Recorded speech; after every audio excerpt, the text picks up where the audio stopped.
Good afternoon, everybody.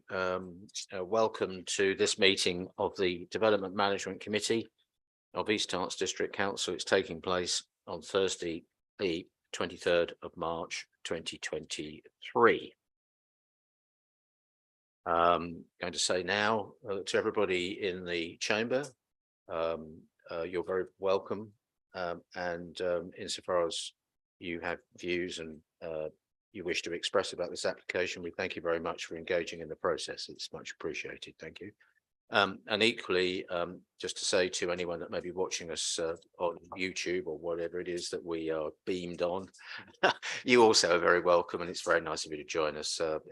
This is an important part of the function of East Harts District Council, and it's very nice that you are engaging and paying attention.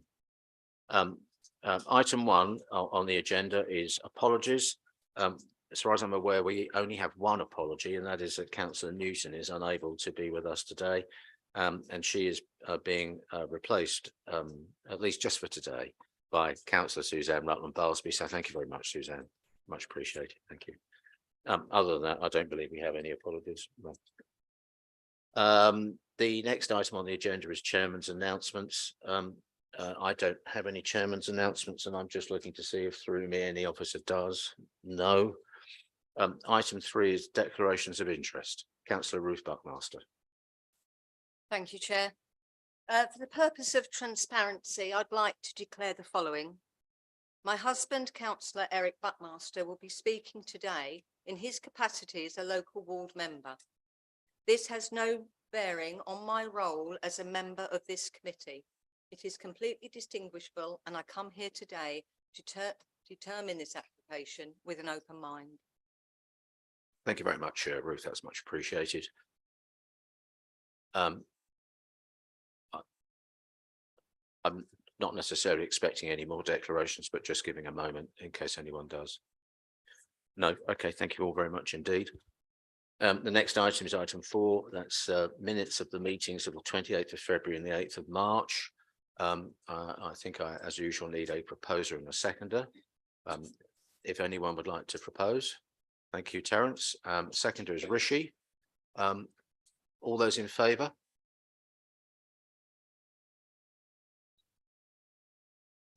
Yeah, thank you very much. And that's for, I'm taking that for both sets of those minutes. Thank you very much indeed.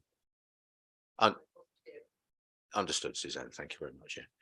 Okay, so with those preliminaries dealt with, we now move on to the main item of business for today. Sorry, bear with me. Which is item 5. The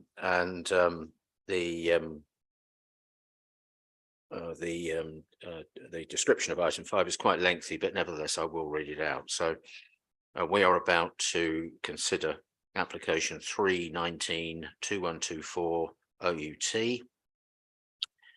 It's an application for outline planning at land off Church Lane, north of the A414, Hunsdon and Eastwick, Hertfordshire.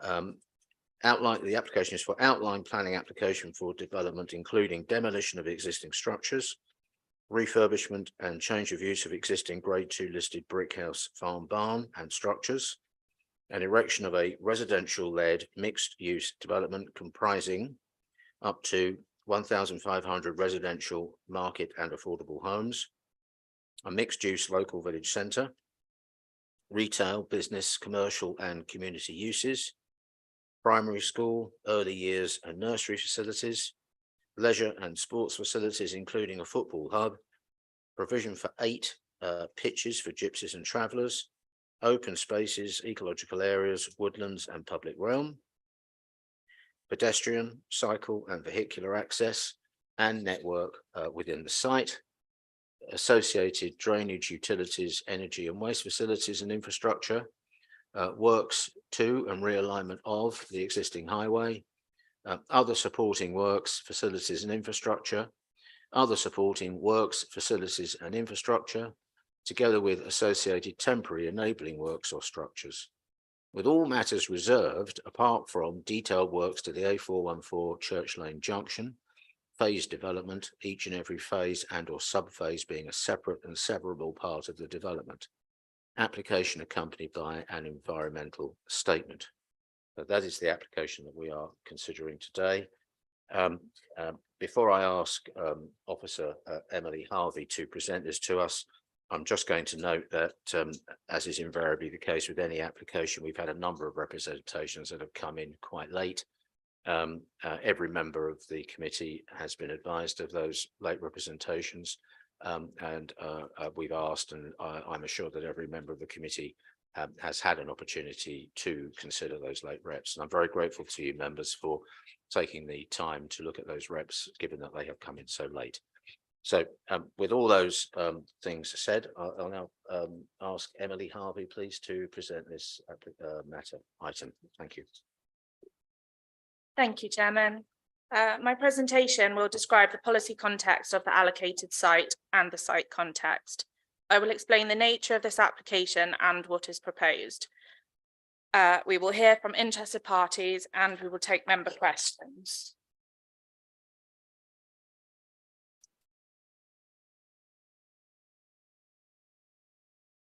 Section 72 of the 72 in brackets, just to be clear, of the Town and Country Planning Act 1990 requires regard to be had for the development plan and other material considerations. The development plan for this application includes the East Hertfordshire District Plan 2018 and the Gilston Area Neighbourhood Plan 2021.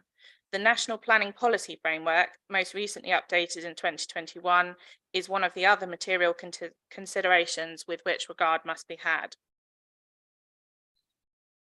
The East Hertfordshire District Plan, adopted in 2018, allocates the Gilston area for development of 10,000 homes and supporting community infrastructure. This is the single largest allocation within the plan and is allocated to be delivered within and beyond the current plan period. Policy GA1 sets out the requirements of the allocation, which includes, amongst other things, that development follows Garden City principles, provides for a range of homes, including affordable housing, homes for older and vulnerable people, land for gypsies and travellers and travelling show people, quality green infrastructure, open spaces and facilities for sport and recreation, community facilities, including education and healthcare, sustainable transport measures, including active travel, protection and enhancement of heritage assets and ecological assets, new employment land and job opportunities, necessary infrastructure and utilities, and a mechanism for securing the long-term stewardship and maintenance of community assets and actively engaged communities. Policy GA2 lists the transport infrastructure necessary to achieve these policy requirements. The site is a key part of the Council's development strategy as set out in policies DPS 2 and 3, and policy DPS 4 requires the delivery of infrastructure to support development.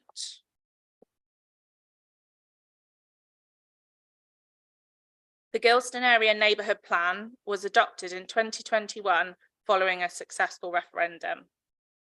The plan comprises policies that relate to the principles of development and also contain detailed design considerations for master planning and detailed reserved matters application stages. The plan is part of the development plan and is therefore considered throughout the report alongside the district plan. Regard should also be had to national planning policy in the form of the National Planning Policy Framework 2021. Members are reminded that the government designated the strategic growth within and around Harlow as a garden town. The garden town area encompasses the allocated sites of the Gilston area in East Hertfordshire, as well as those to the east of Harlow, which fall both within Harlow and Epping Forest districts, and land to the south of Harlow at Latton Priory in Epping Forest and at Water Lane, also in Epping Forest. Collectively, with development within Harlow itself, the Harlow and Gilston Garden Town comprises development of 23,000 homes, with 16,000 of them to be delivered within the current plan periods up to 2023. The 3 district councils of East Hertfordshire, Harlow and Epping Forest, as well as the 2 county councils of Hertfordshire and Essex, have been working in partnership to bring about the delivery of this transformative growth based on Garden City principles. Garden Town documents that have been endorsed as material considerations are listed in the report. The transport strategy and vision both set out ambitious targets of 60% of trips originating in the new communities and 50% of trips within existing communities being undertaken by active or sustainable modes of transport. This application is one of 4 planning applications relevant to the Gilston area allocation, as well as the listed building consent. The Central Stork Crossing and Eastern Stork Crossing, along with its associated listed building consent, were approved in March 2022. An application for villages 1 to 6 of the Gilston area was brought before members on the 28th of February 2023, and members resolved to grant planning permission at that meeting. The Village 7 application site is shown on the screen, edged in black. This residentially led mixed-use development seeks to deliver up to 1,500 homes, and as such, in respect of housing, represents 15% of the total Gilston area allocation. The overall size of the site is 117.4 hectares. Whilst Village 7 is to be considered on its own merits, it is to be seen in the context of the wider allocation and follows the resolution to grant of Village 1 to 6. There is intended to be a single joint Section 106 agreement for the 2 applications that will ensure there is consistency in the approaches taken and necessary controls for the authority to ensure matters of comprehensive development nature are adequately secured. From an environmental impact assessment perspective, officers are satisfied that villages 1 to 6 and Village 7 are not a single project, and that the environmental information is comprehensive. As noted for the Village 1 to 6 application, that application does not depend on Village 7 coming forward. The schemes are separately owned and are to be delivered in a separate but coordinated manner.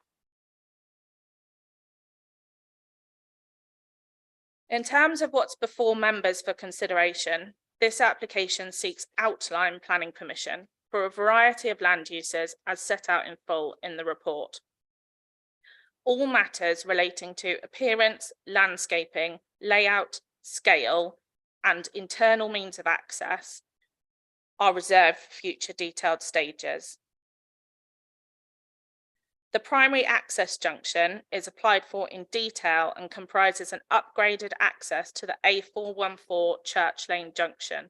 This includes signalisation of the junction and carriageway improvements.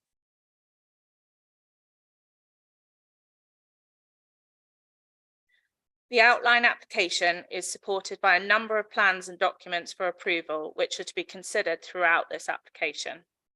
The approval of these plans and documents will ensure their content informs the master planning and reserved matters stages that follow this outline application stage. The development specification statement contains detailed criteria and principles for development.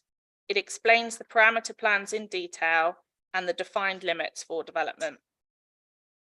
The Strategic Design Guide contains high-level and village-specific design principles to inform the master planning process.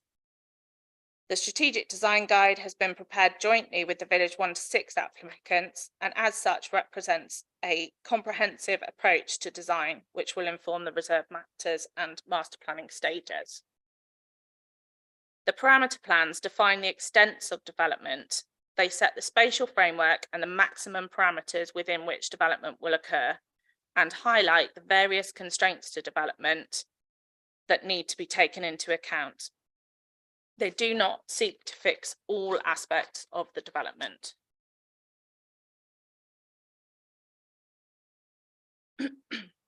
Previously, I referred to master planning and reserved matters stages that follow the outline application stage. This means that following the outline application, the applicant will work with officers, community representatives, statutory bodies and stakeholders to prepare a strategic landscape master plan.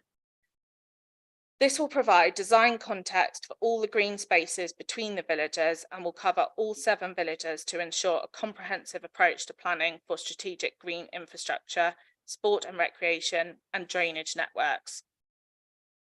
The strategic landscape master plan will also set principles for how links between villages will be created, looking at buffers, landscaping and the ecological management of spaces, as well as where landscape features can be used to minimise impacts on nearby assets. A village master plan for Village 7 will be worked up alongside the strategic landscape master plan. The master plans will be supported by a series of up-to-date technical studies, including ecology and habitats information, and refined strategies, which will be prepared iteratively with the emerging master plans for matters such as drainage, landscape and ecology, and energy and sustainability. The master plans will sit alongside a village design code to provide details on which design measures are mandatory and which are more flexible. Included within the design code will be a regulatory plan which reserved matters will be checked against to ensure compliance with the design code. Once the strategic landscape master plan and the village master plan have been submitted to and approved by the council, only then will reserved matters applications be submitted for consideration. Reserved matters are the detailed proposals which provide information relating to appearance, landscaping, layout of uses, buildings and streets, and all detailed aspects of design.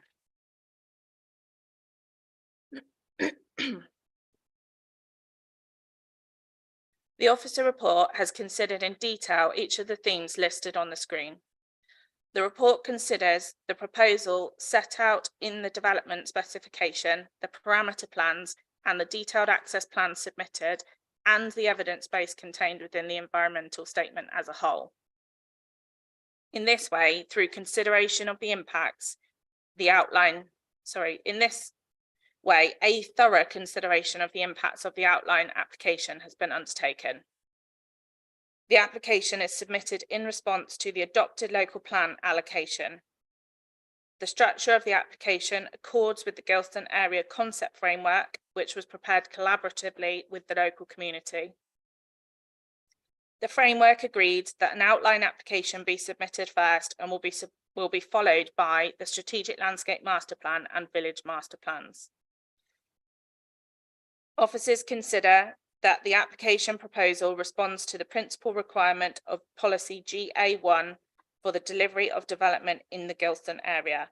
As such, there is no in principle reason to restrict development of this site.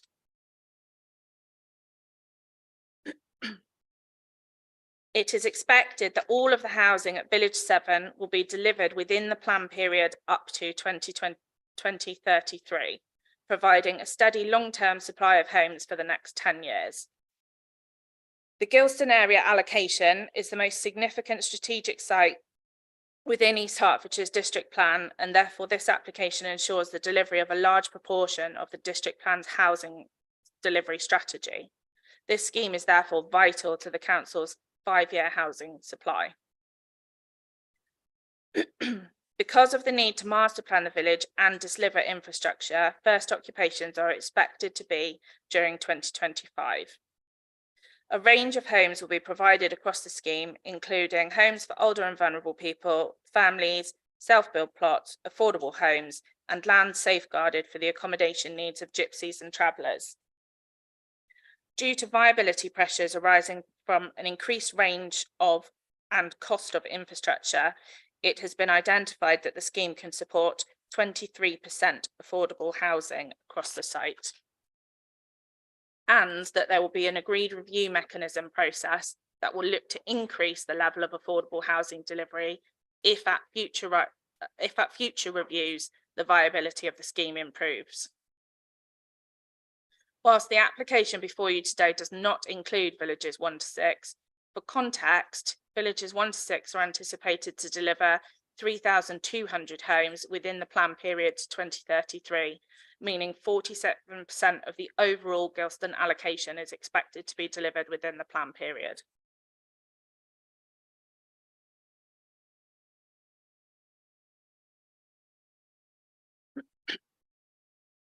The following slides describe the parameter plans that set the extents and principles of the development. The image shows the current site, the location of existing woodlands, and including the existing woodland to the west beyond the application site. There are a number of woodland blocks and plantations and hedgerows across the site, but the site is primarily in arable agricultural use. The dashed line on the plan shows the electricity overhead lines that cross the site. The image also shows the contours of the site, indicating that the site broadly slopes from a high point in the north to a low point in the south. This plan shows the site boundary edged in red. It's worth noting that there is an area centrally to the site, but outside of the red line boundary. And this is known as Brickhouse Farm and is a grade 2 listed building. There are existing modern farm barns associated with Brickhouse Farm that do fall within the application site and are proposed to be demolished. Church Lane is an existing vehicular route that runs north-south through the site and is shown in blue on the plan, with the A414 Church Lane junction forming the primary access to the development and shown at the southern end of the blue area. This parameter plan defines parts of the village development site that will function as landscape or green buffers and features that may be a constraint to development. The plan sets buffers around sensitive heritage and/or ecological assets within which no development can take place or where development is restricted to low impact forms. For example, for areas of ancient woodland, such as the woodland outside of the application boundary to the west of the site, a minimum of a 20-metre buffer will be created. For non-ancient woodland areas, a 10-metre buffer will be created. For hedgerows, a 5-metre buffer each side of the hedgerow, so that's obviously 10 metres in total. And for veteran trees, the buffer is to be 15 times larger than the diameter of the tree stem, or 5 metres from the edge of the tree's canopy, whichever is greater. There is a 118-metre easement associated with the 400 kVA electricity lines that will be protected from development. The developable area for the village begins south of the electricity easement. Working in collaboration with Historic England and the Council's Conservation Urban Design officers, the applicants have made several amendments to the zones, most notably including the sensitive development areas. The areas serve to protect the scheduled monument at Hunsdon Brook Fish Ponds and Brickhouse Farm, barn and orchard.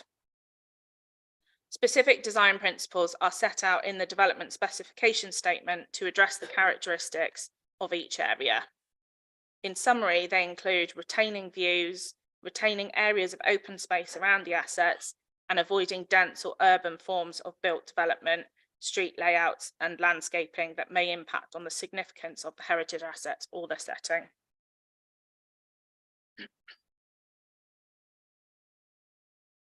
Parameter Plan 3 takes the constraints presented in the previous plans and reframes them in the context of their contribution to the green infrastructure network. Green infrastructure has a number of functions, primarily as an ecological asset, but also as recreation.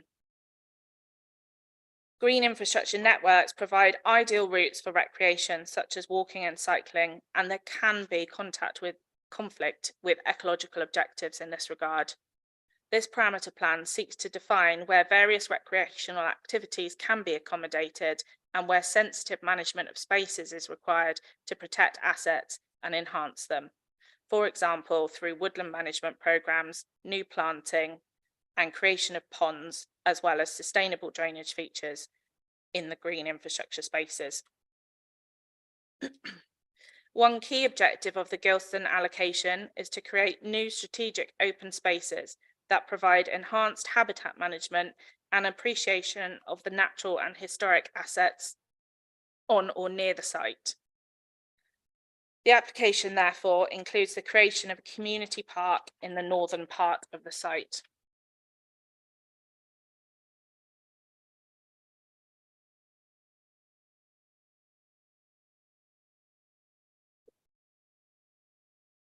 This parameter plan shows the proposed strategic access points, the strategic transport corridor and its limit of deviation, and public rights of way and other pedestrian and cycle networks.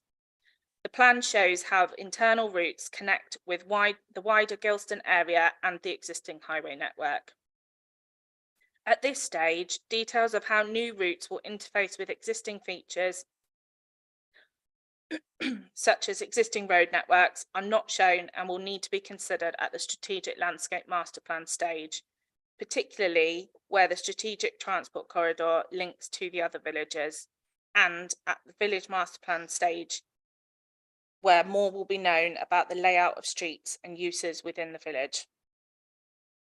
This plan shows the approximate route of the strategic transport corridor through the site. This route is subject to a limit of deviation within which the route could be located. This will be further refined at the strategic landscape master plan and village master plan stages. A key ambition for the development is to achieve 60% of all trips within the development through active or sustainable means. The function of the strategic transport corridor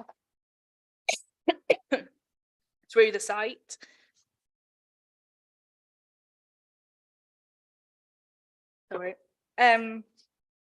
has a key role to play in achieving that objective. Officers have worked with the applicant to agree principles for the design of the strategic transport corridor. These principles ensure that the corridor is first and foremost a route for sustainable transport means, such as buses, walking and cycling.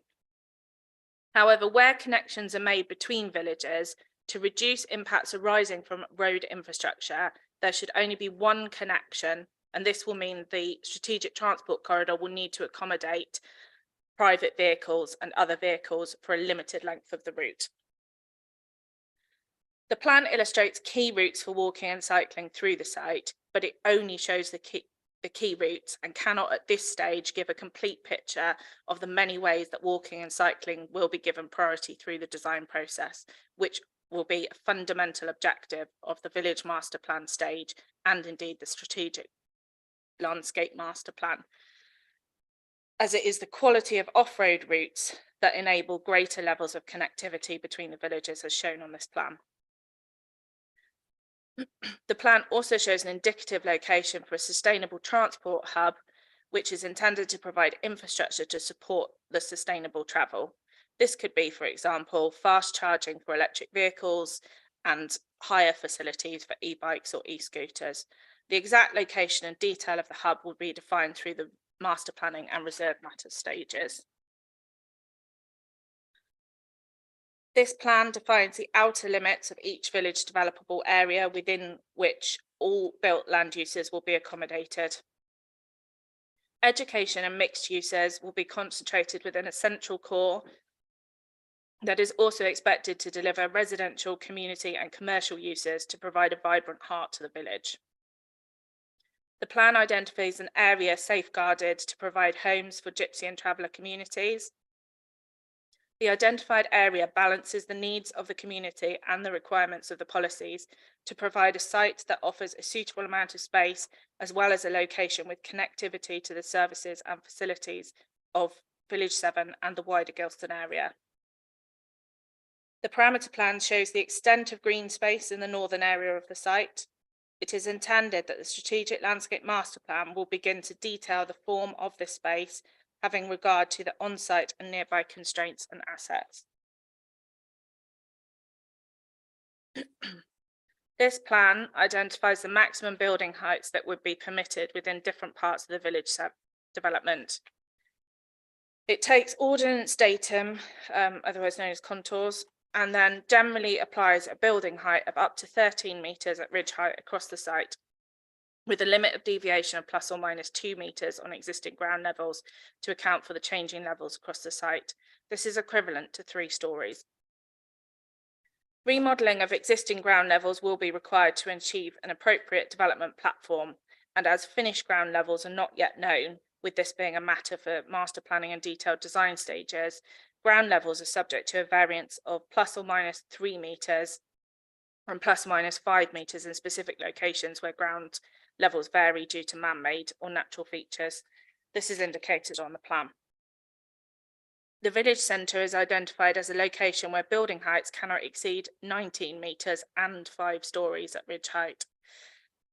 This is equivalent to a 5-storey building with a pitched roof. Density is not set out on the parameter plan, but density zones and their broad locations are included within the development specification statement. It's expected that density will reduce towards the edges of the development and be in the region of 30 dwellings per hectare, with maximum densities of approximately 60 dwellings per hectare within the village centre and along the primary vehicular corridor. This image identifies the primary access to Village 7 using the A414 Church Lane junction and includes upgrading it to include signalisation and priority for sustainable modes. The upgraded junction would include priority lanes for buses, pedestrians and cyclists, and an improved crossing arrangement to enable connections to areas to the south. Sorry. The district plan requires provision of employment areas of around 5 hectares to be delivered within the allocation as a whole.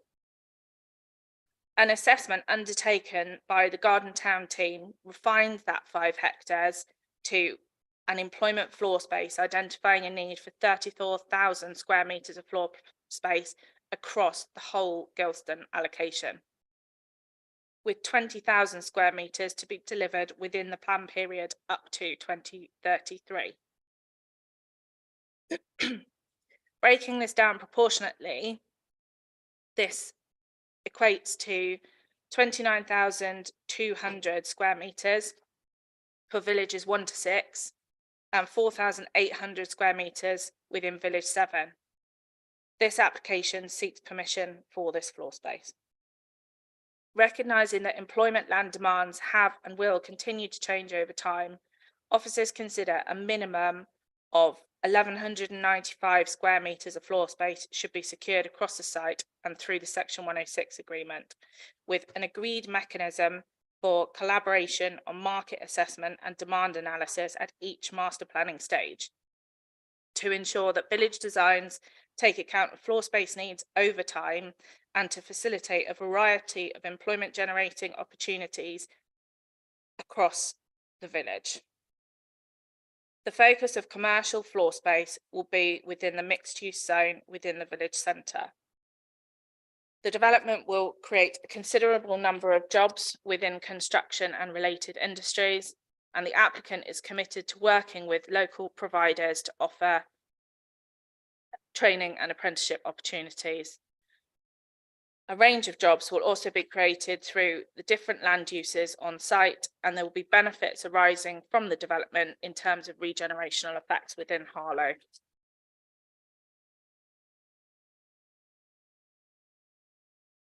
The application provides land for the provision of a primary school for 3-form entry. The primary school will include early years provision. Up to 550 square metres of floor space is identified for a day nursery. Secondary schools will be provided within the village 1 to 6 site, which will accommodate pupil yields from all 7 villages. As pupil yield forecasting and school place planning is complex and new settlements take time to establish, an education review group will be established with the applicant, East Hertfordshire and Hertfordshire County Councils to monitor build rates, trajectories and phasing information and pupil yields to plan for the timely delivery of new schools and the expansion of schools within the sites. A community building will be provided within the village centre.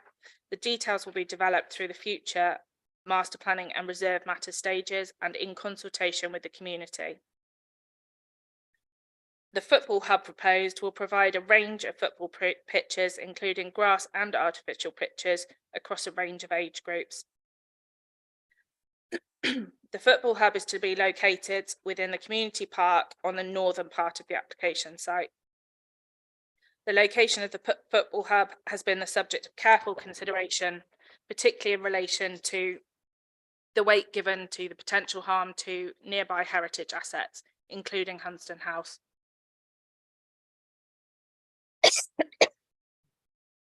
The proposed development areas and buffers, as well as the existing topography, offer opportunities for impact to be minimised on heritage assets. The Strategic Landscape Master Plan and Village Master Plan will seek to secure strategic planting to enhance the vegetated boundary.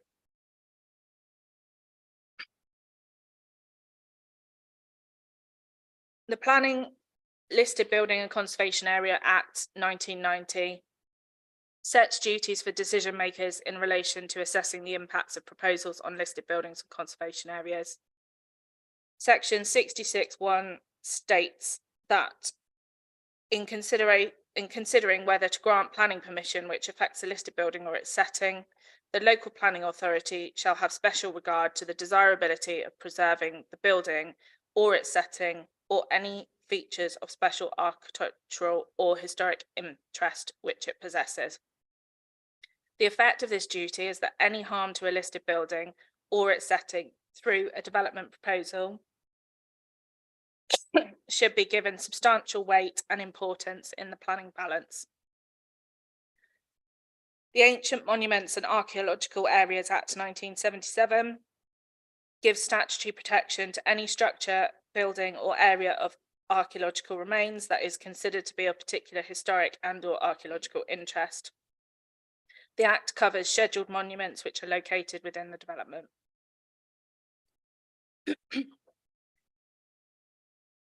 This application site covers an area of land in which there are 3 areas of archaeological significance.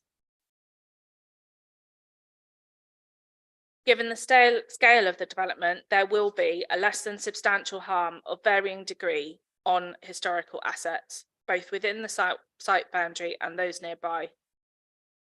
The site allocation through policies GA1 and GA2 of the East Hertfordshire District Plan accepted the principle that there will be a change to the setting of the heritage assets by virtue of the allocation of the site.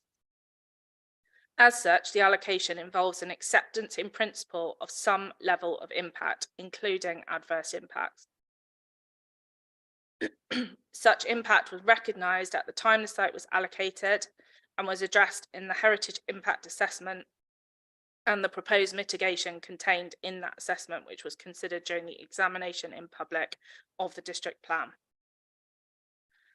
There has been consultation with Historic England and the Council's Conservation and Urban Design team throughout the application process, and as a result, amendments were made to the proposals. The parameter plans include sensitive development areas, which have the result of restricting the height and form of development within the vicinity of Hunsdon Brook fish ponds and Brickhouse Farm. The development specification statement includes a range of criteria to which the sensitive development areas and heritage impacts will be assessed. 2 modern farm barns in the area of Brickhouse Farm are proposed to be demolished. It is acknowledged that this will enhance the setting of the listed buildings at Brickhouse Farm. The proposal will not lead to substantial harm to or a total loss of significance to a designated heritage asset. Therefore, paragraph 201 of the MPPF is not invoked. Paragraph 202 of the MPPF requires that where a development will lead to less than substantial harm to the significance of a designated heritage asset, this harm should be weighed against the public benefits of the proposal, including, where appropriate, securing its optimal viable use. Paragraph 203 of the NPPF states that the effect of a development on the significance of a non-designated heritage asset should be taken into account when determining the application. In weighing applications that directly or indirectly affect non-designated assets, a balanced judgment will be required having regard to the scale of harm or loss. The assessment of the report confirms that less than substantial harm will occur to heritage assets in some locations, and that in some locations this will be at the upper end of less than substantial. This should be given substantial weight and importance, and in accordance with the approach set out in the NPPF, should be weighed against the public benefits of the proposal. Special regard should be given to the desirability of preserving buildings, settings, or features of special archaeological and historic impact which an asset possesses, as per Section 66 of the Planning, Listed Building and Conservation Area Act 1990. Officers consider that the less than substantial harm to individual assets and overall is outweighed by the proposed benefits that will arise from this application submitted in response to a district plan allocation for the delivery of 10,000 homes in the Gilston area, with the allocation being essential to meeting the housing and development needs of the district within and beyond the plan period to 2033. It's considered that the wider public benefits proposed by the application outweigh the less than substantial harm to the setting and significance of a designated heritage asset.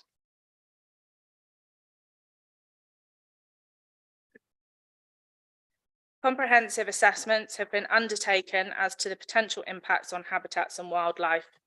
The habitat surveys identified a broad range of habitat types, including arable, grassland, woodland, hedgerows, and scrub areas. These species surveys have identified that the site supports protected and notable fauna, including bats, badgers, reptiles, and birds. The parameter plans demonstrate that the scheme will minimise harm to the most ecologically rich part of the site by locating development areas away from those locations and including significant protective buffers between development and strategic green corridors and village buffers. As such, impacts on trees and hedgerows are minimal, but nonetheless, the loss of a small amount of hedgerow habitat is acknowledged. The loss of farmland habitat and a small amount of hedgerow cannot be fully mitigated. This may have a detrimental impact on wintering birds and some bat species. Some mitigation will be provided through new landscaping and planting of trees and hedgerows, as well as providing artificial accommodation and routes for protected species and designing lighting strategies that are wildlife friendly. Notwithstanding the loss of agricultural land, this will have the greatest impact on breeding and wintering birds in particular, which cannot be fully mitigated and remains a residual negative effect. In allocating the site, the council accepted in principle that there would be a baseline level of harm to habitats and species, which were explored at a high level through the plan making process. The proposed application is considered to provide imperative reasons of overriding public interest, being in the benefits of social and economic nature in terms of delivering a significant proportion of the Gilston area allocation and unlocking the delivery of the wider strategic allocation to the total of 10,000 homes.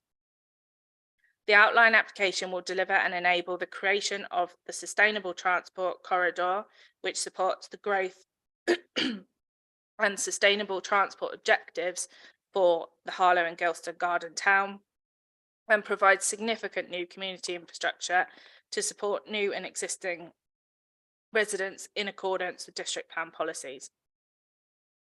Officers consider that the principles set out in the district plan and the Gilston Area Neighbourhood Plan have been met, and that there is no offence under Section 41 of the Natural Environment and Rural Communities Act 2006, the Wildlife and Countryside Act 1981 as amended, the Conservation of Habitats and Species Regulations 2017, Water Environment, Water Framework Directive Regulations 2017, and the Countryside and Rights of Way Act 2000, and the Protection of Badgers Act 1992. The proposed enhancements across the development Through proposed enhancements across the development, the proposal has the potential to deliver biodiversity net gain of 30% for habitats and 19.54% per hedgerows. An ecological management plan will be secured to ensure the management and long-term stewardship of ecological assets. A full appropriate assessment under the habitat regulations has been updated and demonstrates that there will be no adverse effects on the integrity of national network sites within the zone of influence for this site.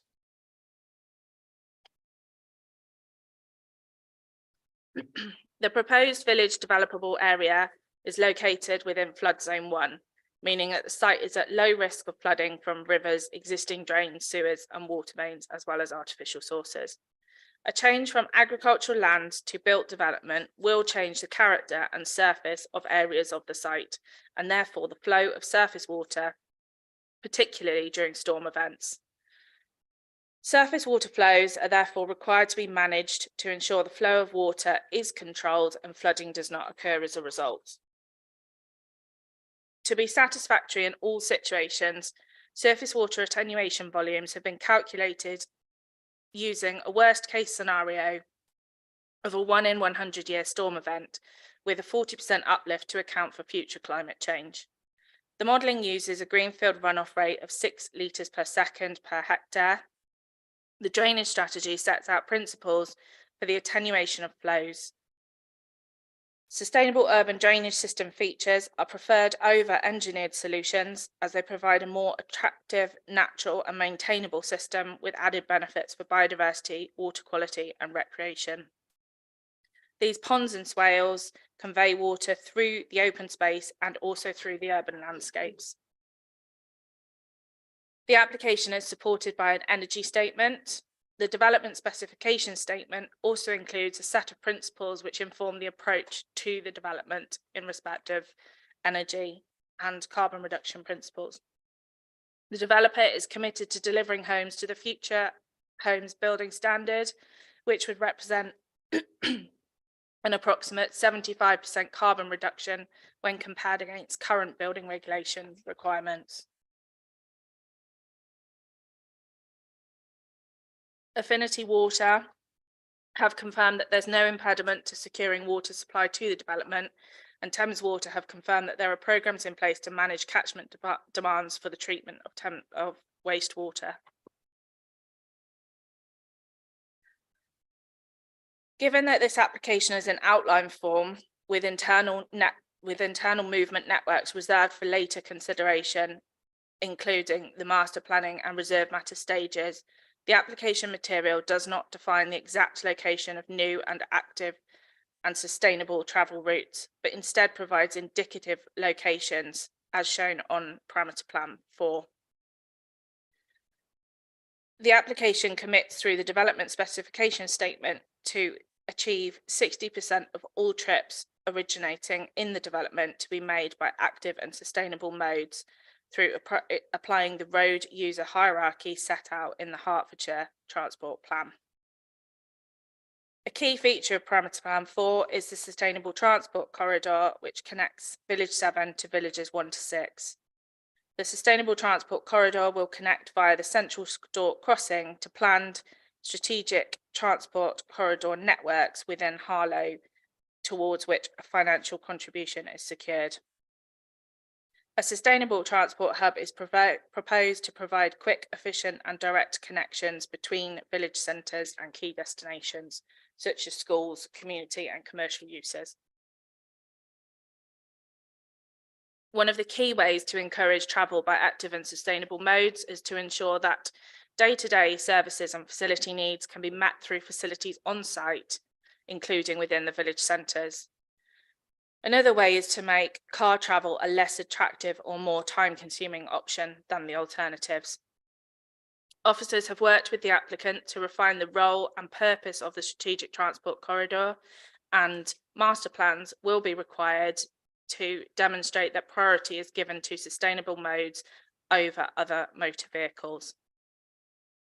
The application will also secure financial contributions towards the provision of sustainable travel vouchers to each household. A transport review group will be established that will regularly monitor the success of transport strategies against the objective of achieving the modal share targets. This will allow for early identification of issues and the implementation of agreed mitigation measures as required, acknowledging that external factors may be responsible for mode share targets not being achieved. A Sustainable Transport Initiative Fund will be available to support the work of the Transport Review Group. Extensive transport modelling has been undertaken to determine if the development proposals result in any severe residual cumulative impacts in transport terms. Assessments consider the effect of construction activities, pedestrian, cyclist, and driver delay. The outputs of the modelling have formed the basis for the agreed delivery triggers for transport infrastructure, including the Central and Eastern Stork crossings and other local junction improvement schemes.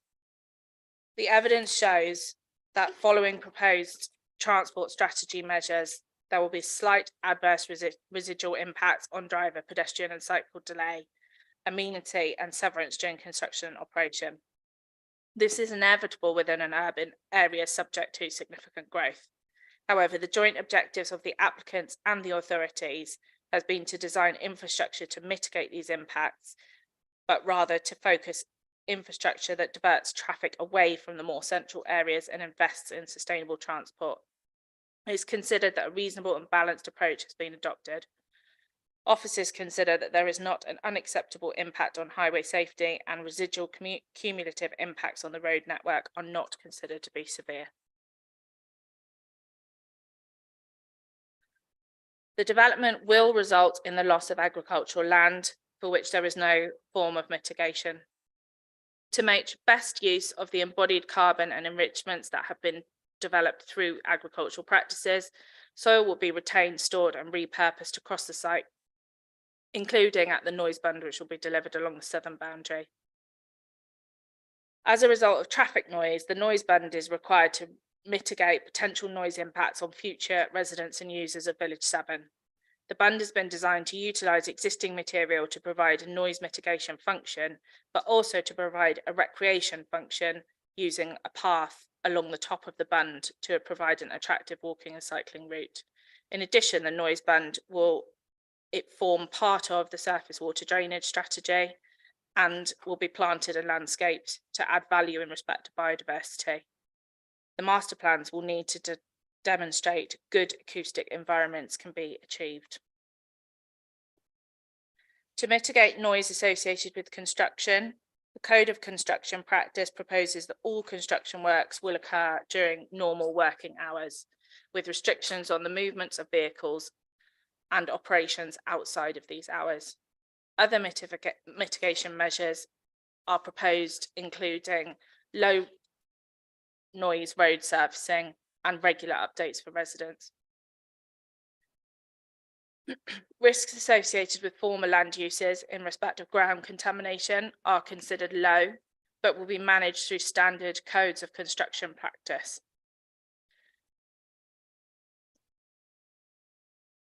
Construction operations will be undertaken following relevant approved standards to avoid the creation of potential contamination pathways which may otherwise impact groundwater networks. Officers acknowledge that the introduction of the village development will introduce an urban form of development into what is currently a largely rural landscape. This is an impact acknowledged through the allocation of the site in the district plan. Officers are satisfied that the proposed parameter plans and development specification statement principles will ensure that adverse harm from artificial lighting effects on ecological assets existing and new residential receptors and heritage assets will be minimised through suitable approaches to design, including at the proposed football hub. High-level lighting design principles are included throughout the development specification statement, which requires lighting to minimise adverse effect on road users, the amenity of residents, neighbouring uses, and the wider landscape through good design, which minimises potential glare, light spill, trespass, and sky glow.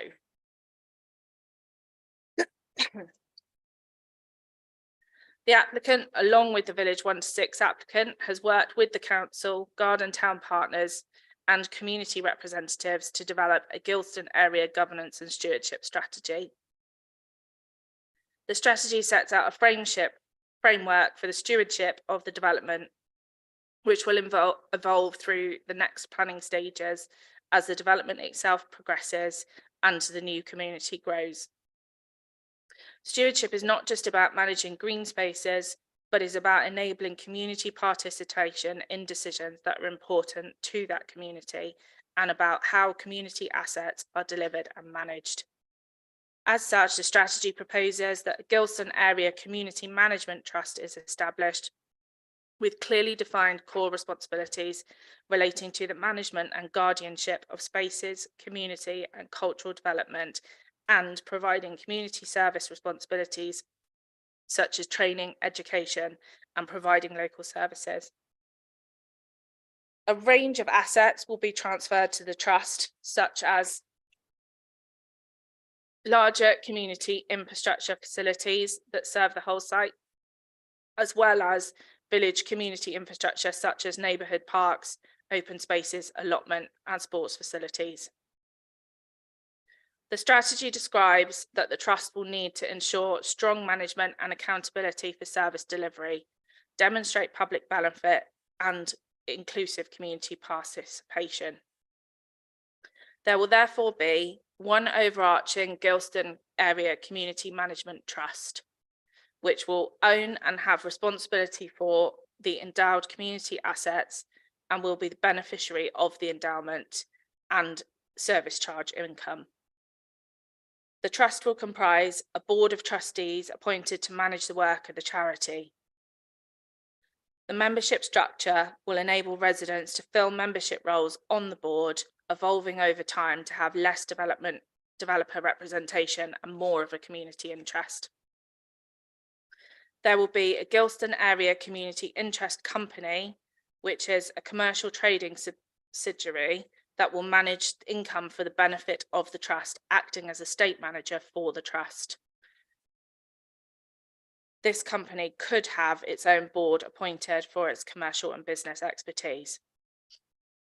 There will be a Gilston Area Community Forum, which will be a wide and inclusive consultative group having input into the trust strategy, made of villages and other representatives, being focused on strategic Gilston area-wide matters.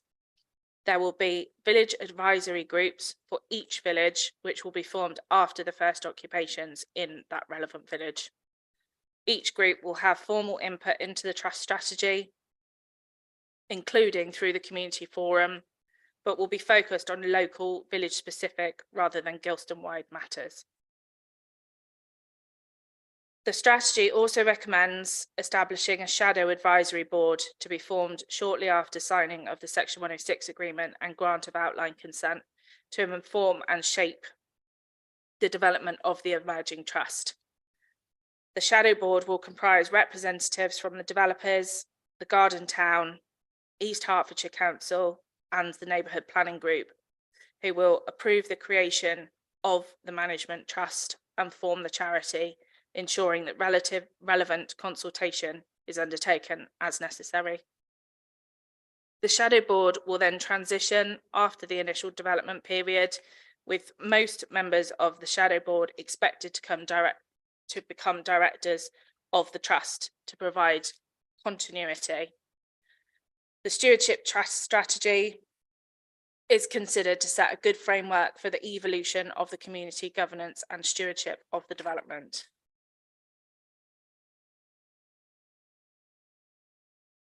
The outline application is supported by a comprehensive suite of documents that together provide a clear understanding of the parameters of the proposals. The strategic design guide, parameter plans, and the development specification statement contain principles and commitments to quality placemaking, identify the constraints to development, and define areas within which particular design and layout measures are required to ensure future master plans and detailed reserve matters avoid adverse impacts on heritage or ecological features. Notwithstanding this, the delivery of a development at this scale will result in a fundamental change to the nature of the locality. Rural villages will be adjacent to a new urban environment with its visual impacts and intensity of activity currently not experienced within that landscape of an agricultural nature. These harms were acknowledged in the allocation of the site, and officers consider that the benefits of the new development outweighs potential harm, less than substantial harm to the significance of the heritage assets and other harms that will arise as a result of the proposals as identified in the report. As such, officers consider that the application accords with the development plan and material considerations and recommend that the application be granted subject to the satisfactory completion of a Section 106 legal agreement. Officers request that authority be delegated to the Head of Planning and Building Control to finalise the detail of the legal agreement and planning conditions. Thank you. Thank you very much, Emily. You can have a glass of water now. Well done.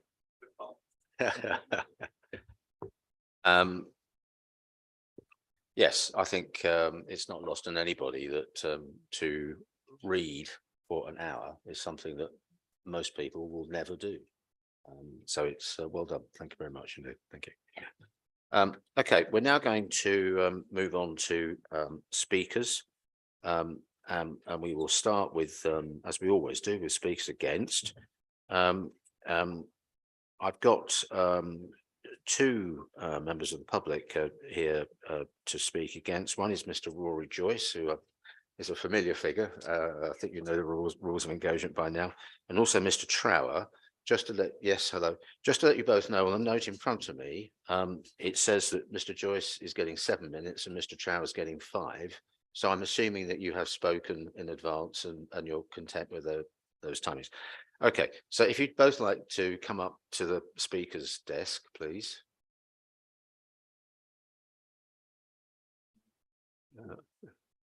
Yeah, it's and Mr. Joyce has done this before, so you know that you're not. I don't want you to do anything at all until I give you more instructions, other than sit down, Mr. Trower. You're very welcome to sit down. Okay.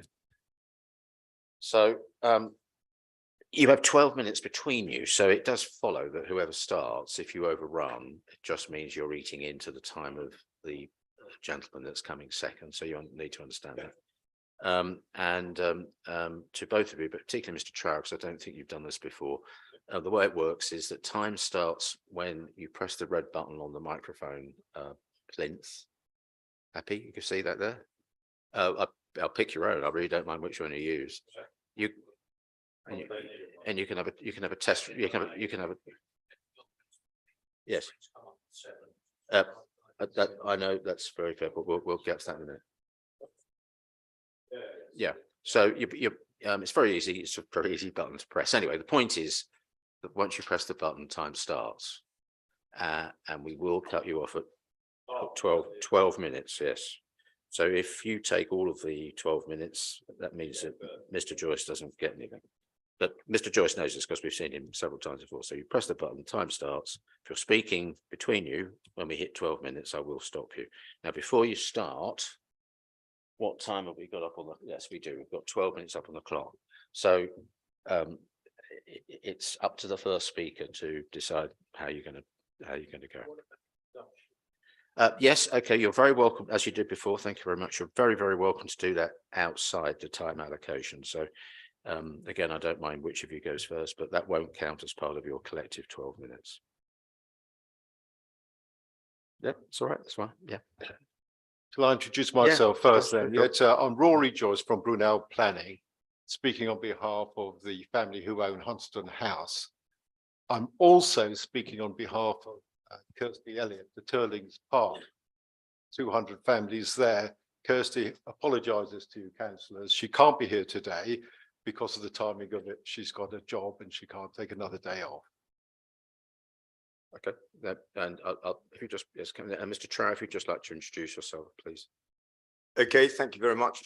My name's Jonathan Trower, and my wife and I are the owners and custodians of Stansted Bury, which is a historic estate which will be severely and adversely impacted by the proposed development of Village 7, unless we get a serious and comprehensive plan to mitigate. We're the custodians of a Grade 2 star listed house, numerous other listed buildings, one of the few Grade 2 parks and gardens left in Hertfordshire, a stretch of the River Stort, which, as you know, is a chalk stream and is the only UK asset of significant UK contribution to global biodiversity chalk streams. Right, going to just stop you. It's just an introduction, Mr. Trower. Okay, sorry, but That's fine. I That's thought you fine. wanted to know That's why I fine. was here. No, that's Right, fine. okay. I think Yeah. you've introduced yourself Okay, right. really rather well. So we're now going to start for real, and time will start when you hit the button, Mr. Joyce. Thank you, Chairman. Councillors, our clients strongly object to this application. We've taken a detailed and proactive interest in all stages of the process so far, as you're aware, for the development of the 7 villages for the total of 10,000 new homes. We've always said that all the proposed villages would have been considered together if it was done properly, and as the Highway Authority has also wanted. Transparency is important, especially with a major scheme of this scale. We are not opposed to development, but we do want good development. There is, as you know, great concern that the local community's views are not being properly considered. The committee report and annexes, it's over 560 pages long, were made public just 8 days ago, 5 working days before this committee. And we were all asked to prepare our response in writing to the council 3 working days before the committee. So we had 2 days. The residents of Turlings Park are particularly aggrieved by this and feel deliberately excluded from this important debate. And these proposals ignore the many concerns raised by the local community and by some key groups. Highways have noted it will have severe impacts on traffic. The local NHS Trust, who spoke to you before, say the current plans do not sufficiently address the additional strain on local health services. This is a very large-scale development on what was Greenbelt land, allocated in your district plan to allow for the creation of 7 distinct villages in accordance with Garden City principles.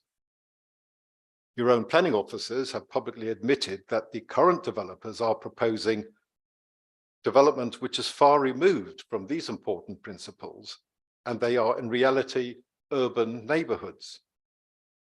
The neighbourhood plan, the award-winning plan, supported overwhelmingly by the local residents, raises significant issues which still remain outstanding. Overall, the local community feel that they have been sidelined unnecessarily. There is a widespread perception locally that this is a foregone conclusion, and that this meeting is just a formality and not a forum for genuine debate. Previous decisions and clear guidance in the district plan and the neighbourhood plan are being changed, and without proper transparency or consultation. As you know, on affordable housing, the minimum now being put forward is only 23%, well down from the 40% previously agreed. We are told, and it's tucked away within the 560 odd page report, that the reduced level of 23% will also fail to meet the council's required housing mix. It's at paragraphs 13.4.8 onwards. That 23% is only being offered by the applicant if they can also change the tenure mix from the council's requirements. The report states that the council's ideal mix should be 84% of affordable rent homes, the rest being intermediate housing. But in this case, the applicant has downgraded this, reducing the affordable rent component from 84% to only 60%. And we are told in the report that without this further downgrading in the housing mix, the original 40% total would not have been reduced to 23%, but it would have been lower than that. So we would like to know, councillors, and I trust you would too, what is the hidden difference? If the applicant had adhered to your council's housing mix, what would the actual percentage of affordable homes be? How far below 23% would it be? Tullings Park have a strong view that the council's procedures are, sadly, woefully inadequate to deal with the size and scale of this development in a safe and democratic way, and that the existing and future residents will suffer as a result. They agree that it is, and I quote, nonsensical to determine Village 7 as a standalone application. They are not convinced that, despite officers' assurances given in relation to Villages 1 to 6, the council has in place adequate monitoring. And they were very disappointed that, despite you councillors openly asking for a reasonable level of oversight in future and being told that you were not allowed to have it, you still voted for approval. We ask, why is it that this committee is reluctant to keep ownership of the final Section 106 agreement and willing to delegate your authority and your responsibility to the officers, leaving the final decision-making in the hands of the unelected officials rather than you, which means there is a lack of proper scrutiny. That is why we ask you not to approve this application in its current form. This is a once-in-a-generation scale development. We ask that to ensure proper, continued scrutiny, you committee members should also demand that any revised scheme is brought back to you and that you retain ownership of such a large scheme, as is normal practice for committees like you all across the country. And as a minimum, when this Section 106 legal agreement is more advanced and the wording is close to final, it should be brought back to you to scrutinise and decide upon. Thank you, councillors. Mr. Trout. Okay, I'm sure you've read our detailed objections to the proposal, but I'll therefore restrict myself to 5 critical points. Firstly, lack of consultation. East Herts District Council and Taylor Wimpey have completely failed to engage with neighbouring landowners. As a consequence, you have absolutely no understanding of the impact of this proposal on Stansted Bury, and no doubt on other neighbouring landowners too. At the very least, planning permission should be refused until such time as there has been adequate engagement and appropriate mitigation has been agreed. Secondly, sustainability and the building of a community. We all know that successful communities grow organically and that communities dumped in the middle of nowhere invariably fail. You can be certain that if you allow the building to start now, you will create a development that is entirely divorced from the remainder of Harlow. You can see why. It's an excrescence on the end. Absolutely certain it will be a stranded asset, and absolutely certain that you're taking a very high risk approach to successful community building. This development isn't needed for many years, and therefore reduce your risk and delay consideration of planning permission until the bulk of the development of Villages 1 to 6 is completed. Next, these plans assume that a cycle route to Roydon Station is capable of being delivered. Astonishingly, they include a threat of compulsory purchase of land from Stansted Bury. And what's even worse is that the developers have not even had the courtesy, let alone to discuss it with us, to notify us, let alone discuss it with us. And I'm sure you will therefore sympathise with our current instinct, which is to do everything in our power to prevent that cycle route from being developed. And so I'd humbly suggest to you that any planning approval which is contingent on a sustainable transport link to Roydon Station is deeply flawed. And my fourth point relates to the capacity of the Rymead sewage treatment works. A part of our estate is regularly flooded with sewage.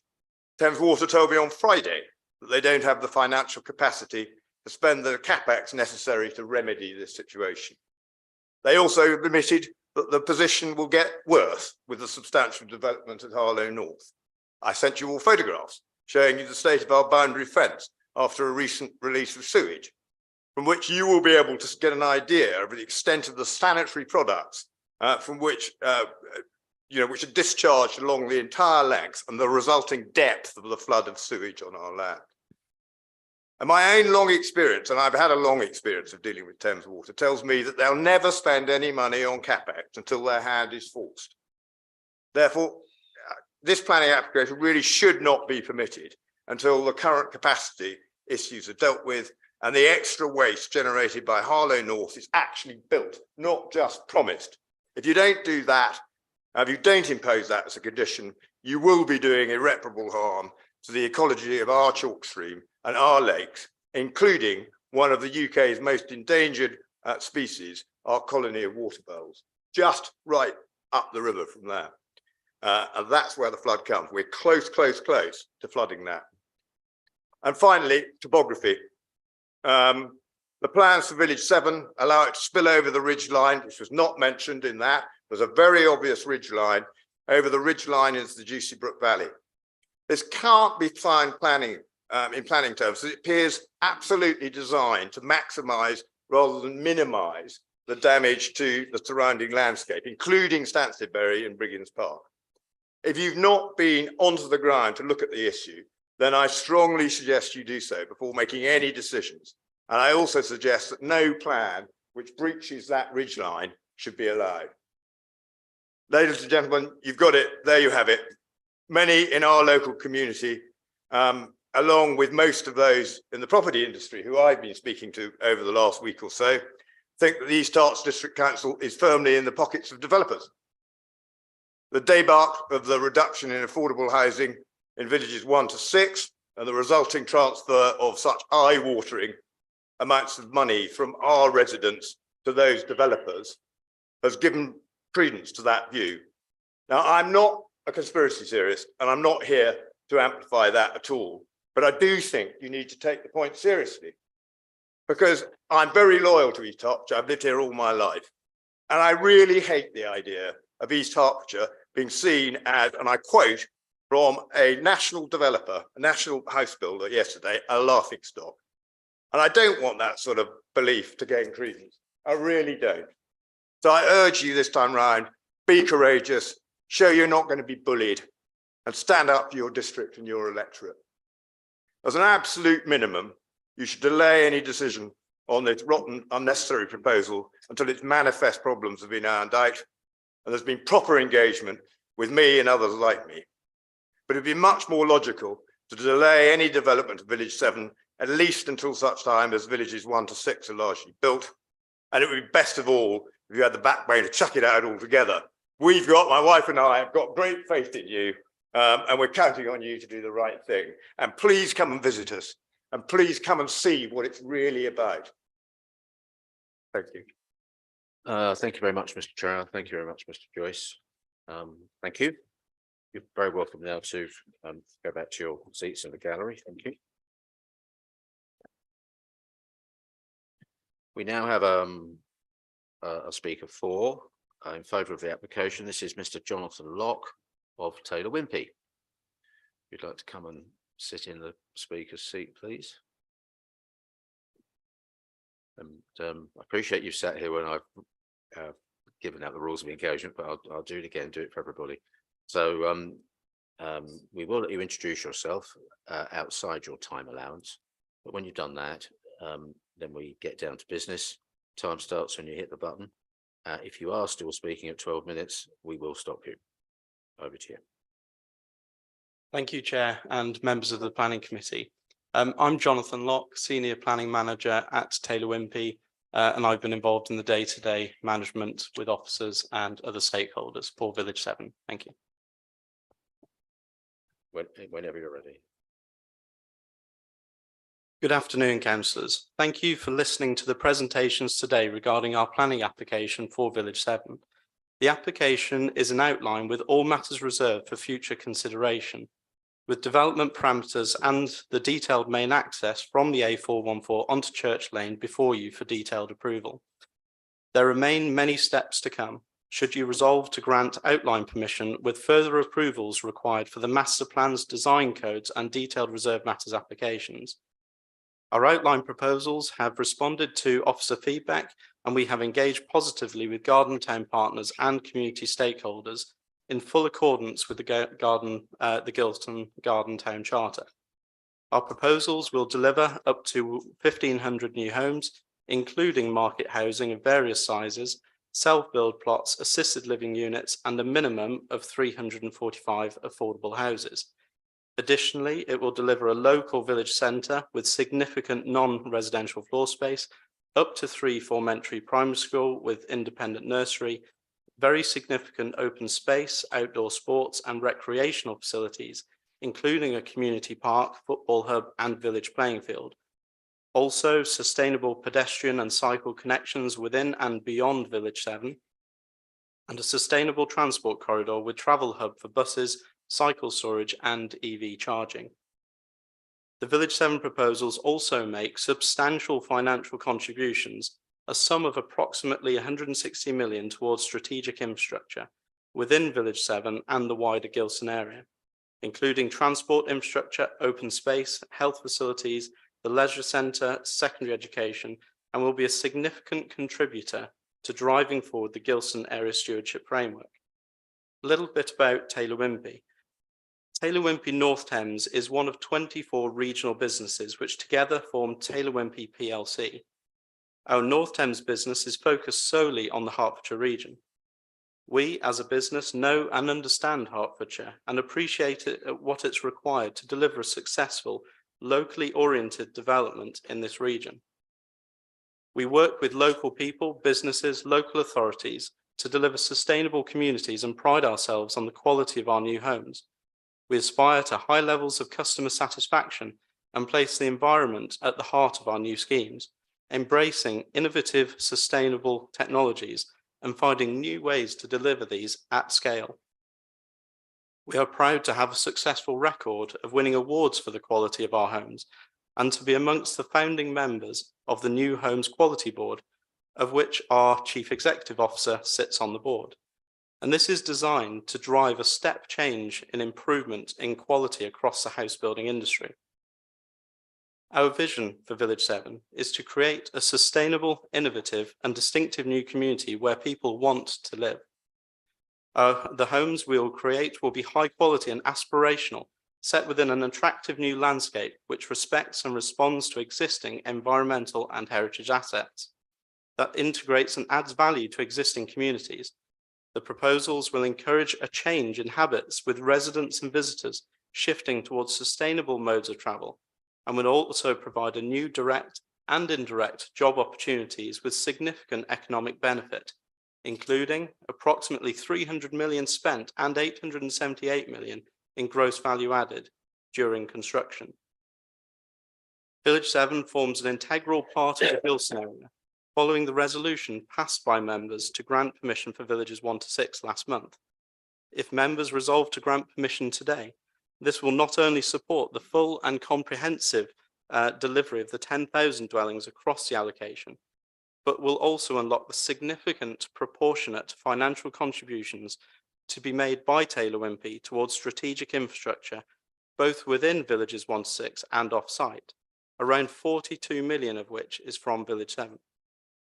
Furthermore, there are a number of strategically important Gilston area-wide infrastructure items to be delivered within the boundary of Village 7. These include a strategic football hub and the section of the sustainable transport corridor, which forms the western gateway to the Gilston area. The contribution of Village 7 should not therefore be understated. It is critical to realising the comprehensive delivery of the Gilston area. Taylor Wimpey have also produced an assessment to consider the viability of the proposed development. The assessment has been independently reviewed by the Council's own advisors, BPS, who have reported that the scheme is currently able to deliver a maximum of 21.65% affordable housing. However, like the uplift proposed and approved for villages 1 to 6, we have enhanced our affordable housing offer to a minimum of 23%, along with a review mechanism to ensure that this figure can increase to a maximum of 40% should the viability of the scheme improve in the future. Village 7 will also deliver a new pedestrian and cycle routes throughout the development towards Roydon Station and improvements towards the Canal Towpath, which onward connects with both Roydon Station and Harlow. And then in response to the concerns raised by Mr. Trower, to whom we have reached out regarding the potential commuter route required by the council, we would add that no decisions have yet been taken on the route of the commuter link to Roydon. Detail thus far is only in the form of high-level appraisals. Full detail will be considered post-outline permission as required by the appropriate condition and will be subject to further discussions with the council and with the affected landowners. Turning to sustainable working patterns, we believe that the houses that we build and the provision of places to work which reflect changing trends in working patterns is important. Our homes will provide a work from home hub and the potential for co-working spaces within community buildings, which will be explored, allowing residents to use communal workspaces within a short walking distance of their home. We firmly believe that creating a sustainable community and an attractive place to live isn't just about the buildings and physical infrastructure, but also about our open spaces, parks, and wildlife. We have worked hard to develop initiatives which look to integrate nature around and, importantly, into our developments. Village 7 will deliver significant parks, public gardens, natural and semi-natural green space, outdoor sports and play provision, and pocket and traditional allotments and orchards. This is inclusive of a significant southern greenway and northern strategic green corridor wrapping around Village 7. Habitat retention and ecological on-site enhancements will help generate a very significant 30% biodiversity net gain for habitats and a 19.54% gain for hedgerows, well above the incoming government target of 10%. We also recognise that we all have a part to play in responding to climate change. All the new homes in Village 7 will satisfy the government's Future Homes Standard, producing a massive 75 to 80% reduction in carbon emissions when considered against current building regulation requirements. A fabric-first approach to design will be adopted to minimise heat loss, and this will be supplemented with the inclusion of a number of energy-efficient technologies, but particularly solar panels, wastewater heat recovery, EV charging, and a site-wide community air source heat pump. Further, convenient recycling storage facilities, rainwater harvesting, energy and water efficient appliances will be integrated. The development would deliver very positive social benefits by providing a mix of affordable housing tenures, as well as assisted living accommodation and a local village centre with new employment opportunities. This will draw in new business with significant direct economic and indirect supply chain benefits. Social cohesion would also be supported through the new primary school and nursery, outdoor leisure and sport facilities, community buildings, and a significant number of play areas for children of all ages. The Gilston area would establish a cohesive new stewardship and governance arrangement, placing control of community infrastructure with the community, bringing communities together who have a vested interest in the environments in which they live. This body will be led by a board of trustees with representatives from the council, residents, the developers, and other stakeholders. The board will have responsibility for all decision-making in regard to the management of the site, including the setting of appropriate service charging. The Village 7 team have been an integral part of the formation of the emerging stewardship and governance proposals, alongside Places for People. The proposals before you carefully consider all relevant local plan policies to ensure compliance, and we have, with our supporting consultants, worked closely with your officers and advisors to ensure a policy compliant proposal. This has included careful consideration of the surrounding environment, including drainage, noise, landscape, and visual impact, transport, biodiversity, and heritage, to name a few. In terms of heritage, detailed heritage assessments have been undertaken and sensitive development zones identified at Brickhouse Farm and nearby listed fish ponds, and importantly signed off by Historic England and the council. In considering impact upon the setting of Hunsdon House, the proposed development is located a significant distance to the southeast of the house, at approximately 1 kilometre as identified in the officer report. Further, there will be substantial landscape planting to the north of the master plan to act as a further strategic buffer with extremely limited visual connection. A construction management plan required by condition will also control the measures required to ensure construction takes place considerately and sensitively within the environment and communities affected during construction. In conclusion, Taylor Wimpey are pleased to present the Village 7 proposals before members of this planning committee and are excited to realise our vision, aligned with that of the Garden Town, to create a sustainable, innovative, high quality and distinctive new community where people want to live. We are excited to deliver a legacy development that both we, the Council, Garden Town partners and stakeholders, both current and future, can be proud of. Your officer's report has concluded that the proposals would represent a significant proportion of the Council's identified housing need within the planned period and would be vital to the Council's 5-year housing supply, and that the provision of residential, community and economic infrastructure in meeting identified needs carries significant positive weight, and as such the development is acceptable in principle. And also that the proposals comply with the development plan and national policy, and accordingly your officers had recommended the proposals for approval. We respectfully request that you endorse that carefully considered and fully justified recommendation, and we thank you for your time in listening to what we've had to say today. Thank you. Thank you very much, Mr. Locke. Nearly to the second. Well done. Thank you. It's interesting, isn't it? You spoke for 12 minutes. It's quite a long time, isn't it? So when you speak for an hour, it's a very long time. Thank you. Thank you. Of course, David, yes. I have belatedly found a single reference, but there may be others, to the Lee Valley Regional Park in this document. And I just want to make the point that whilst I know there is not a disclosable pecuniary interest, and I don't really think there is an interest at this stage, but I have come from this morning chairing the Regional Park Planning and Regeneration Committee, and I think that should be recorded. Yeah. Okay. We I appreciate don't that. see that it will. No, not away, David, but we appreciate that. Thank you very much indeed. Thank you. Okay, the next speaker is Councillor. I beg your pardon, Suzanne. Thank you very much, Eric. Again, I don't think it's relevant. I probably should say it. I represent East Herts at Lee Valley Regional Park. Okay, thanks very much.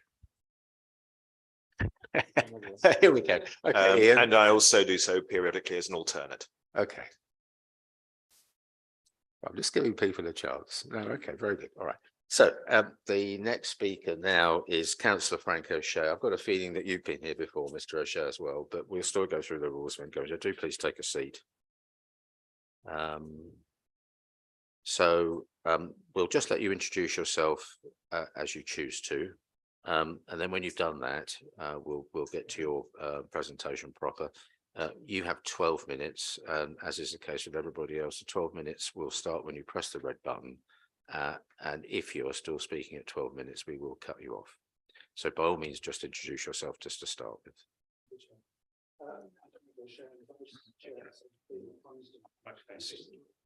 You just press the, yes, it helps people to. Sorry, I'm Frank O'Shea. I'm Vice Chair of the Hunsdon Parish Council, and I'm also today representing Eastwick and Gilston Parish Council and the Hunsdon, Eastwick and Gilston Neighbourhood Planning Group.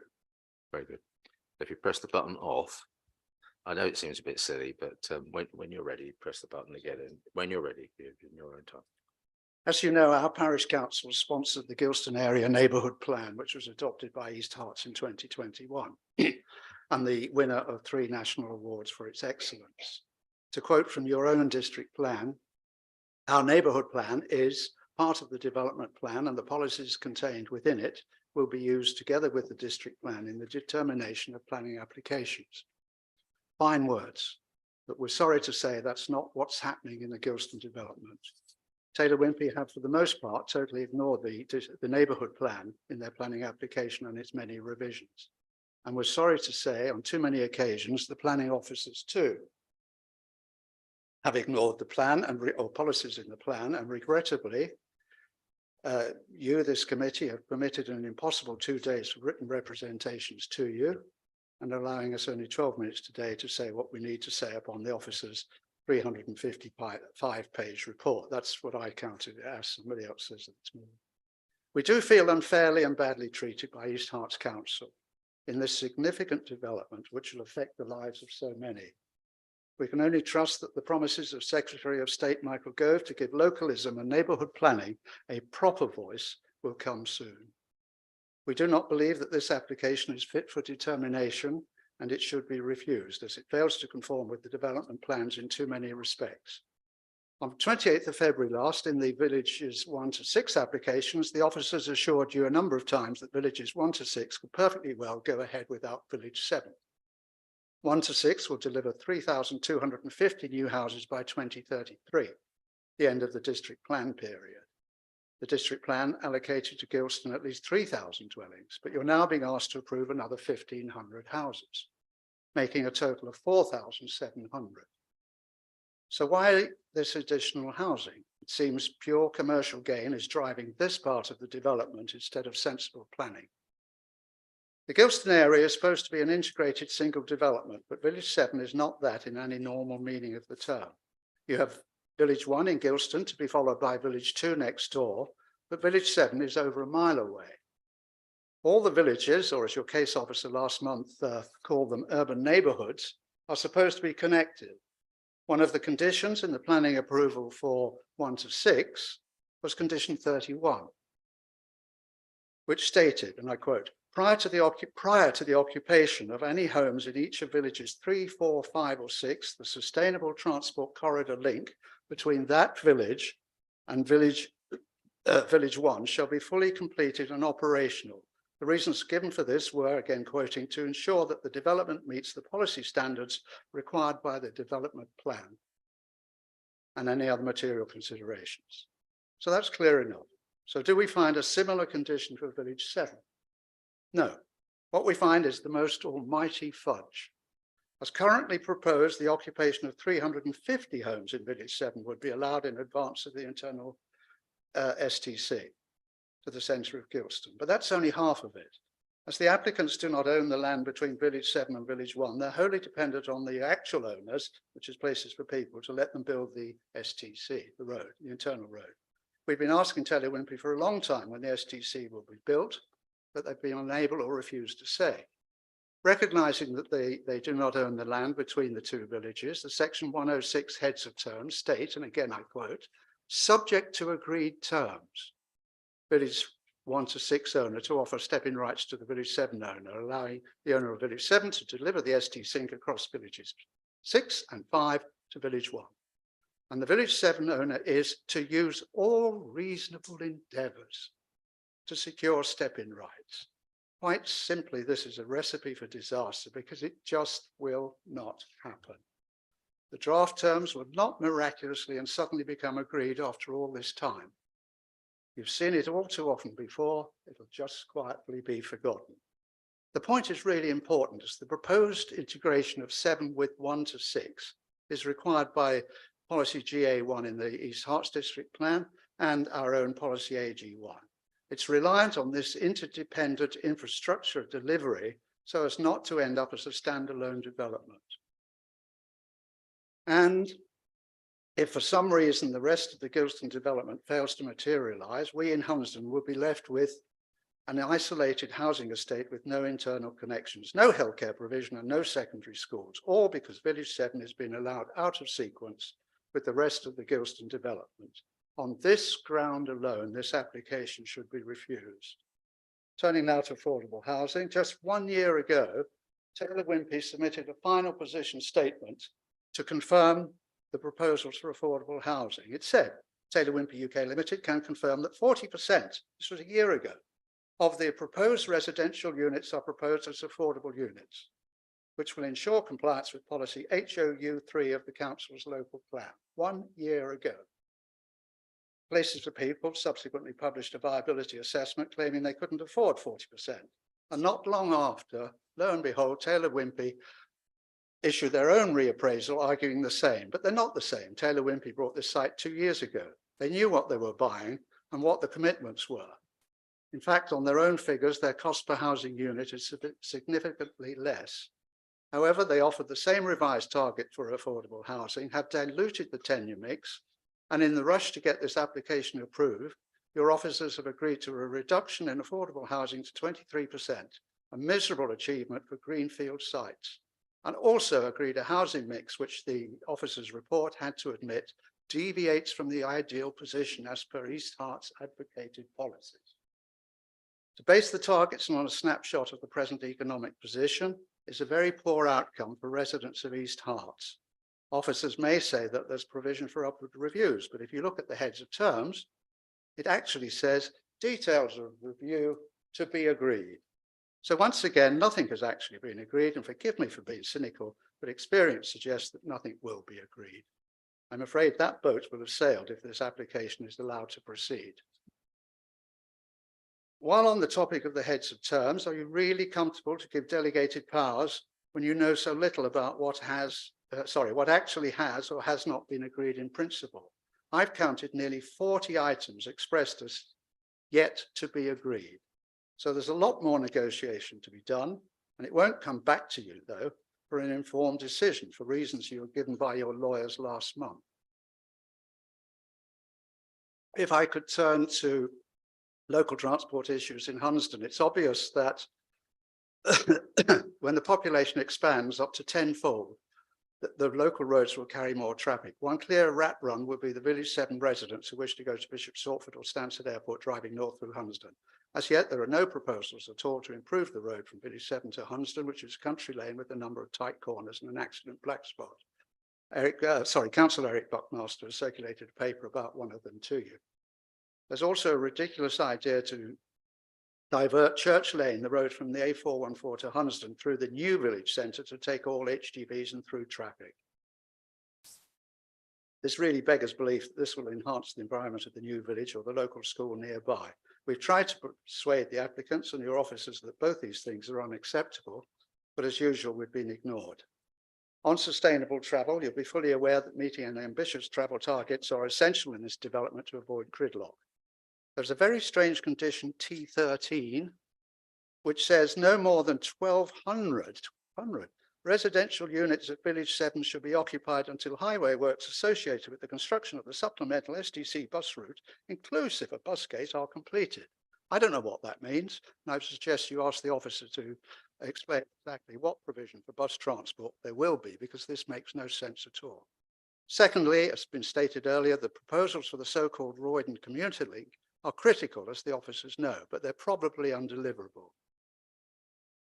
The link to the nearest station has to pass over private land. You've heard about this, and there's no evidence of any agreement with the owners of the land. So it'll almost certainly rely on council exercising CPO or Highways Act powers, which are very expensive and unpredictable. It'll also require the safety upgrade of the footbridge over the A414, for which there's no agreed funding. The officer's report says on medical and healthcare that the NHS is content with the provision for the health centre in Village 1. But that's not what their representative said to you on the 28th of February. So that needs to be clarified if you would, please. But in any event, the officer's report admits that the NHS is seeking contributions towards meeting local health impacts because of the development, and identified, and again I quote from the report, the officer's report, the hospital has little or no capacity and a funding shortfall is also likely. So they requested the Section 106 contributions from this development, which have to all intents and purposes been refused.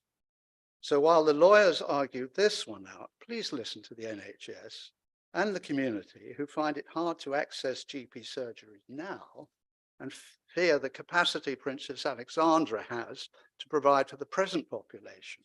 Please don't make it worse by agreeing to yet more housing when it's not needed before 2033. So in conclusion, as well as the above, we have in written representations to the council made a number of other points, such as the over-prescriptive parameter plans, which will predetermine the master planning and result in an undistinguished urban extension. We also deplore the failure to mitigate the impact of this massive development on the existing community in East Herts, and the use of green spaces to take facilities which the developers do not want elsewhere. For example, placing a major football hub without buildings and parking for 60 cars on land allocated for a country park and close to a Grade 1 listed historic house, and agreeing to the siting of the Gypsy and Traveller pitches in a wildlife corridor.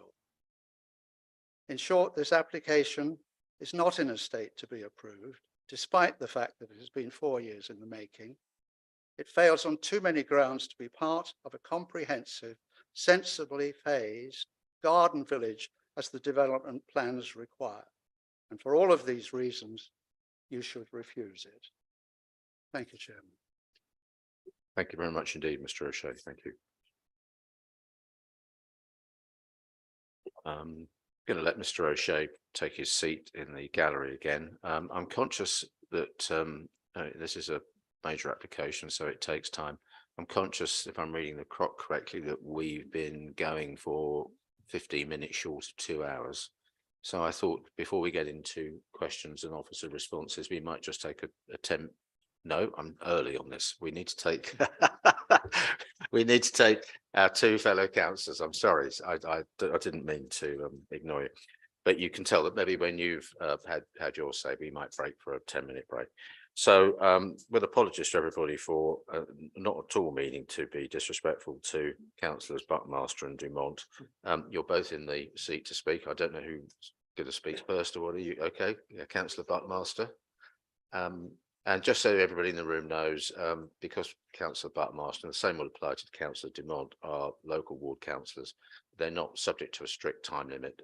It falls within my discretion as to how much time they get. But we've all been there before, and I'm sure we'll manage perfectly well. So away you go, Eric, please. Thank you, Chairman. Before I begin my address, I've had an unusual request, which I'm relying on you as to whether or not it's permitted. Somebody who couldn't be here today has asked me to make a few comments around accessibility. So it's not exactly directed towards the planning application, but I'm just asking you whether I'm allowed to make those comments. Well, I'm just going to look left and right because, as you know, I happen to have a couple of legal advisors on the top table with me here.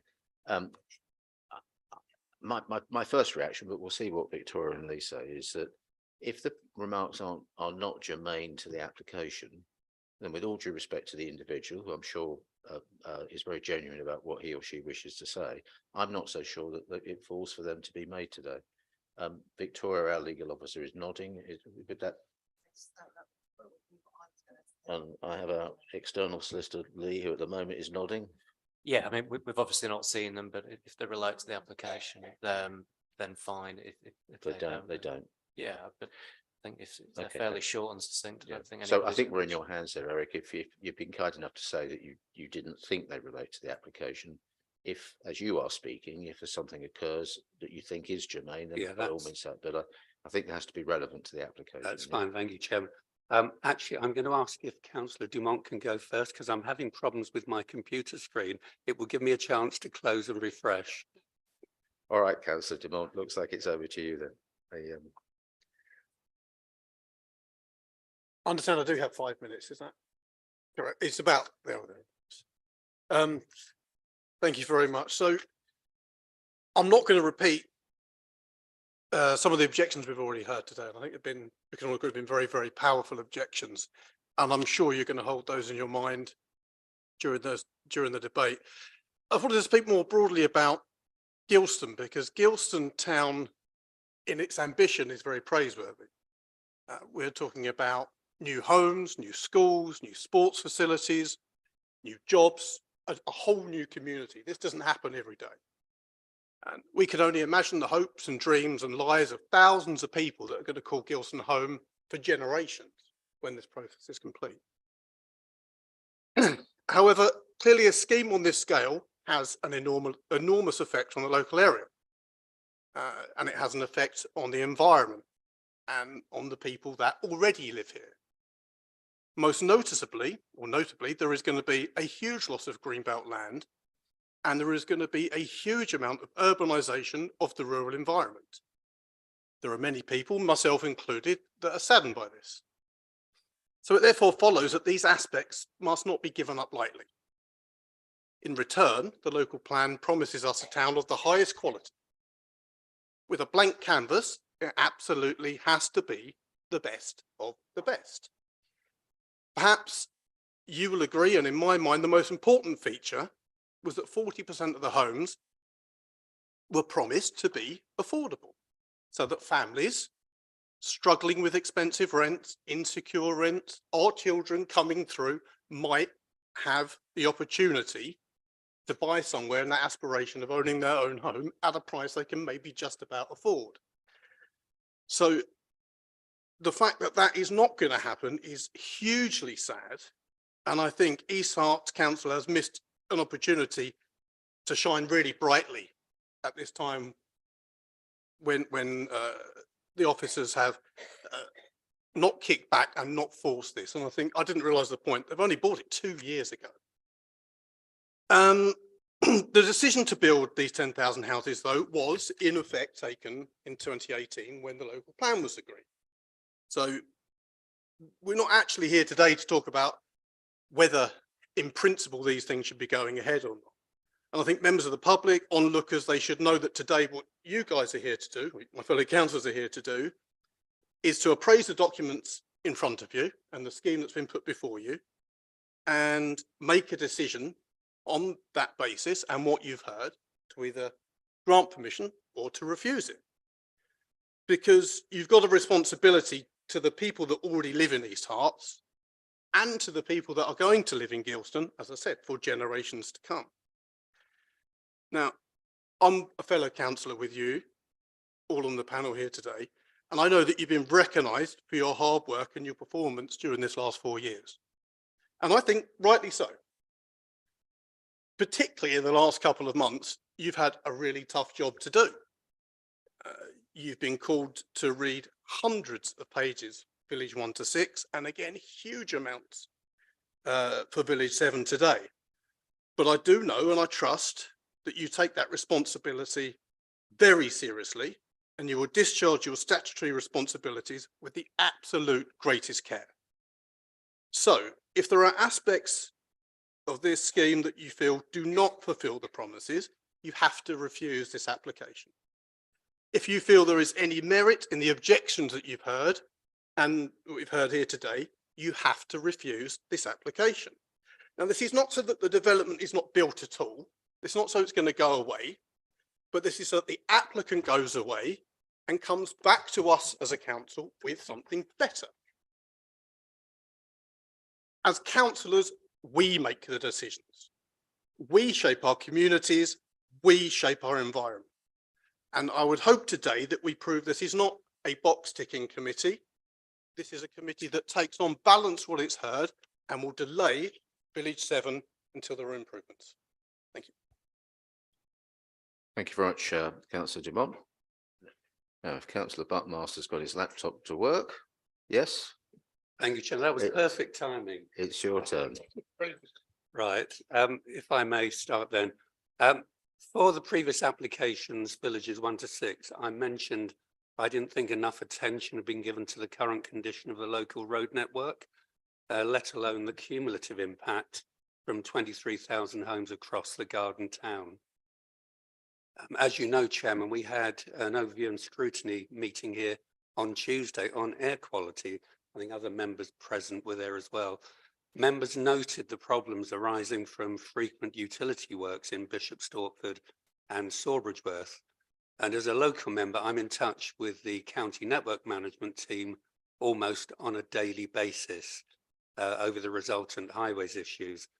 Since the last DMC meeting, when we considered Villages 1 to 6, we have concurrently had roadworks for UK Power Networks, Cadent Gas and Affinity Water. As I left home today, Sawbridgeworth Harlow Road, the A1184, was completely closed off, while Cadent Gas continued to deal with a gas leak and the whole of the road is flooded, resembling a lake from a burst water main. This is a regular occurrence along the road from Bishop Stortford through Sawbridgeworth and beyond. It's serious and residents are having their lives disrupted while businesses are having appointments cancelled.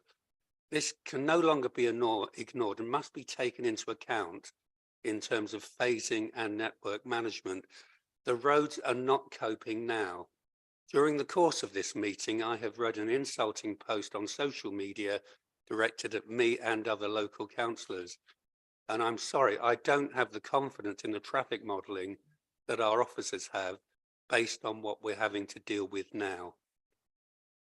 Now, when we started the district plan process 8 or 9 years ago, I recall we proudly affirmed that infrastructure would go in first.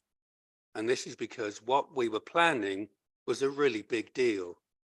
We were embracing the imperative to meet local housing needs, and we were about to agree a very large increase in our housing stock. I do appreciate conditions have changed for a number of reasons, but I am genuinely concerned that viability assessments across the whole of Gilston area have exploited the situation at the expense of what should be extremely important obligations. I'm going to start now by endorsing just a few of the comments by the neighbourhood plan group. So you have heard some of this, but I think it's important that I endorse some of those items. Firstly, that a more sustainable sequence of development would be to start building from east to west, which means villages 1 to 6 would have all the sustainable travel infrastructure in before village 7 is built out. Villages 1 and 7 will be constructed more or less concurrently, but will be physically disconnected from the rest of the development for many years to come. Village 7 will be dependent on the community facilities and sustainable transport links provided by Village 1, which will be 2 parallel but independent and disconnected developments. The agreed neighbourhood plan policies, which were referred to, which are material to this application, require that Village 7 is properly integrated with villages 1 to 6 and the wider Gilston area from the outset.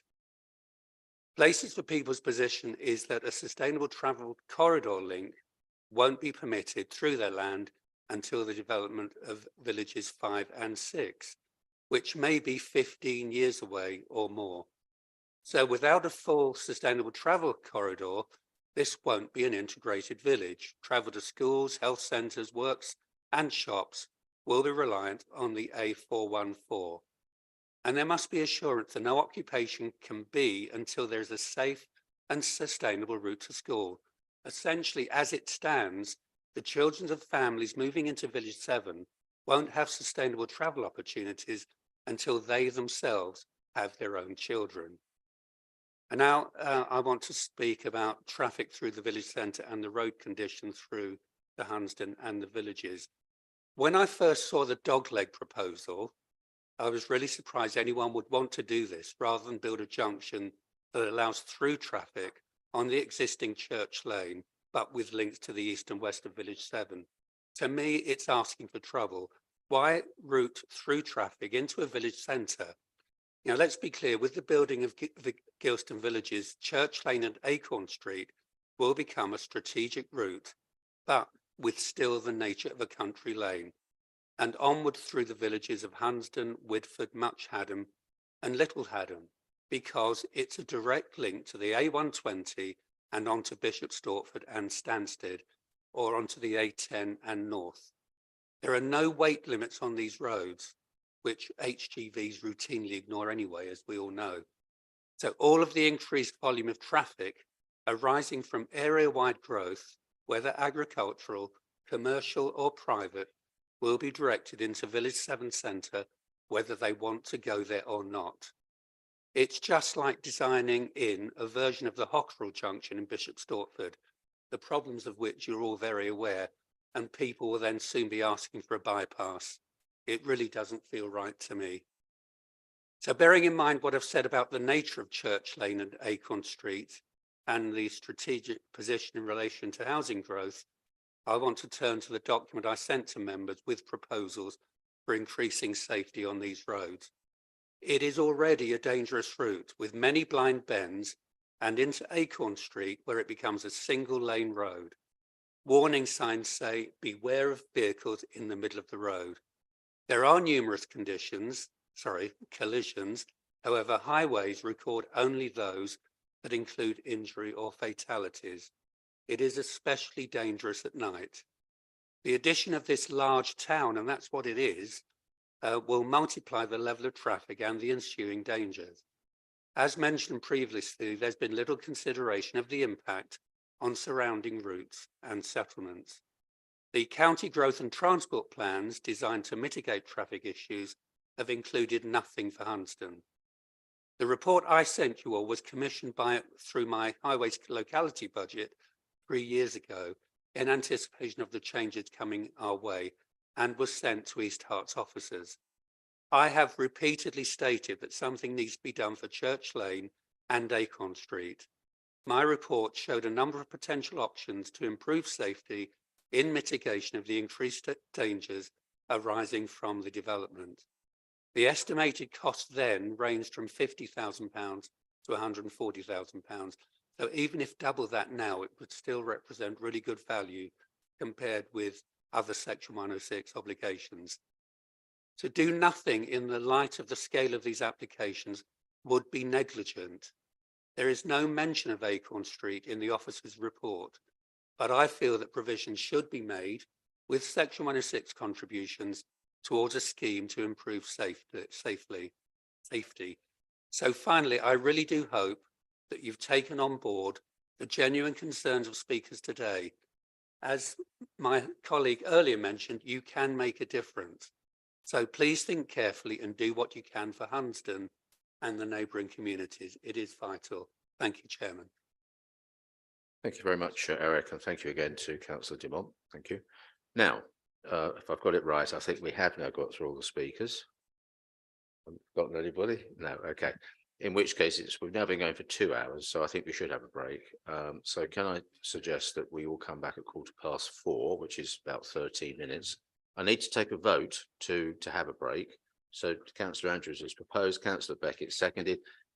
Not for the first time, every hand has gone up in the room. We do actually need to vote on it. So all those in favour of having a vote, please show up, a break, please show a hand. Yes, that's unanimous. Very good. So back at 4:15, please. Thank you.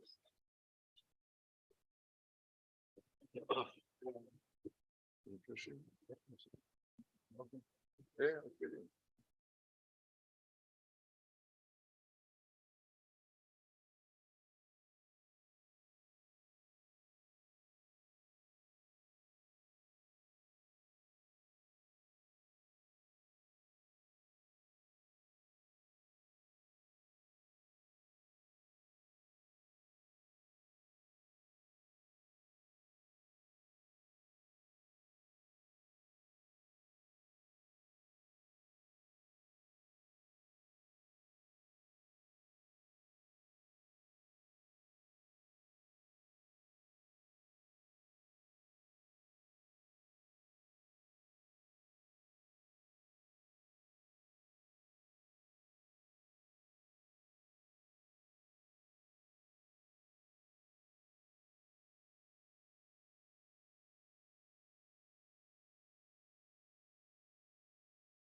Okay. Yeah, okay. So thank you very much, everybody. I hope you all just had a moment to stretch your legs and have a cup of tea or something or other. Right, so we've got through the public speakers and the local council members. I'm conscious that we have fewer people in the gallery now than we did before. I hope they were as clear as everybody else that we were going to resume at 4:15. It's now 4:19, so I think they've had an opportunity. So we are going to resume. You think they've gone, do you? Okay, that's fine. Fine. So we will proceed. Members know this perfectly well, but again, just for the benefit of members of the public in the gallery and people maybe viewing outside on the streaming. What we will do now is that we will take the various points made by the various public speakers and we will ask officers to respond to them. We do in the room have several planning officers who are intimately involved with this application. So we have Emily and Head of Planning Sarah and Karen and indeed Jenny Page at the end. So we've got a small army of officers who we can call upon and legal advisors and whatnot.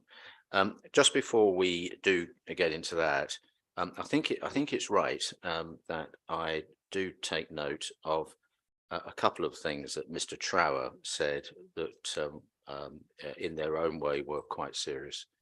According to my note, he did say, and I think it's right that we deal with this, that East Herts District Council planning function is quotes in the pocket of developers.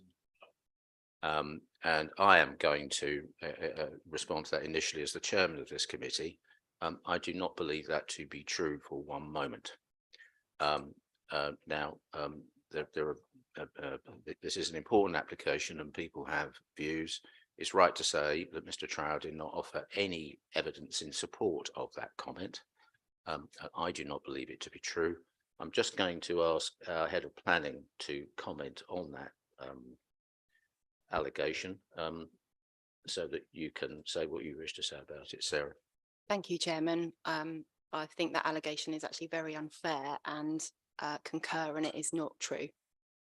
And if there is, if Mr. Trowers does have evidence, then that should be presented to the council outside of this meeting or taken to the police for investigation.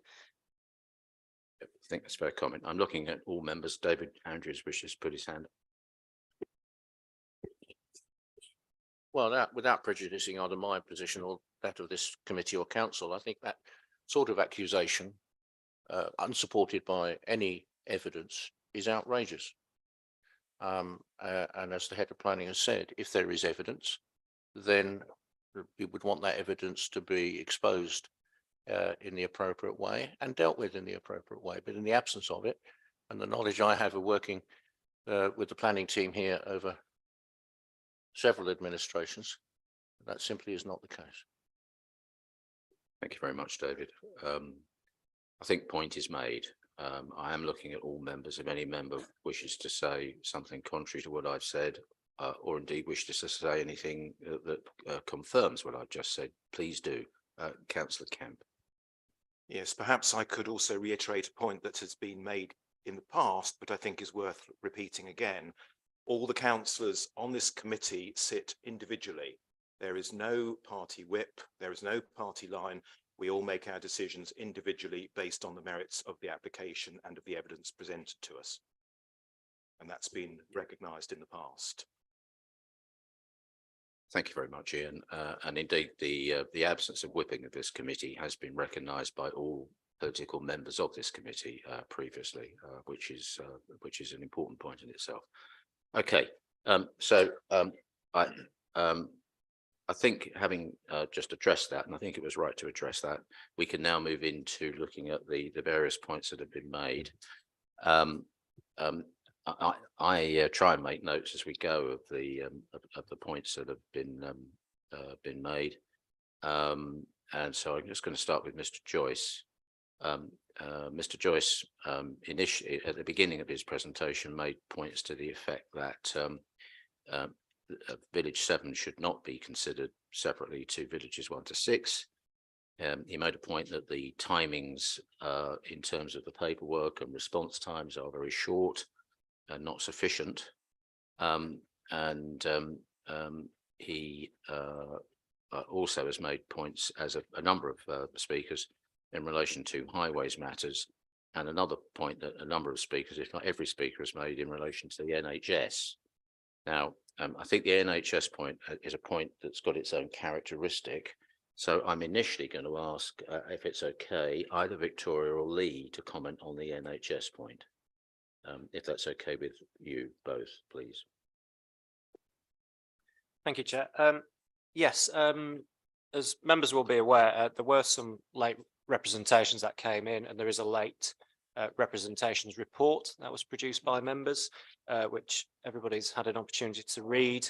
So that covers the latest representations from the Integrated Care Board. The points made have been set out in some detail and addressed there. So, Chair, I don't think there's a great deal more to say on that point, to be fair.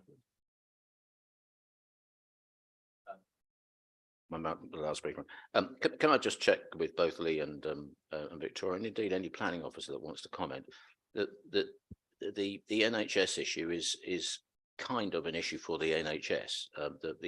It's kind of that the NHS have to fund themselves.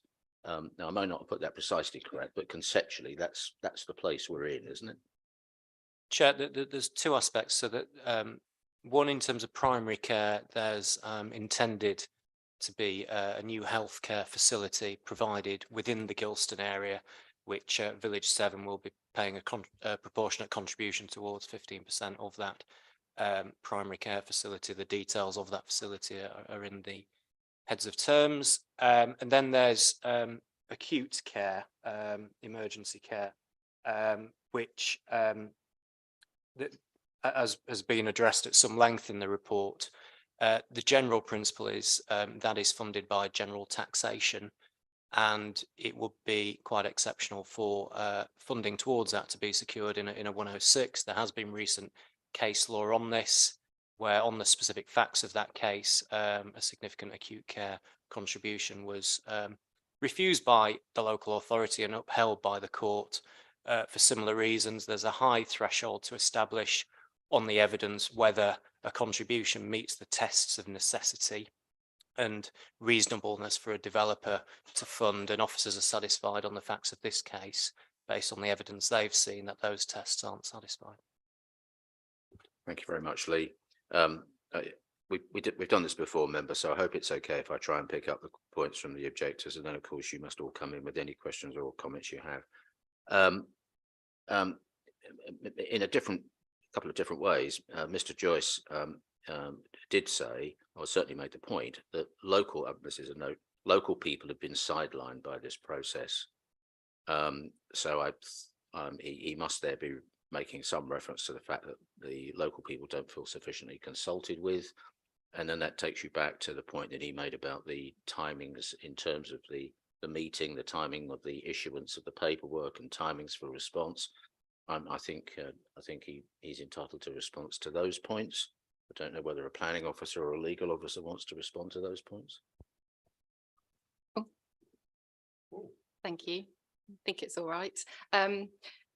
Just in terms of a general point, obviously, as the case officer outlined in her presentation, this is an allocation that forms part of the district plan.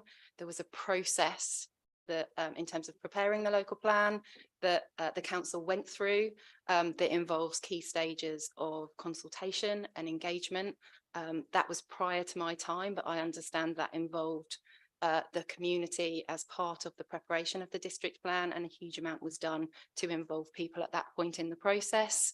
And then there has also been consultation in the normal way in relation to the planning application. So there have been opportunities for people to respond to the application, and the developer themselves have done engagement in leading up to the planning application. Now, that was another applicant at that point in time, but there still has been engagement that has been done throughout the planning process to date. Thank you. And just looking ahead, given that this is an application for outline permission, and as Emily made plain from the slides she put up on the screen, there will be to put it broadly, various master planning and consultative processes still to come. Do you want to just bring those to life a little bit, please? Yeah, thank you, Chairman. In a normal circumstance, if you like, you would go from a submission and approval of an outline application straight to the submission of a reserved matters application. So that would then be assessment of internal means of access, landscaping, layout, and design detail. In this instance, there are controls that the planning authority have put in place, which include the submission of a strategic landscape master plan and a village master plan ahead of the submission of any reserved matters. So those plans need to be submitted to and approved by the council prior to such time that a reserved matters application can be submitted. The conditions also require that those master plans are accompanied by a suite of detailed technical studies, which include information on ecology and a whole range of other matters, including landscape and visual impact, such that there is sufficient level of technical evidence detail prior to the reserved matters that gives more control over the overarching principles beyond that of a normal outline planning permission. Thank you. No, that's fine.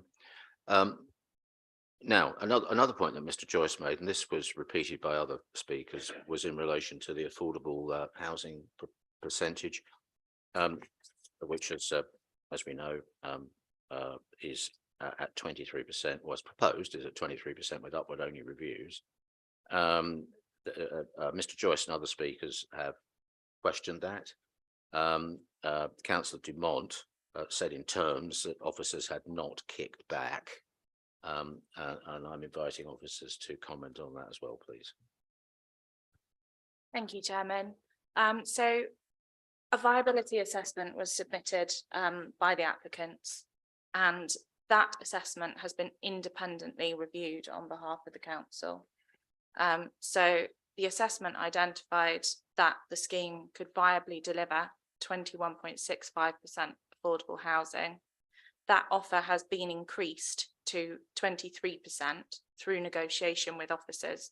So on that very basis, it's clear that officers didn't just accept the view of the applicant and did kick back and push for as much as is reasonably possible at this stage, in accordance with the council's district plan policy on affordable housing, which allows for viability assessment and allows for amendment to mix and tenure as part of that viability assessment process.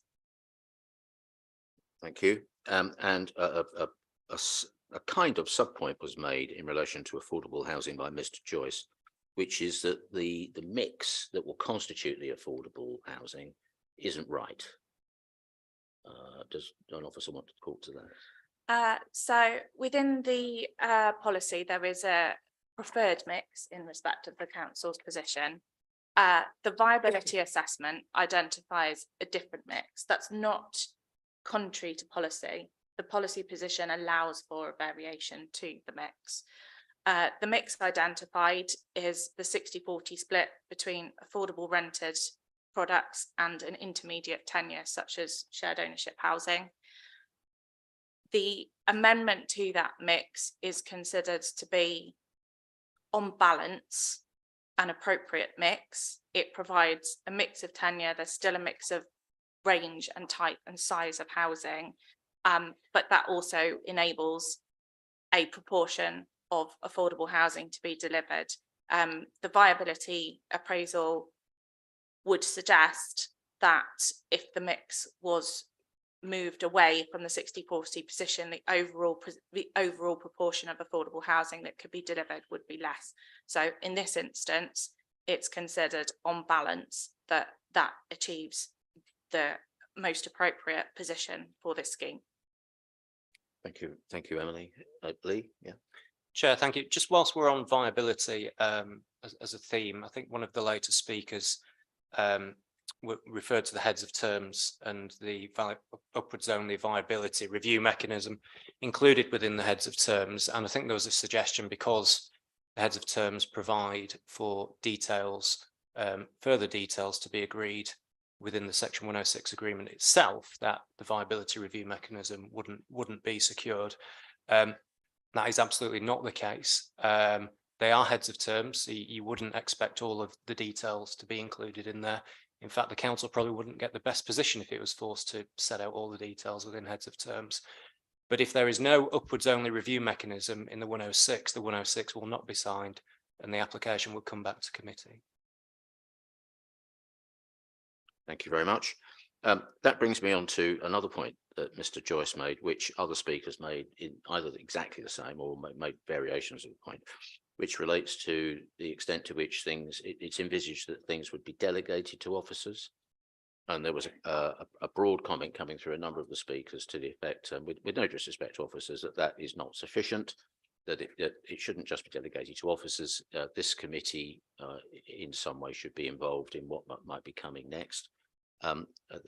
We need a response to that, please. Chair, thank you. If I go first on that. So it's absolutely standard practice for the final details of conditions and the legal drafting of the 106 to be delegated to officers. That is standard. It's also consistent with the council's constitution. What we have here are quite a detailed set of heads of terms which run for many pages. The conditions run for many pages. And what the delegation says is the items within those heads of terms need to be secured. And if they materially change or they're fundamentally different, then it would need to come back to committee. But I think it is right that officers have presented very detailed heads of terms with key commitments. And then the detailed drafting to secure those, it's absolutely right and standard that is delegated to officers, and it is consistent with the council's constitution. Ben, yes, do come in. Yeah, sure. Sorry, I just wanted to come in on that. I mean, I take your point that it's a standard, that it is a standard condition that it is delegated. I don't think this is a standard. The application we have in front of us is a standard application. And I think the previous application, nor was that standard. Together they're, I think, one of the biggest in the UK, in England, I believe. And so I take your point, and I understand that there are issues with it being whether there is a route by which we can bring it back. But I don't think that is a good argument to say that it shouldn't come back. And I don't think that the level of detail is either a good argument why it shouldn't come back. I think we all are capable of handling plenty of detail. I'm just want to put that out there. I think we do need a way to bring these 106 details back to committee. Before you comment, well, actually, I've got two other hands. If they're going to the same point, I'll take the comments now. If they're not, then I'll let Lee respond. Thank you, Chair. Yeah, and I'm here to assist the committee and members. I think when I was referring to standard, I was probably talking from my own experience of dealing with urban extensions, new town projects, and very, very sizable 106s where authority has been delegated to officers as opposed to standard run-of-the-mill planning applications. But I take the point. Thank you. If I may, I was going to come in and say that it wouldn't have surprised me if some members of this committee might be saying to themselves that they feel that in previous applications, whatever they may be, there's been some kind of formula arrived at, which is that something will be delegated to officers in conjunction or in consultation with the chairman of committee. Just something like that.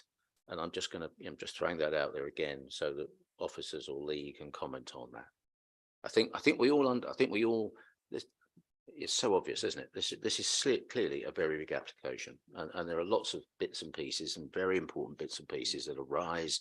There's lots of forward stuff that can happen, and we are concerned here to do the best we can for the residents of East Hertfordshire.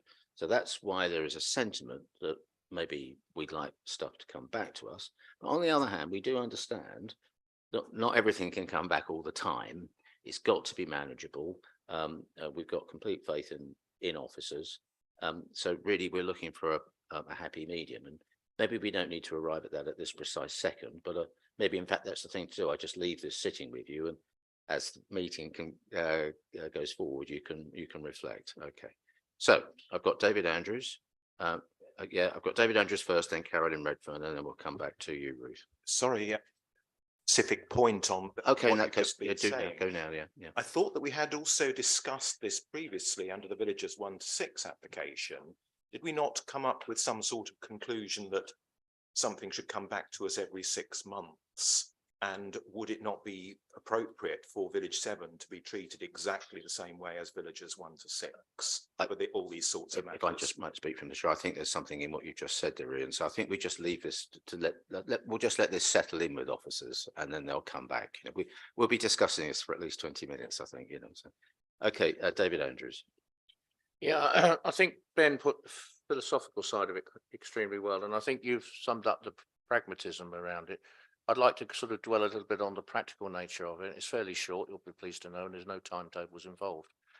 It's close on 100 pages, close typed, of conditions and heads of terms. We are but mere, it's a lot to get our head round. Some of us haven't. It's several days, extremely hard study, with a highlight pen and post-it notes and scribbles in the margin, which of course we don't have the benefit of.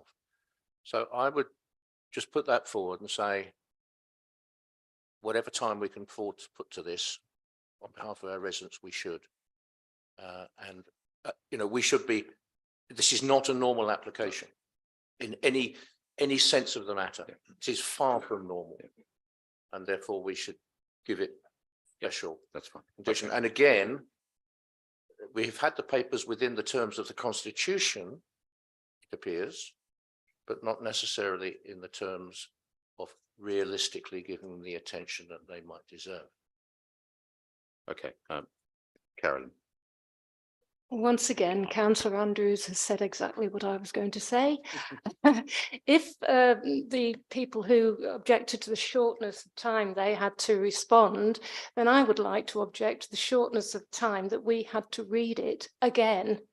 It's a repeat of the last one where we just didn't have time to read and digest it in just over a week. It was a massive report.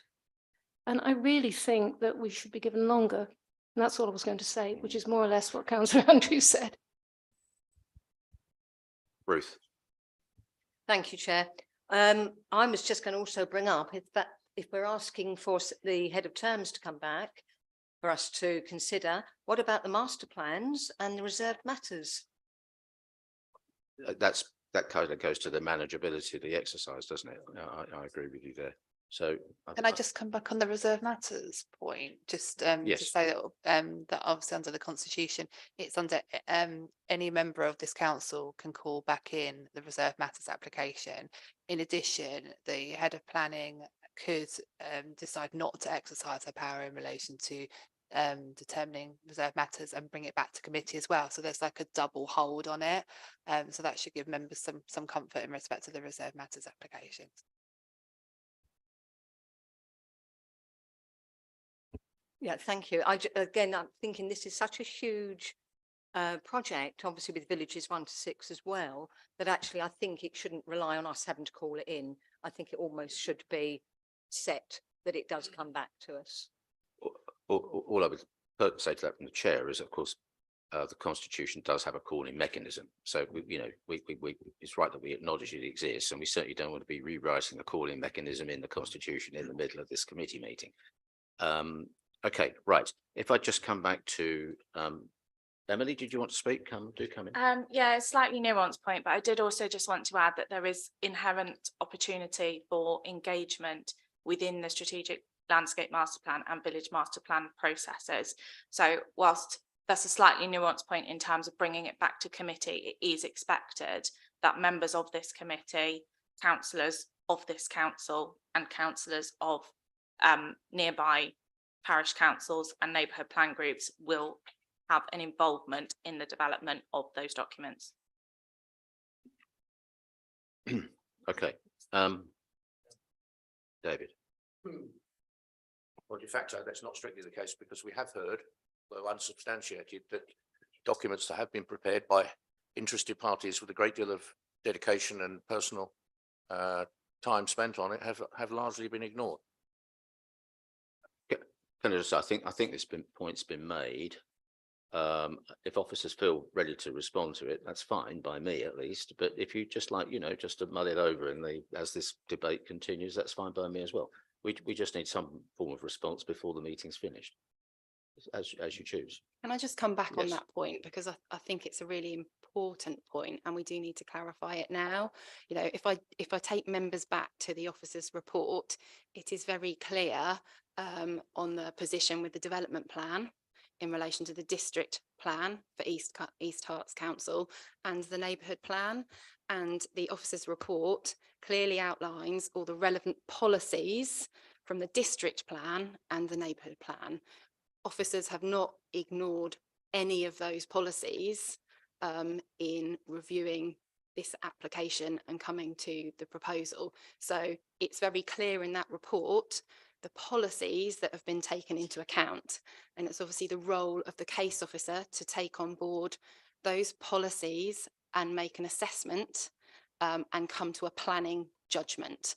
And that may be different from other people who have a view on this application outside of the council, but that's the role of the case officer to assess the application against the development plan, and the neighbourhood plan forms part of that.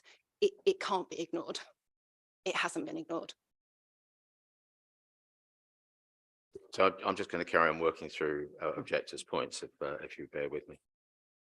So at least in terms of my notes, I think I've drawn out all the points made by Mr. Joyce. I know that Tony's keeping notes with me and officers are as well. Yeah.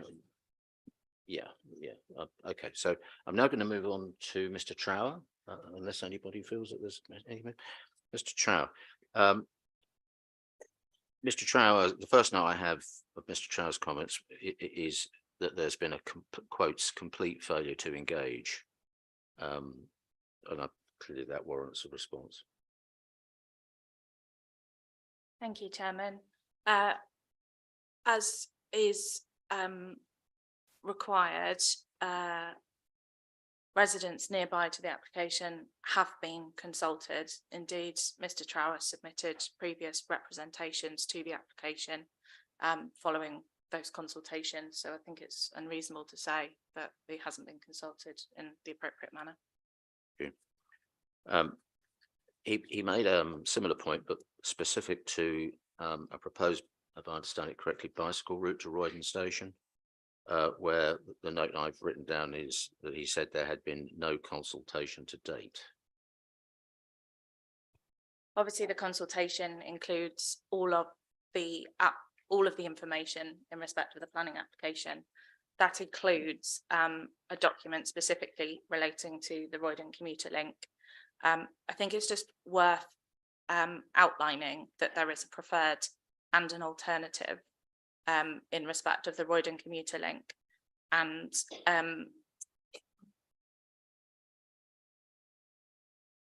yeah, I think I'll let Roger talk about it some more before I stray into detailed highway territory. That's fine, but yeah, there is two alternatives. Those are set out within that document. Yeah, Roger can explain a bit more. Okay, just to introduce you. This is Roger Flower of Hertfordshire County Council, Highways, Hertfordshire County Council. Thanks, Roger. Thank you, Chair. Yes, so in terms of the Roydon commuter link, there's an identified link required to provide on the active travel offer for the development. There's a couple of options that have been identified. At this stage of the process, we need to be confident that one of those options could be delivered. The process for, in effect, agreeing which one is the appropriate route and the details of it are kind of covered within the conditions under the village design code, a D6 condition. So it sets a requirement that the preferred route needs to be agreed and confidence around its deliverability agreed prior to the submission of any reserved matters application. So we kind of, at that point, we know which route we're pursuing. We've got a broad idea of what it is and what it looks like and what needs to happen. And then there's a separate requirement at T6, which is also a condition that says prior to occupation of 350 units, an application needs to be made to deliver that link. So we've got confidence that it can then be delivered prior to the trigger point, which is 1,000 homes on the site. Sorry, thank you, Roger. So coming back to Mr. Trower, according to my notes, the next point that he made, which he made with some force, is that Village 7 will be a, quote, stranded asset.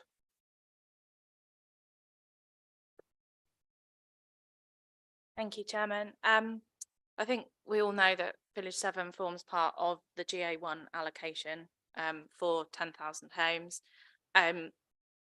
This application, whilst only relating to 1,500 of those 10,000 homes, has a significant amount of controls through the conditions and the Section 106 heads of terms, which prevents this development from coming forward in isolation of the Gilston allocation as a whole. That said, this is still 1,500 homes. It is still substantial amount of development in its own right, and the application is predicated on serving day-to-day facilities for the development within the development itself. So that includes delivery of substantial sports facilities, primary school, community building, retail facilities, employment facilities, public open space, and as well as a whole range of transport connectivity and residential dwellings. So on that basis, whilst there may be a period of time where things need to catch up in terms of physical development, the controls in place always ensure that the development is connected, and not only connected to the rest of the Gilston allocation, but also connected to existing settlements such as Harlow, and also links to the Roydon station and other employment areas nearby. Thank you. I think it's right to say that other speakers specifically made a point, and I think Mr. Trower was alluding to this, which is, to use his terminology, that Village 7 would be stranded unless and until the sustainable traffic corridor is connected or to villages 1 to 6. What do we say about that, Roger? Thank you, Chair. I think the evolution of these applications over a long period of time, and I think actually there was a point made by Mr. Joyce as well, which was around this. It kind of introduces a level of complexity which I can appreciate people can misunderstand. So to be clear, we fully would be against a standalone settlement, and as a transport authority, and everything we've done has been to secure conditions or Section 106 requirements that prevent that from happening. And we do that by, in effect, requiring triggers for infrastructure to ensure that it happens in the right way. And I appreciate reading some of these conditions. It's quite difficult to work that out, what we've actually secured. And equally, the application, because of for an academic reason, has to set out a standalone settlement assessment, because it has to do that, has to demonstrate, if you consider this in its own, what it looks like. But that's an academic assessment. It's not an assessment that we support, but it has to be done. And it kind of gives the wrong impression, because none of us support that principle. We want it to come forward with the appropriate infrastructure to provide the connections to the facilities that they need to ensure that this place is sustainable. I don't know if my mic's on. Yep. So I think in terms of the STC connection, there's various conditions and Section 106 heads of terms that ensure that we have connections back to Village 1 to 6, or in particular Village 1, where the early development will happen. Village 7 will be reliant upon schools, for example, happening in Village 1. So what we have secured, I think there's a typo in condition T9, and because it should refer to an interim STC link to Village 1. It refers to interim STC hub twice rather than interim STC link. So there's a prior to occupation requirement that that interim link is provided. Because of the practicalities of delivering that, it's initially a walking and cycling link. So allow people to walk and cycle to the village school, for example, in village 1. And then by the time we reach 350 homes, the later conditions you'll see, I think it's T11, says by the time we get to 350 homes, it's an STC link. So it then needs to provide for bus links at that point. That's a reasonable time to give them to deliver something that is quite a challenge to deliver that piece of infrastructure in a period of time. So we have to strike a balance as what we think is reasonable. So yeah, I can go on and on about this, but I think I'll leave it there for now. I think that's enough for what you've asked. Thank you. Mr. Chairman, could you just, on that last point, an objector was saying that that sustainable link could not be imposed because it would have to pass through village 6 and that places for people would not allow access to it while development is going on. Can you confirm absolutely that that walking and cycling route can go through and is definitely achievable? Thank you. It's the same point I was going to come back on, so good timing. Yeah, I think the way it works is we word the restrictions in a negative form to control the development that can come forward within Village 7. So, for example, the STC link from Village 7 to Village 1 and the facilities within Village 1 will need to pass through the owner's land in Village 1. But the way that works is you prevent more than 350 dwellings within Village 7 coming forward. So if it hasn't happened, then development stops. And the Highway Authority is satisfied is that is a balanced approach to controlling development. We are also including provisions in the 106, and the intention is there will be a single section 106 that both landowners will sign, which will address collaboration matters such as this. So not only do you control development, you give yourself the best opportunity of it being delivered. So officers have worked really hard to, with both applicants, to ensure there are sufficient controls in there that they can support with their recommendation to members. And there's a similar point in relation to the Roydon cycle link, which is even though third-party land ownership may be required for that, there's a control mechanism on the development to prevent that from coming forward, progressing too far before the link's delivered, and then it's for the developer to deliver it. And just a general point, it's one of the nuances of planning, which is anybody can make a planning application on any land. You don't need to own it. What the key test is it an appropriate use of the land? And then you use conditions and 106 obligations to regulate how that development would come forward. Thank you. Okay. Chair, can I just add? Roger, yes. Yes, sorry. I think that's it's important to know that the interim walking and cycling link broadly follows existing rights of way, so it's deliverable. So I just wanted to make that point as well. Thank you very much. Terence? Yeah, sure. Thanks, Chair. I just wanted to come back a couple of points ago as well, if I may. I think probably for the benefit of the committee and the wider viewers and people in the gallery,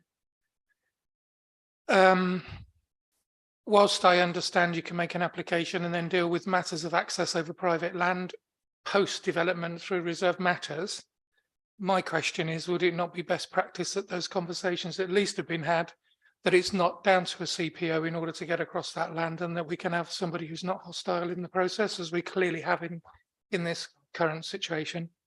And then the other point, which goes on the timing of Village 1 and the whole transport situation, is some of the points that were made, it seems to make quite clear sense to me that Village 7 should be coming along a bit later on when all the infrastructure has been put in place, because otherwise people's habits have already formed, and not encouraging them to use the sustainable transport links because they've been there for 15 years without it, or however long it is.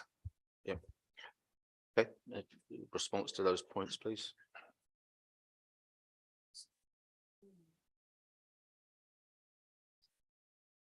Just on the land ownership point, and Emily will come back on the others. Yes, but I think, as Roger made clear, I don't think this is the only potential route. So I don't think that is the only show in town, and the route hasn't been defined yet. So no formal CPO process has commenced. I'll check that before with officers. And yes, of course, if that became If that became the preferred route, I don't think it is from my discussions with officers, but if it was, then there would of course be engagement. So I think that would be jumping the gun a bit to start those sorts of negotiations when it's not actually the preferred route. Emily? Yeah, thank you, Lee. I'll just add a little bit to that in terms of there is a preferred and an alternative route identified for the Roydon commuter link at the moment. The preferred route goes through the Brigands golf course. The alternative route, I understand, Mr. Trower's land forms a section of the alternative route. Obviously, that's the alternative because it's not preferred, and the more deliverable option and the preferred option is the route that uses already surfaced public rights of way within the golf club land. So on that basis, we consider that there is a reasonable prospect of this being able to be delivered. And as Lee and Roger have alluded to, there's negatively worded controls to ensure that in the very unlikely event that that didn't happen, that the development couldn't progress to such an extent that it would create unattractive impacts in that respect. Roger? No. Yeah, I just think it's, whilst we might have a preferred route, I don't think we have a preferred route, if you know what I mean, at this point. And there is two options. One goes through the golf club. That isn't a right of way, just for a point of correction.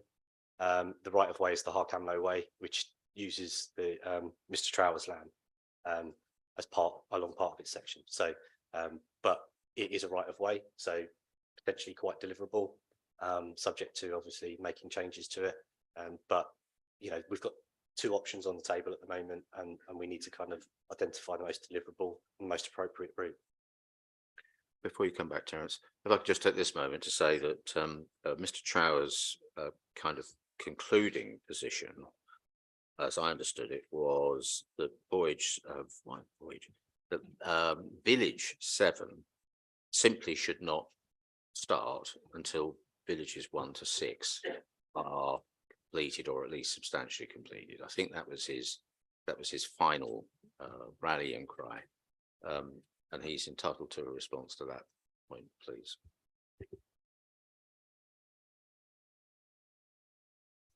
Thank you. So Village 7 is an integral part of the council's 5-year land supply and respect of housing, and on that basis, it's needed to deliver the plan for growth in accordance with the council's district plan. So, you know, in the view of officers, it's needed now. In which case, I think we haven't had a reply to Terence's point, which is that we need to get good habits into people early on. Who would like to respond to that? Good travel habits, Roger.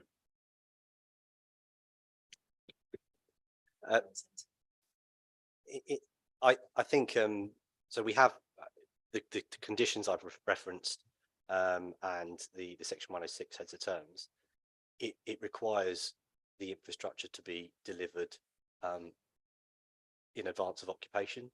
So it will also come with the travel vouchers to each of the properties that are occupied to incentivise kind of use of active and sustainable travel provision.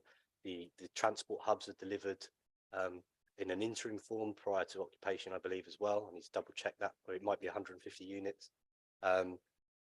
So every step is being made to deliver the supporting infrastructure to provide the connections back into Village 1 and indeed onwards to via Village 1 onwards into Harlow to access wider facilities as well. I believe it's not my area, but I believe that there's conditions around phasing, trying to secure principles around phasing that I think Lee can probably touch on to give you a bit more confidence, which is what I think you're actually seeking at the minute.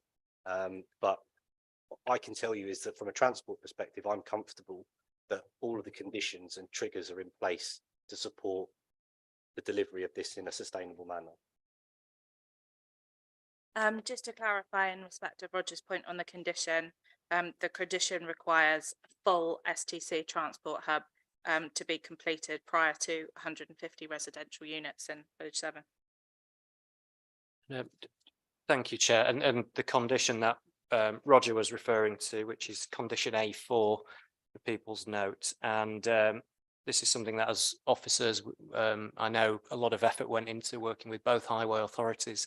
And that requires, it prevents development, apart from preliminary works, from commencing until permission's been issued for Village 1 to 6. 6 months have elapsed following enabling works within Village 1. And a Village 7 and Village 1 phasing scheme has been approved by the council. And that phasing scheme relates to the timing and delivery of key infrastructure within Village 1 relative to progress within Village 7. The whole purpose of that is to make sure Village 7 comes forward in an acceptable form. So the key triggers have specific conditions already. So the STC links, the interim STC link, the central Stalk crossing, they are all secured. And this phasing condition is extra protection. It acts as a sweeper to ensure that officers, before development proceeds within Village 7, are satisfied that the phasing will come forward in an acceptable form, having regard to what's going on within Village 1 and the wider development. Chair, so you happy with that as an answer? Yes, thank you, Chair. Just another point I would just come back on, and I guess it's just a procedural thing, and it's with my Bream hat on, I guess. In terms of if we've got 2 preferred potential routes for a travel route, and I was running that project, and I'm telling you how to do your job, but if it was me, I would be having preliminary conversations with the 2 landowners and say, we're considering these 2 options. If it was to come your way, how amenable are you? And then you would have a slightly better idea. But and I guess that's probably not a conversation for now, but it's just a process kind of thing. I've got something more on transport when we come to it a bit later on, but I think it's a bit further on. Yeah. Tony, did you have a quick question or a comment? Just a comment, really. To help us understand better the travel, you said households will get vouchers. So the first 150 houses they get vouchers. So will they be able to walk or cycle to a bus? That's what I'm asking. Can you make that clear, because it's not been said yet? Yeah, so the requirement is that the infrastructure is provided to the unit. So if you've got a dwelling, they need to be able to access the infrastructure. That's the point of the conditions and the triggers that we've locked in, so that you can, from first occupation, access these facilities walking and cycling. To get on a bus to Village 1 before 350 units are provided, the interim solution is that the bus would have to route back via the A414 and into the development. But by the time we get to 350 homes, the bus would route through via the STC. Sorry, if I might ask Roger a question, can I just clarify whether it's the first 150 units that get the sustainable travel vouchers, or whether it's all of the units? Yeah, I just read that as you saying it would be 100, but it's all of them. Everybody will get a voucher. So every property in the development will have access to a £500 voucher. David Andrews. Yes, thanks. I mean, the challenge, I suspect, for most, if not all of us, is that, officers have been embedded in this for years and years, and their familiarity is second to none. And I salute that. I've got every confidence in them. But we're expected to do a deep dive, and that's where some of the challenges come for us as members, because we just don't have that, and we can't be expected. We have to be generalists. But Lee was talking about condition A4 in some detail, and it came, if I'm getting it right, it arose out of this conversation that Roger was starting around the STC and various other things. But I'm looking at condition A4 on page 498, and I don't recognise what Lee was saying in connection with condition A4. So either I'm missing the point, Lee, or there's another condition A4 somewhere. Draft planning conditions, appendix C, time limit for commencement of development alongside village. But you seem to be reading a lot more into that than I can. So there's 3 bullet points, which so the first line, development shall not commence, and then there's 3 bullet points until after planning permission has been granted for villages 1 to 6. Expiration of at least 6 months following the commencement of enabling works within Village 1. And the final bullet is a Village 7 and Village 1 phasing scheme has been submitted and approved, and then development needs to be carried out in accordance with that scheme. And then there is a definition which is in the definitions section of the Village 7 and Village 1 phasing scheme, which may be what I bamboozled you with, because there's extra detailing there. And that's actually set out in it's been tweaked slightly in the late reps report in the table. And I'll read it out. So it means a scheme relating to the phasing of the development within Village 7 relative to the timing of delivery of key infrastructure and facilities within Village 1 and sustainable transport connections from Village 7 to Village 1 facilities and the central store crossing. Such scheme to demonstrate there will be sustainable access for residents of Village 7 to the appropriate education and other facilities. The planned sustainable transport corridor link from Village 7 to Village 1 and the central store crossing in a timely manner. The scheme shall include a timetable and negatively worded occupation triggers linked to the Village 7 development. So hopefully that assists you. Okay. I'm so much better informed, Chairman. This is the challenge for me, and I suspect other members too. It's this constant cross-referencing, and I know it's there in the outline permission that we granted not that many seemingly days ago. But this is the challenge for us, and I know officers are very happy to work with us on it, but it doesn't. The challenge doesn't go away because officers are willing and right that we take this application as this application. You know, we were here a couple of weeks ago, but this is its own application, so that's fine. Sure. Okay, so bear with me, members. I haven't quite covered off Mr. Trower's comments.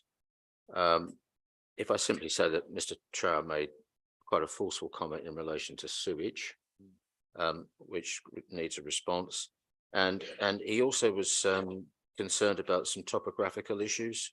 The note that I've written down here is spill over ridgeline. So can we have an officer's response to those points, please? Thank you, Chairman. In respect of the wastewater treatment, the late rep summary includes an additional condition proposed for the application to control the occupation of any dwelling or any part of the development until such time necessary wastewater infrastructure is in place. So essentially, the development cannot be delivered without sufficient capacity, whether that is within existing capacity or whether that's via improvements. So I think that covers that one off. In respect of the sort of topographical situation, it's acknowledged in the officer report that the site slopes from a sort of broad high point in the north down to a sort of lower point in the south towards the A414. Obviously, the site is allocated for development through the district plan. That included a level of assessment of impacts, including landscape and visual impacts. In terms of the planning application itself, it's accompanied by an environmental statement under the EIA regs, and that includes chapters in respect of landscape and visual impacts and also heritage impacts as well. In respect to the parameter plans identify developable areas within which development must comply.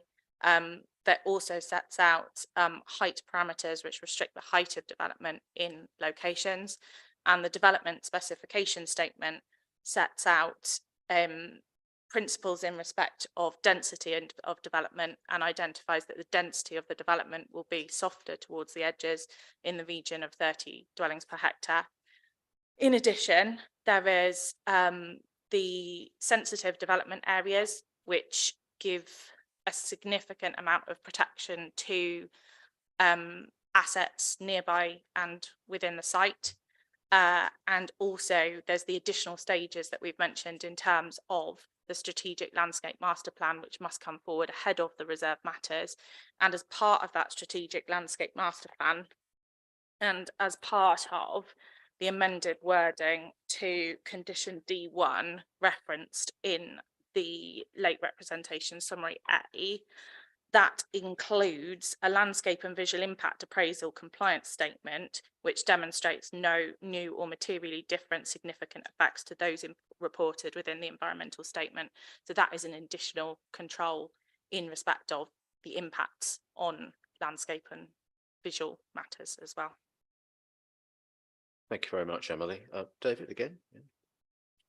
Yeah, well, on the process of wastewater and sewage, it is a surprise to me, frankly, that the development of this size is not taking care of its own wastewater. We're familiar with a number of villages in East Herts where either full or fairly substantial treatment of sewage takes place locally. And yet we have a development of this size, and we didn't really develop it with villages 1 to 6, although I was keen to. When we have a development of this size, which is going to push stuff in a pipe down to Rye Park, which is, which is constrained, which is running, only to put it in the River Lee ultimately, we've got a classic situation here where we can treat the sewage, which is already a problem, and put it in the store and they go on its merry way, suitably purified.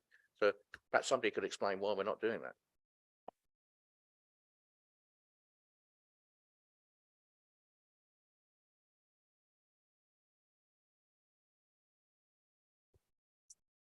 I think the straightforward answer really is that Thames Water have not objected to this application, and they have identified that there is sufficient capacity to serve this development.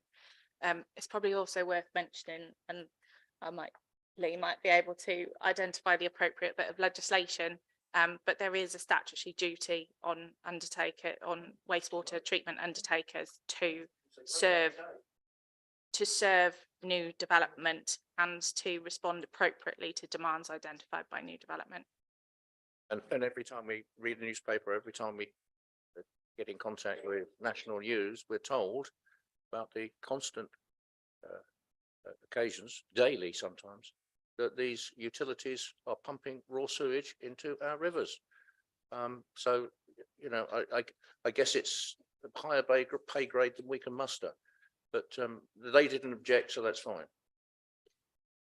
I think I was just going to add Karen. there that, as Emily rightly pointed out, there are other requirements on the developer that sit outside of planning. So there's other consents that are required specifically from Thames Water in terms of how foul water and sewerage will be dealt with. I mean, if I might just say, Karen, just for David's benefit, makes a fair point. I mean, there's no criticism that you take a view from Thames Water and they say what they say and you rely on it. That seems absolutely fine to me. But are you able to just elaborate a little bit on what you just said, Karen, as to what those requirements might be? Chair, we usually put an informative on the planning consent that makes reference to the developer needing to contact Thames Water and obtain the necessary approvals prior to commencing development. Okay. So I can't go into detail about their legislation, but I just know that there's only so far planning can go, but there are other requirements in that regard. That's fine. We get the point you make. Lee wants to come in. It's okay. Thank you, Lee, yeah. no, come in, Lee. if you And want to. just from, I mean, as is right, so there are controls outside of planning, but within planning, I think condition E9, which Emily referred to, that's quite onerous, and I think that should provide a lot of comfort in terms of referring to any necessary wastewater network upgrades. But yes, and there are rights of residents to connect to the water network, and I think a lot of residents who move into a new development of this scale would want and expect to be able to connect into the utility company's network. If I may have a stupid question, I haven't got an E9 on the draft planning commission. So you put it in the Yes, it's a suggested additional condition, which is in late representations report A. Page 12. That's all right. That's okay. That's okay. Terence is there to help you. That's fine. That's absolutely fine. You go for it. Ian. Yes, directly relating to these questions, E9 actually seems quite onerous on the developer, but it doesn't place any requirements on Thames Water. What if the developer builds all their houses and Thames Water simply don't do their job and don't provide the infrastructure? We seem to be left then with a development that can't be occupied. And I must admit, I share some of the concerns that have been expressed about Thames Water. We've had some experience with them in Ware that they're frankly glacial at the rate with which they proceed. One might almost call them Thames Ice rather than Thames Water.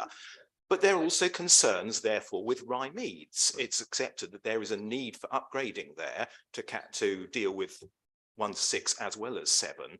Is there any redress whatsoever? Is there any compulsion on Thames Water to actually provide those developments and improvements in time before all the Gilston villages are ready?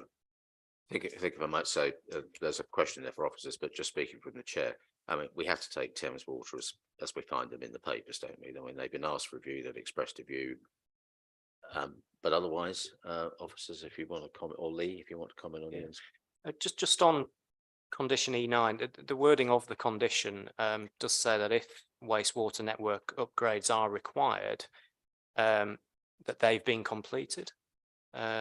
So I think there is that comfort there, but clearly water utility companies, which are statutory undertakers, are subject to significant regulation. We unfortunately can't change that regulation within this committee, and I know there are proposals from central government for further reform of that because of some of the issues that we've all read about in the papers. But there are regulatory controls outside of planning, but within planning, if upgrades are required, then E9 does refer to those being completed. I'm going to, I'm now on, you're pleased to know, members, I'm now on Mr. O'Shea's comments. So my notes are that in effect, the first 3 of his comments were that Taylor Wimpey and officers have ignored the neighbourhood plan, that local residents have been, quotes, unfairly and badly treated, and that this application is, quotes, driven by commercial gain, not planning considerations. Now, some of that is just comment, but there is something in there that warrants a response. If I could just ask officers, please. Thank you, Chair. I think I'd already dealt with the point about the neighbourhood plan and that not being ignored, so I don't want to repeat that. Okay, I mean, it just, and one can understand that why people might say these things. So I don't think, you know, we take it the comment for what it is. But if I can just push you a little bit, Mr. O'Shea said in terms that local residents feel unfairly and badly treated. Would you like to comment on that? I mean, I appreciate it's a slightly difficult thing to deal with, but No, thank you. entitled to an answer. Absolutely, I think it's a fair question. The residents have been consulted in the appropriate way in respect of the relevant legislation. The neighbourhood plan group particularly are involved in a greater level of detail as well through things such as the neighbourhood plan forum and other forms of engagement. So I think I think it's fair to say that there has been reasonable consultation, and that consultation is in accordance with the relevant protocols. Thank you very much. Did you want to comment, Karen? Please do. I was just going to make reference to the Gilston Area Community Engagement Strategy, which was a document that was jointly prepared by officers in conjunction with the Neighbourhood Planning Group. And that document is a published document, and it sets out the level of engagement that will be undertaken in regards to all planning matters related to the Gilston area, right from the outset through to the discharge of conditions. And that document does set out various methods of consultation and engagement, the need to set up certain steering groups, particularly at the master planning stage. And many of the measures within it go above and beyond what is ordinarily statutorily required of a planning authority. So I do think that that community engagement is something that has been seriously considered as part of the process of delivering policy GA1. Thank you very much, Karen. Okay, now Mr. O'Shea made quite a specific point in relation to, if my note's correct, condition 31. And as I understood the point he's making, he was saying that they're in villages 1 to 6, there is a condition 31, but well, Rod, you correct me, but you're obviously on the point. But that condition does not appear in relation to village 7. Why was that? Or is that? I think that the question, my understanding of the question that was raised was around, it was condition T13, and it was around this trigger for at 1,200 residential units for supplemental SGC bus route inclusive of Busgate. And I think the question was, what is that? Where is that? Why is that there? And I can appreciate for someone who's reading these conditions relatively blind in terms of the plans and understanding the phasing, it is quite confusing. In fact, it confused me when I read it initially, and then I realized what it was. So there's in parameter plan 4, it evolved over time. There was a supplementary SDC bus route that was added. I think it's a dashed blue line on the parameter plan 4, and it was in response to through the development of that kind of that parameter plan that there was insufficient proximity to the SDC link for properties that might be on the periphery of Village 7 development in the eastern side. So we required the inclusion of an additional link loop that would be serve the buses, and to give it priority would have a bus gate. So to ensure that private vehicles couldn't use the route and disadvantage the bus. So that's what that trigger is specifically relating to.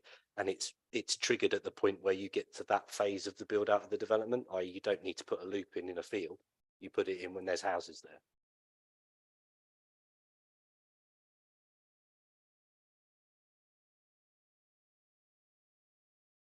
Mr. O'Shea's points.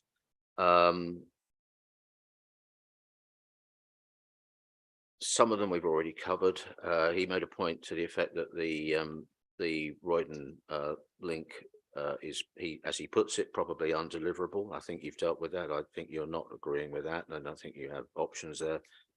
He raised the NHS point, and I think that's been dealt with by various officers. I think we understand the position there. He made a point about bus transport. Other than David making his usual reference in passing to a bus, I haven't heard an officer make reference to bus, I don't think. So, Lee or Emily, do you feel that you can just comment in relation to the bus comment from Mr. O'Shea or buses? Sorry, Chair, are you able to clarify exactly what the bus reference is about? Well, very good. That's touche, isn't it? Really, I've just written down bus transport ? I was hoping that people might recognise that. Ian, you're very hot on this stuff. Do you have any idea what I'm getting at all here? So this is from Mr. O'Shea's comments. Now, Chair, if I was to hazard a guess, it was probably in relation to the delivery of the link to provide the connectivity back to Village 1, which we've covered in. My very excellent Vice Chairman has just explained that to me, yes. Yeah. So, okay, so can someone respond then, please? Yeah, so I think that's the point we covered earlier around all of the triggers around when you get bus connectivity between Village 1 and Village 7, which is in its interim format at 350 units, and up to that point, it would have to go out back to the 414 and then in through the Village 1 access. Okay. All right, and then we have covered this, but it did seem to me that, or it does seem to me that through the speakers, this is a point that came up more than once. I think it's very important to the speakers, and I think it's very important to this project, which is the suggestion moving in from the speakers that the sustainable travel corridor won't be completed, and just this is my language, and that Village 7 could end up isolated. And that whatever anybody might want, it will be potentially impossible to complete the sustainable travel corridor. I know we've gone through this once before, but I think this is actually a very important point. So if you wouldn't mind, if you could just repeat what is the answer to that concern, please. Yeah, I can go through that again. It is a really important point, and actually we spent a lot of time making sure that we'd covered it. So initially we have prior to occupation an active travel link, so walking and cycling link back to Village 1. So that's a prior to occupation, so nothing can happen until that's delivered. We then move to the trigger of 350 units. At that point, it's potentially an interim route that will cater for buses. And then we have through the master planning process, we define the details of the permanent STC corridor, and that will be delivered at an appropriate point commensurate with the other villages coming forward in its final form. We don't want to second guess the full detail of that until we've properly concluded the village master plans.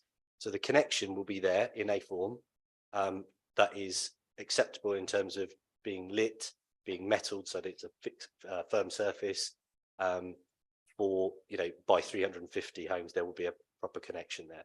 And an interim connection at 0 homes on Village 7. So there's no worst case scenarios. You have 350 homes and you have an interim link until villages 5 and 6 come forward, and you get full permanent link at that point.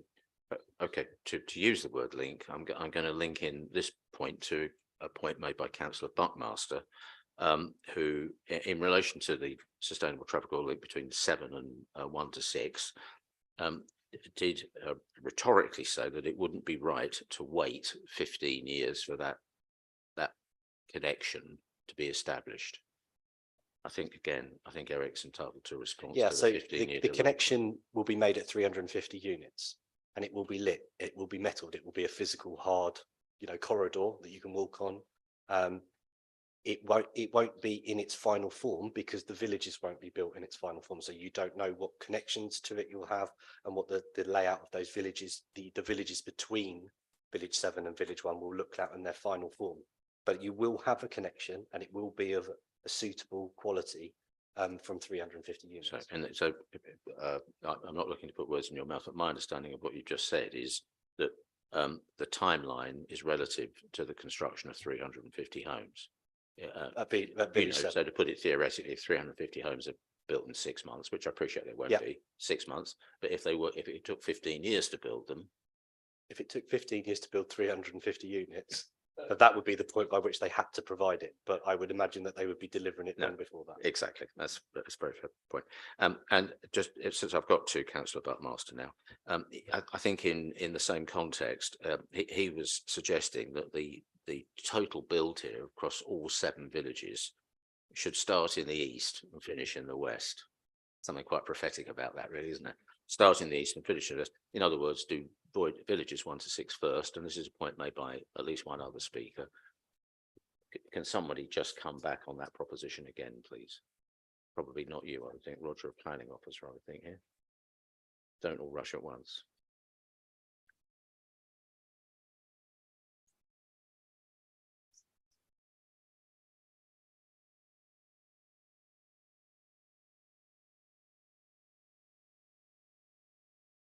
Thank you. I think really it comes down to the phasing of the phasing point that Lee referenced earlier in respect of ensuring that there's the phasing plan between Village 7 and Village 1, and also the other phasing plans that are required by condition as part of the development, which ensures that there will be a sufficient connection and sufficient connectivity between the villages from the outset. I think it's worth just mentioning as well the point that in terms of the council's 5-year housing supply and delivering the council's plan for growth, this site is needed within this plan period. Thank you very much indeed. Yeah, I was also going to add that the application's in front of us, and it, as far as we're concerned as officers, it mitigates its own impacts. And so therefore there's no overriding reason to delay allowing Village 7 to be implemented, subject to all of the provisions that Roger's already outlined, particularly in terms of the sustainable transport corridor and the interim arrangements around that. Yeah, okay. I've just got a couple more comments from Eric, and then people will be pleased to know that's it from me and it's over to the floor. I'm really sorry. Eric made references to dogleg. So you need to respond to the point there. He also made a comment in relation to weight limits on roads, and indeed just the general situation with the roads as they already are. In effect, he's saying that the roads as they already are taking too much traffic. So when this development comes along, it'll be even more traffic, and unless the roads today are fixed, then it's all going to go, it's all going to go to pot. Over to you. I think I'm looking at you, Roger. Thank you, Chair. Yeah, so I think there's quite a few points in Eric's response earlier. I think so. To start with, the Dogleg Acorn Street proposals, I think Eric kind of, like he said, procured a piece of work via his highways locality budget. which by definition is sort of a discretionary budget given to county councillors to kind of to look at issues within their patches. It, you know, by definition, because it was discretionary, it didn't trigger a programme entry requirement for the county to explore it. So I understand and I accept, and we hear this a lot. You know, anecdotally, there's been accidents along that route. We hear that unfortunately a lot. But sort of access to our core programs and core budgets is based on what accident statistics that actually get recorded. That has to be the priority for us to deal with basically fatalities on our network to mitigate those impacts. So we have a scheme that identified. Well, we have a problem that's identified and some potential solutions. It doesn't access core budgets for its resolution, and Eric was under the impression that potentially that could be mitigated through the development. The developer and through their submission, through their transport assessment, identified did specific modelling to assess the impact that goes through Hunsdon, and the impact that's identified is not significant to warrant mitigation, and so it basically 1%, less than 1% of the traffic from the development site is likely to go through Hunsdon. And so when you assess that impact, if you accept it, and I appreciate some people don't accept it, there is no basis from the Highway Authority's perspective to require a mitigation. It wouldn't be compliant with the regulations, so we can't ask for it. Equally, as this committee has heard me say before, this isn't an exact science transport modelling. And this is something that's going to manifest over 20 years, and we can't possibly know everything that will happen over that period of time. For example, we couldn't have predicted the impact of COVID. Classic example of that. And so where we are now is that despite there being no reasonable way of us securing a contribution to mitigate that impact, in the here and now with the application that sits in front of us, we've worked hard to put in place the safeguards to enable us to deal with these sorts of issues if they do actually manifest. And we talked previously around the transport review group mechanisms and the monitoring mechanisms that we can deploy, that if we identify an impact, we have the STI fund identified that will allow us to go and mitigate those impacts. So I know it's not what everybody wants to hear, but the reality is the evidence doesn't support a mitigation at this point in time. However, I'm not ruling it out in the future, and we have the mechanisms to allow us to pursue that if it does manifest. Thank you very much, Roger. Thank you. Okay, well, I can see you've been itching to get hands up. So away you go. Yeah, absolutely, Ian. I'm going to take you first, and then I'm going to take Ben second. Thanks. No, I actually believe that there's been a serious misunderstanding concerning the submission made by Councillor Buckmaster, but also made quite strongly by Mr. O'Shea, and that question has not been answered. Referring to the dog leg, I believe that is referring to the proposal that Church Lane should be closed off and diverted through the centre of Village 7. And the point that was being made there, which is very reasonable, is that Church Lane is a through route carrying traffic up to Hunsdon, Much Haddon, places like that. It makes no sense whatsoever to deliberately divert that off, carry it through a built-up area, increasing risk, increasing pollution, delaying traffic for no good reason. And that point was made by those speakers, and I would very much like to hear it answered. But I would suggest that I was concerned by the actual wording here about saying the strategic or sustainable transport corridor is going to be in a particular envelope, and that envelope was shown with the dog leg. Does that rule out keeping the existing route of Church Lane? I believe that it should not.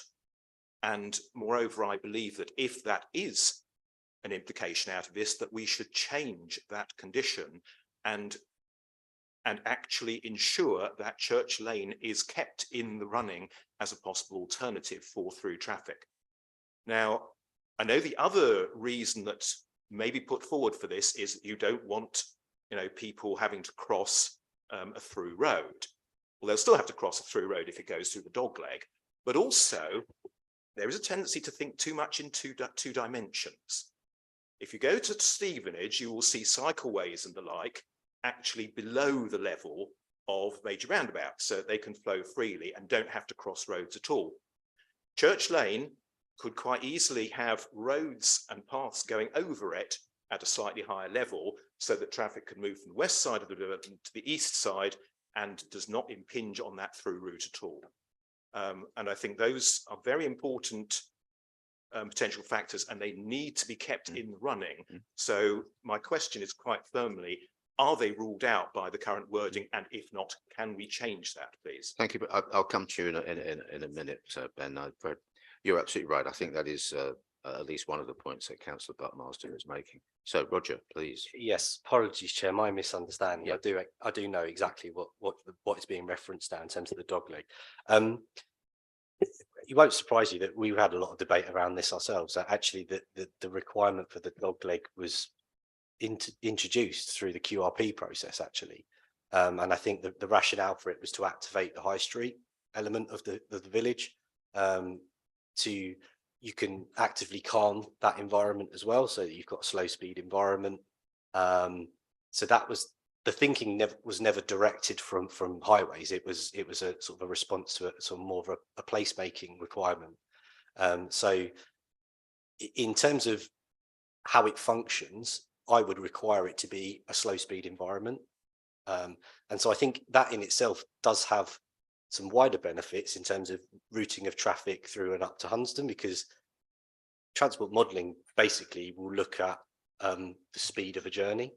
And so if you can effectively slow that journey, it will make the assumption that less people are likely to divert and use that as a more advantageous route, because it takes them longer to do so. So I don't think, well, the limit of deviation on that route, okay, that's helpful. So the limit, so in terms of what we can and cannot move now, it's those limits of deviation. So it's the hatched areas, so the blue and the orange. So we couldn't move the link, to my view, back to Church Lane. We could potentially retain a link through on that route, but the STC element of it would still have to go up via the high street, which logically we might want to do because that's where we're thinking the school is going to go in any event. But I think most of the points you're making are not lost on us, and I think they're master plan comments. Okay, I'm happy for the STC to stay on its existing route as long as there is a guarantee that Church Lane could potentially be retained as a through route. It makes no sense whatsoever to slow through traffic down to those other villages to punish people who live in rural areas who have no public transport alternative or no sensible public transport alternative for the sake of this development. And it makes no sense to actually force traffic around that route anyway, when there are better alternatives. And if you say it would slow things down because there's no public transport alternative to those rural locations, it won't encourage modal shift. What it would encourage is for more traffic to go round other routes through High Wyke or Stansted Abbots or other villages that are less suited than the current road for actually carrying it. So I feel quite strongly that this is something we should absolutely make sure we do not rule out the option of keeping Church Lane straight through for through traffic only. I would need, sorry, Jeff. Yeah, so I would need to defer to colleagues in terms of whether or not we prevent ourselves with this plan from doing that. I don't think we do. I think what we're saying is the limit of deviation for the STC. So my understanding of it is that we wouldn't preclude ourselves from doing what you said. I'm not convinced I totally agree with your assessment, but I think we reserve the opportunity to have that considered at the master planning stage. Yeah, I think it's just good for you, Ian. You made your comments forcefully. I think it's just fair to the issue if I just repeat Roger's point, which is that there is a reason for routing the route through the town centre, isn't there? So there is a view that will bring life to the high street, etc., etc. So Yes. it's not without reason. You may not share the reason, but it's not without reason. Tony. Just a quick one. When we went to the site visit, we drove up Church Lane, Church Road, whatever it is, in our minibus. And I don't think any sensible driver would take that as a preferred route through Hunstanton. We could hardly park when we got to the pub for our sandwich. It was that bad. It was lots of parked cars everywhere. I think in itself that's traffic calming, and that will discourage people from using that route to Hunstanton. But perhaps what we would only let them go up that way if they can, and not come into the new town, because the actual new route would actually be easier for them to get back round. Thank you, Tony. Thank you, Chair. I think there's a balance to be struck, isn't there, with all of this, is that route is now, because it's no longer open to traffic, it's identified as a north-south direct link for active travel.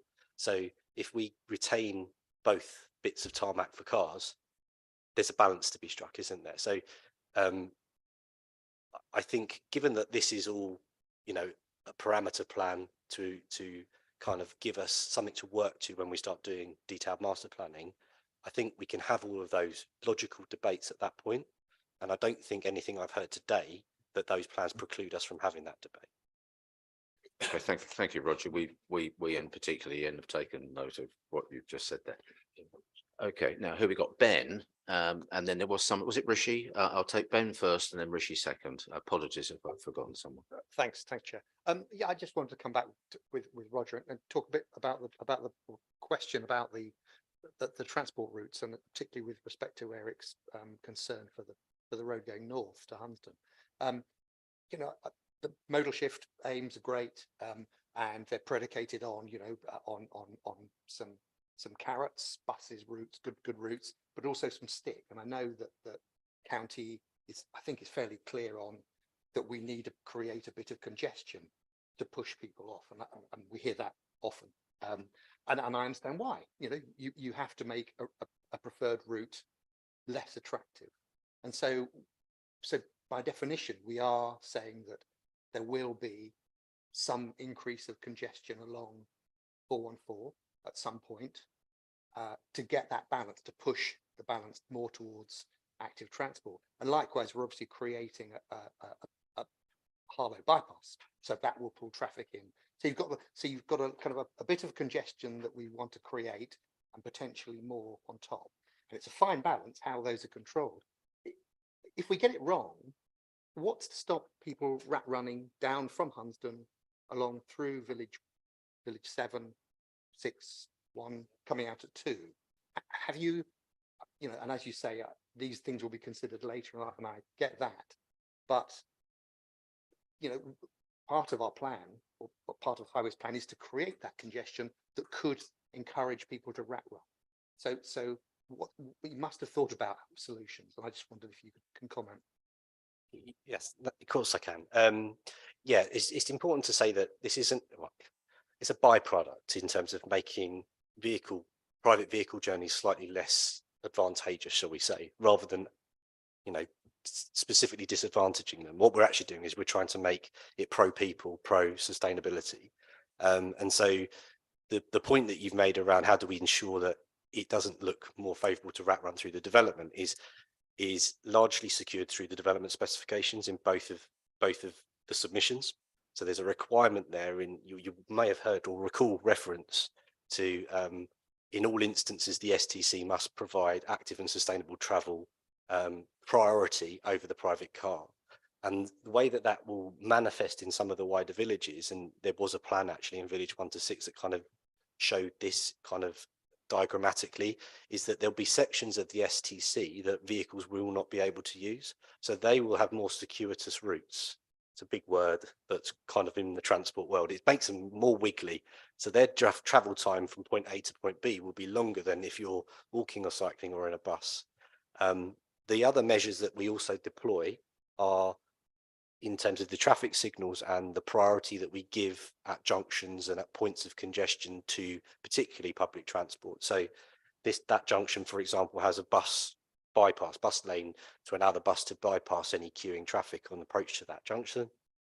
Within the development, similar principles will apply if we need to through the master planning, and we will have in effect bus bypasses and things like that as well. And we also try to deliver a network of active travel connections that are the most direct connections as well. So this all together creates that LTP4 compliant suite of infrastructure that demonstrates how you can enable and make and prioritize those active and sustainable journeys, so that you logically would choose to use that form of transport rather than a private car. If I could just squeeze in with a comment before I take Ruth. You're right to mention, because it's very important, that there's a whole range of things still to come, aren't there? We're talking about an outline application today. And one of the range of things to come, apart from full-blown reserve matters, are the local consultation things, master planning things and all that sort of stuff. So given these points about traffic, I mean, Ian makes a point, we all understand his point, he makes it with force. Ben's made perfectly understandable point there. Could you just confirm to us if it's right that highways will be involved in all these ongoing discussions, so that when people have actual experience, if they find that, oh my goodness, I think I'm living on a rat run route, they will be able to communicate that to you or your colleagues, and your colleagues will have an opportunity to do something about it, etc., etc. I think within the development, 100% I'll be involved. I don't think East Herts would let me not be involved now, to be honest. So I've been involved in the master planning works that were started, and they've kind of stalled because obviously there was focus on other aspects. The development specifications are really important, and they are somewhat unique in my experience in terms of what they secure. And so I have every confidence that we will deliver on this. And in terms of the commitment from the Highway Authority, we've already committed to making use of the signals to kind of make sure that we keep the mode share targets honest. We will disadvantage cars if we have to ensure that people are using the active and sustainable travel options. Okay, Ruth, thank you. Thank you, Chair. I've actually got a couple of points on this issue. The first one is going back to Ian's point. I was always led to believe that no new development should harm existing communities. So I was really concerned when I was obviously reading through the plans of why you've put that dogleg in, because, that route, Church Lane, is the only route through to Hunsdon and Widford and all those villages. So why are you actually harming those villages by making their journey more difficult? And they are people who commute. They're not going to be able to access sustainable travel because they actually need to commute. So they will need to get down to the 414.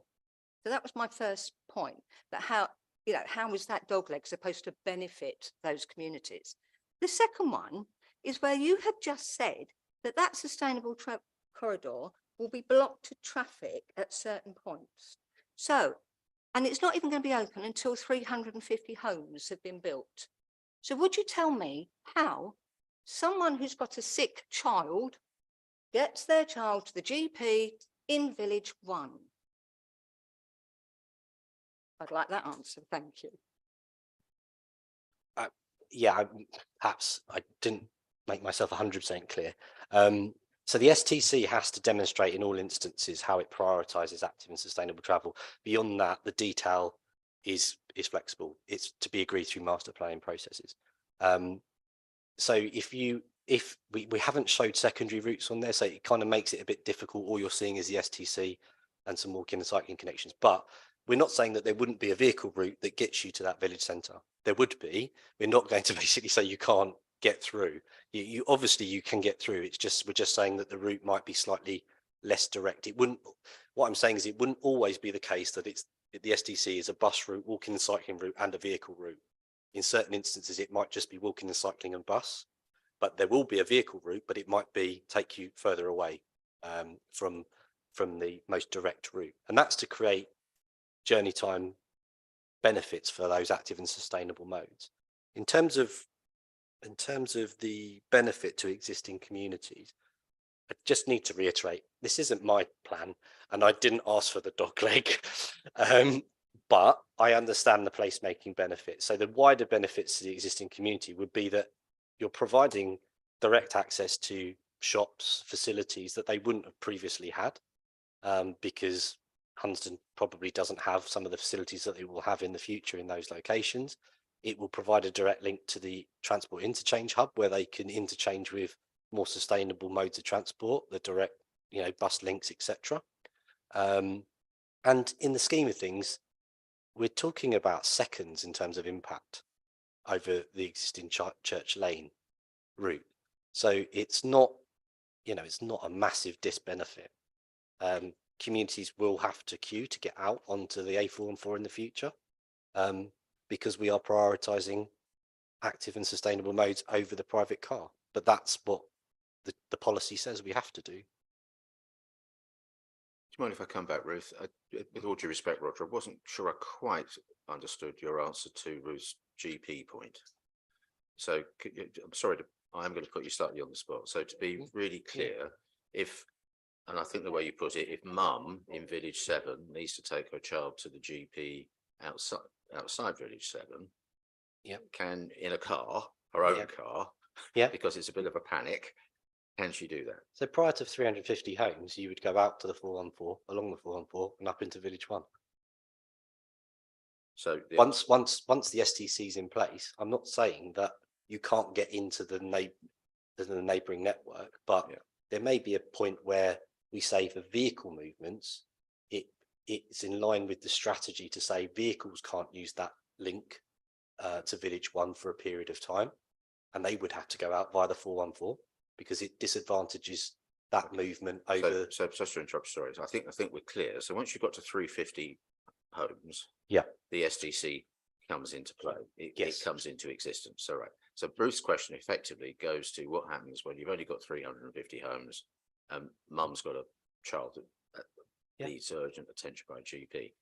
I think what you've said to us is she can't drive direct. She's got to go down and up. She's got to do three sides of a square. Yeah, and that would be slightly slower, but not that much slower. Yeah, and it's doable. Yes. Okay.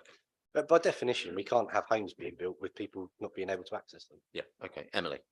There's just one clarification in respect of the sustainable transport corridor, and that is that where the sustainable transport corridor joins between villages, so not necessarily the centre of it, but where it joins between Village 7 and another village, there will only be one point of connection between the two villages. So at that point, that will be vehicular. So there may be some instances whereby a stretch of the STC within the confines of a village might not be open to vehicles, and you might have to then use a secondary street to get back onto it. But at the point that it goes between the villages, that will be a vehicular link. Roger. And the point of that is to limit the amount of tarmac in your public open space. So that's for good planning reasons. Is that we don't want to have a vehicle route and an STC crossing your green wedges. Again, if I might just speak for the ground, I think we're all understanding what's being said to us here. I mean, Ruth has made a point. There's a point there that the mum can still get to the GP. She'll have to do three sides of a square rather than just going across the top of the square, but she can. There's a balance. This word balance is coming up, isn't it? So yeah, okay. Carolyn, sorry, was it you? No, or was it Rishi? Good, well done, Carolyn. Yes, sorry, Rishi. Where you go? Thank you, Mr. Chairman. I do, but there is some vigorous. If it is still about my question's not linked to the transport, so there is. You just go. You go for it, Rishi. Thank you. My question was, so looking at the consultees, 10.27 Hertfordshire and Middlesex Wildlife Trust, their comment was that they didn't believe the net biodiversity calculator being used correctly, and then it was also stated in 10.37 Natural England also mentioned about a new calculator being available. Further in the report, 1311.19, there was reference to an updated DEFRA calculator being used in revised surveys. I just want a clarification, is this the same reference to the same calculator? And why do Herts and Middlesex Wildlife Trust believe it's been incorrectly applied and officers satisfied that it has been correctly applied? Thank you.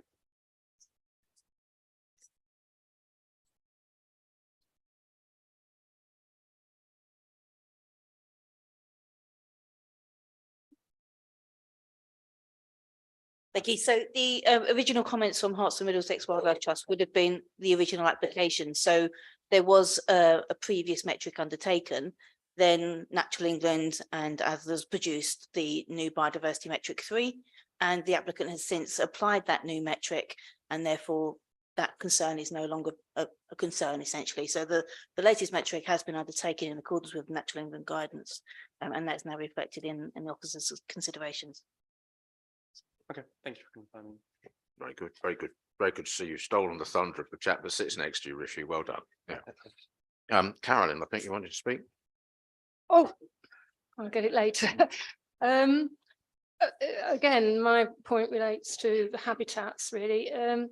It seems to be this whole development, and we're talking about Village 7 here, Town 7, is the final nail in the coffin of the whole stretch of greenbelt between Harlow and Stansted Habits, destroying miles of wildlife habitats and green spaces.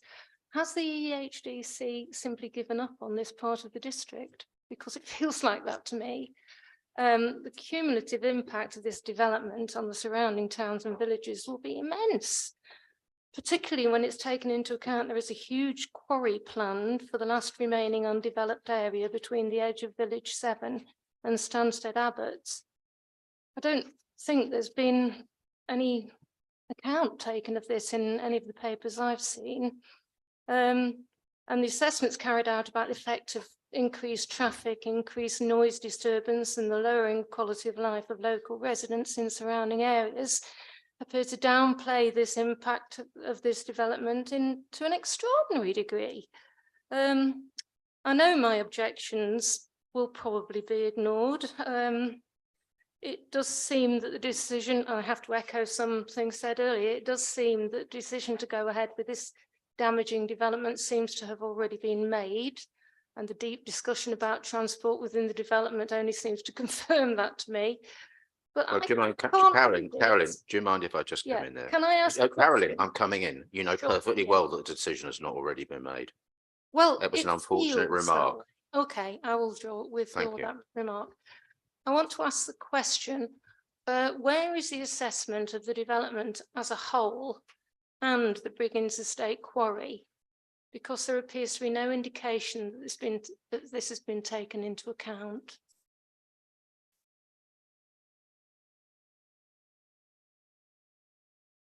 Thank you. I think there's probably 3 points there. So there's the point in respect of greenbelt, the point in respect of wildlife impacts, and then the point in respect of cumulative impacts relating to the Briggins quarry. You Yes, have that's that? correct, yeah. Yeah. Okay, so in terms of greenbelt, the site is no longer greenbelt. The site was removed as greenbelt when it was allocated through the local plan process. So that terminology no longer applies, and that assessment was done at the district plan stage.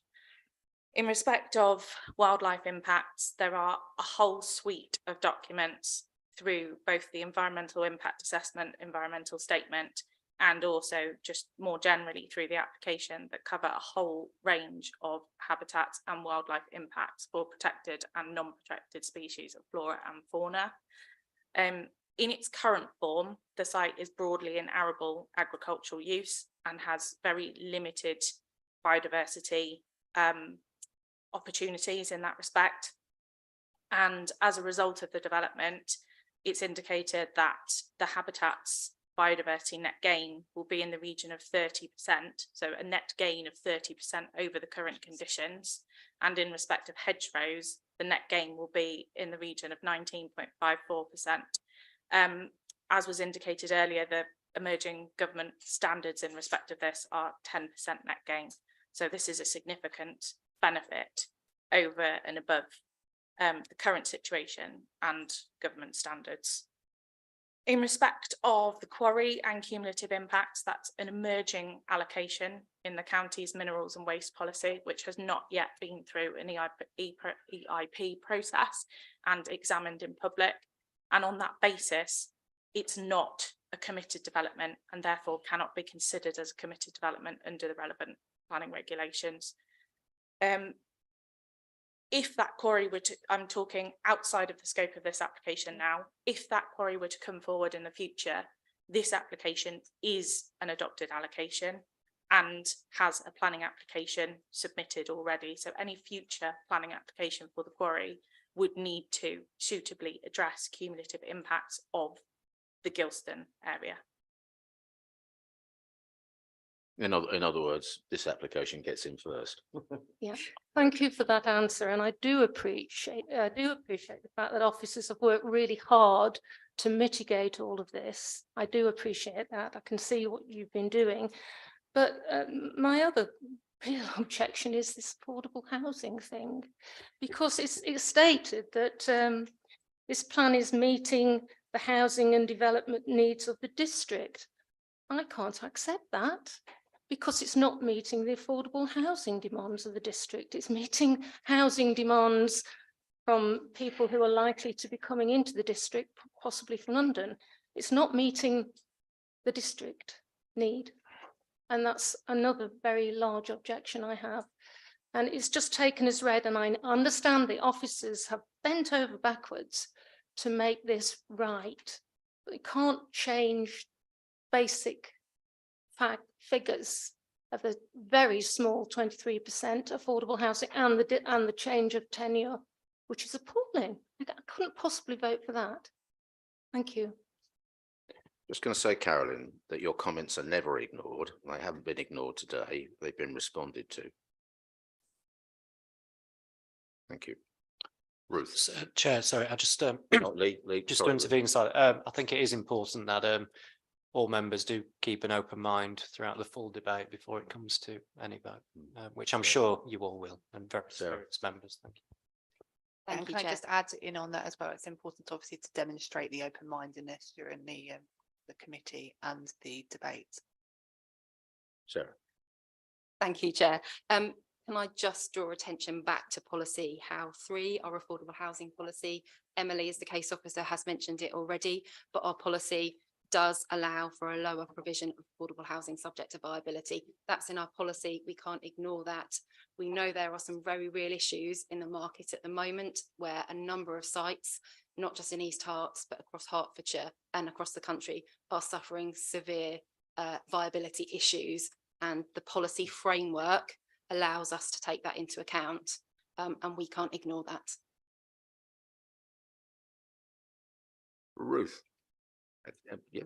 Thank you, Chair. I actually thought someone else was before. No, you get to go again. Oh, okay.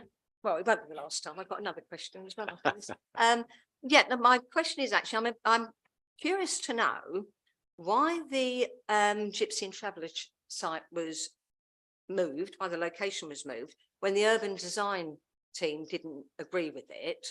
And what route do you expect these trailers to take through? Bearing in mind, you've actually just said there will be bits of that sustainable transport bit that won't allow vehicles. You know, they're going to be having big trailers. How are they going to get through the site to go right up to the top there? Would it not have been better to keep it in the original location? Yeah, Tim. Yes, do please. Yeah. Thank you, Tim. Yeah, I'd like to know, in Village 7, is it catering for travelling show people? If it is, I don't think it's in the report. I don't think it's in the application. It's gypsies and travellers are mentioned, but not travelling show. Okay. And I go along with Bruce's question about access. Officers. In terms of the location of the Gypsy and Traveller site, that the location was considered at length, the most appropriate location for it was considered at length. And I should start by saying it's a Gypsy and Traveller site and not a travelling show people site. And that is important because travelling show people have different vehicular access needs. They have larger vehicles, obviously, and large trailers and trucks. So this has been identified for Gypsy and Travellers. Gypsy and Travellers have their own requirements, locational requirements, and there's guidance on that. And their preference is always to be on the periphery of a new settlement rather than within it. And that's a lot to do with how the sites are laid out and the specific requirements of the site. So often they'll need large areas of hard standing for vehicles, they will need grazing land, and those types of things that a regular residential development wouldn't necessarily require. So there were placemaking reasons for proposing the Gypsy and Traveller site where it is. Do you mind if I just come back? I think Ruth is connecting her point to transport, use of the roads. Could you just respond to that specific part of her point, please? I think as it's a Gypsy Traveller site, it's no different from a residential unit. So it would have access to the road network as anybody else would if it was a residential property. Can I just, well, Ruth, can I just make sure I'm understanding? So there'll be, in effect, I can't remember the correct terminology, but sites for static caravans, which will be there more or less all the time. But just like a house, the people that live there will have a car, and then they'll drive backwards and forwards to their house, i.e. caravan. Is that the way it's going to work? Yeah, and hopefully walk and cycle as well, Chair. I take that, yeah. Ruth, have you got a supplementary? Yes, thank you. Yes, yes, I was also concerned about the amount of hard landscaping you're going to do in what is basically the green corridor. But obviously, I obviously was under the impression they were taking caravans through to that site, which is why I was thinking, knowing how wide roads are on new developments, and I know quite a few new developments, to try and get a caravan through the width of some of those roads would be, especially when they're double parked, would be, quite a feat. So that's why I was concerned. I mean, Sorry, Ruth, this kind of brings you on to Tim's point, doesn't it, about the travelling show people? Could you just be clear, is there a location anywhere in this village for travelling show people or not? Not in Village 7, no. And just on the caravan point, it may well be the case that they do have tourers, but any owner of a property in Village 7 could own a tourer as well. So, yeah. Yeah. There must be someone next. Tim wants to come back, and then I've got Peter Ruffles. Yeah, thank you, Chairman. Reference was made earlier this afternoon about the commercial aspect of, well, I paraphrase, the commercial aspect of the umbrella company overseeing stewardship and governance. Could I have some further information on how that's going to work out and who are going to be the beneficiaries of that commercial aspect? So there are several stages, several parts of the stewardship arrangements where there will be a management trust and then a commercial company which sits underneath that, because the trust is a charity that can't operate the financial side of things. So it has to have a subsidiary body that acts on its behalf in terms of receiving and using and managing and investing any funds in that respect, because charities, the charity that it would be set up would be limited in that respect. So you'd have a community management trust, and then underneath that a community interest company, and the community interest company is the commercial trading subsidiary. So that would be VAT registered, and they would, as I said, would manage the income for the trust. And it would have its own board appointed to that. There'd probably be an overlap in terms of representees in that, but the idea of having a separate board is that you would then have people with that commercial expertise and the business planning expertise appointed to that board, whereas the trust would have a board which is more representative of the local community and would then represent those community interests. So it's basically safeguards of different tiers of authorities in that respect. Thank you. So would the commercial arm of this setup be a not-for-profit company? It would actually be a for-profit company because the whole purpose of the stewardship strategy is that it would generate income, and that income goes back to the trust.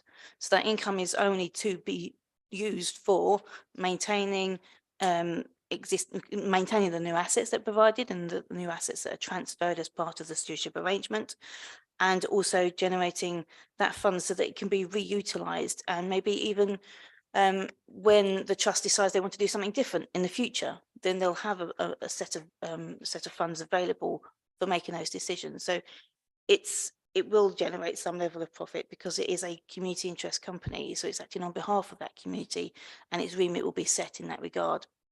And part of the Section 106 process is setting out all the detailed terms of reference for each of those different bodies to provide that kind of safeguard. Sorry. Okay, very good. Peter Ruffles. Chairman, I wonder if I can just begin by thanking you for the way in which you last time and this time pick up those points so well from our speakers, and I think lead all of us to cross off a lot of the questions that we had rise during the meeting. So thank you for that, and I'm interested, just as it is an outline application, particularly still in conformity, the way in which it respects its neighbours. I suppose in planning terms, it's the fact of whether it actually is compatible with the line outside the site. So I'm looking at the outline of an outline application, and not very much has been mentioned about those historic buildings which are not part of this application but are affected. In particular, I was pleased to see in the report that there is reference a couple of times to the importance of views through whatever is created in the detailed applications and master planning. I'm sure more attention will be paid to them, and they can often be overlooked. But could I just ask the officers if they could comment on the impact on the setting as well as the buildings of just one or two which are beyond, like Olives Farm, the house, and the important barn there, Brigand's house, St Botolph's Church, which is nicely beyond, but nevertheless will be affected, and Stansteadbury, and of course its setting in particular, which we've considered in other matters.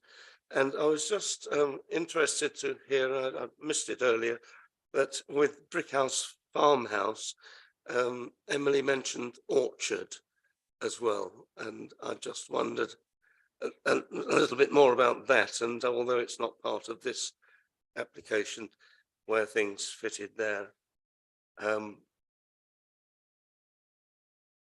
I think that's all. It was just a little bit of a fleshing out really at the end of the debate on those issues and heritage assets. Thank you very much, Peter. Emily, I suspect. Thank you. Yeah, thank you. The parameter plan that's on the screen now is parameter plan 2, which identifies the development zones and buffer zones. Part of the key approach to minimising impacts on historic assets in the vicinity of the site is to constrain the development within the development area, which is this dashed line that is on the plan there. So in addition to that, you've also got sensitive development areas, which are these orange cross-hatched areas in the northwest of the site and to the south and east of Brickhouse Farm. In addition to that, as we've already mentioned, you've got these interim stages of the strategic landscape master plan and the village master plans, which need to be detailed ahead of the submission of reserve matters. Part of the strategic landscape master plan requires additional landscape and visual impact work to ensure that potential impacts on historic assets are adequately mitigated. And also, you know, having regard to what you said about retaining views through, that will be the compliance with the landscape and visual impact appraisal that's included within the environmental statement within the outline is required by the landscape master plan. So that will ensure that those principles set out in that application documentation are realised.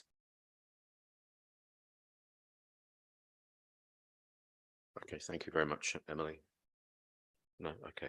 All right, just in terms, well, just in terms of me seeing the hands, Ian, I saw your hand first, Ian, so you get you first, then Ben second, I saw you second.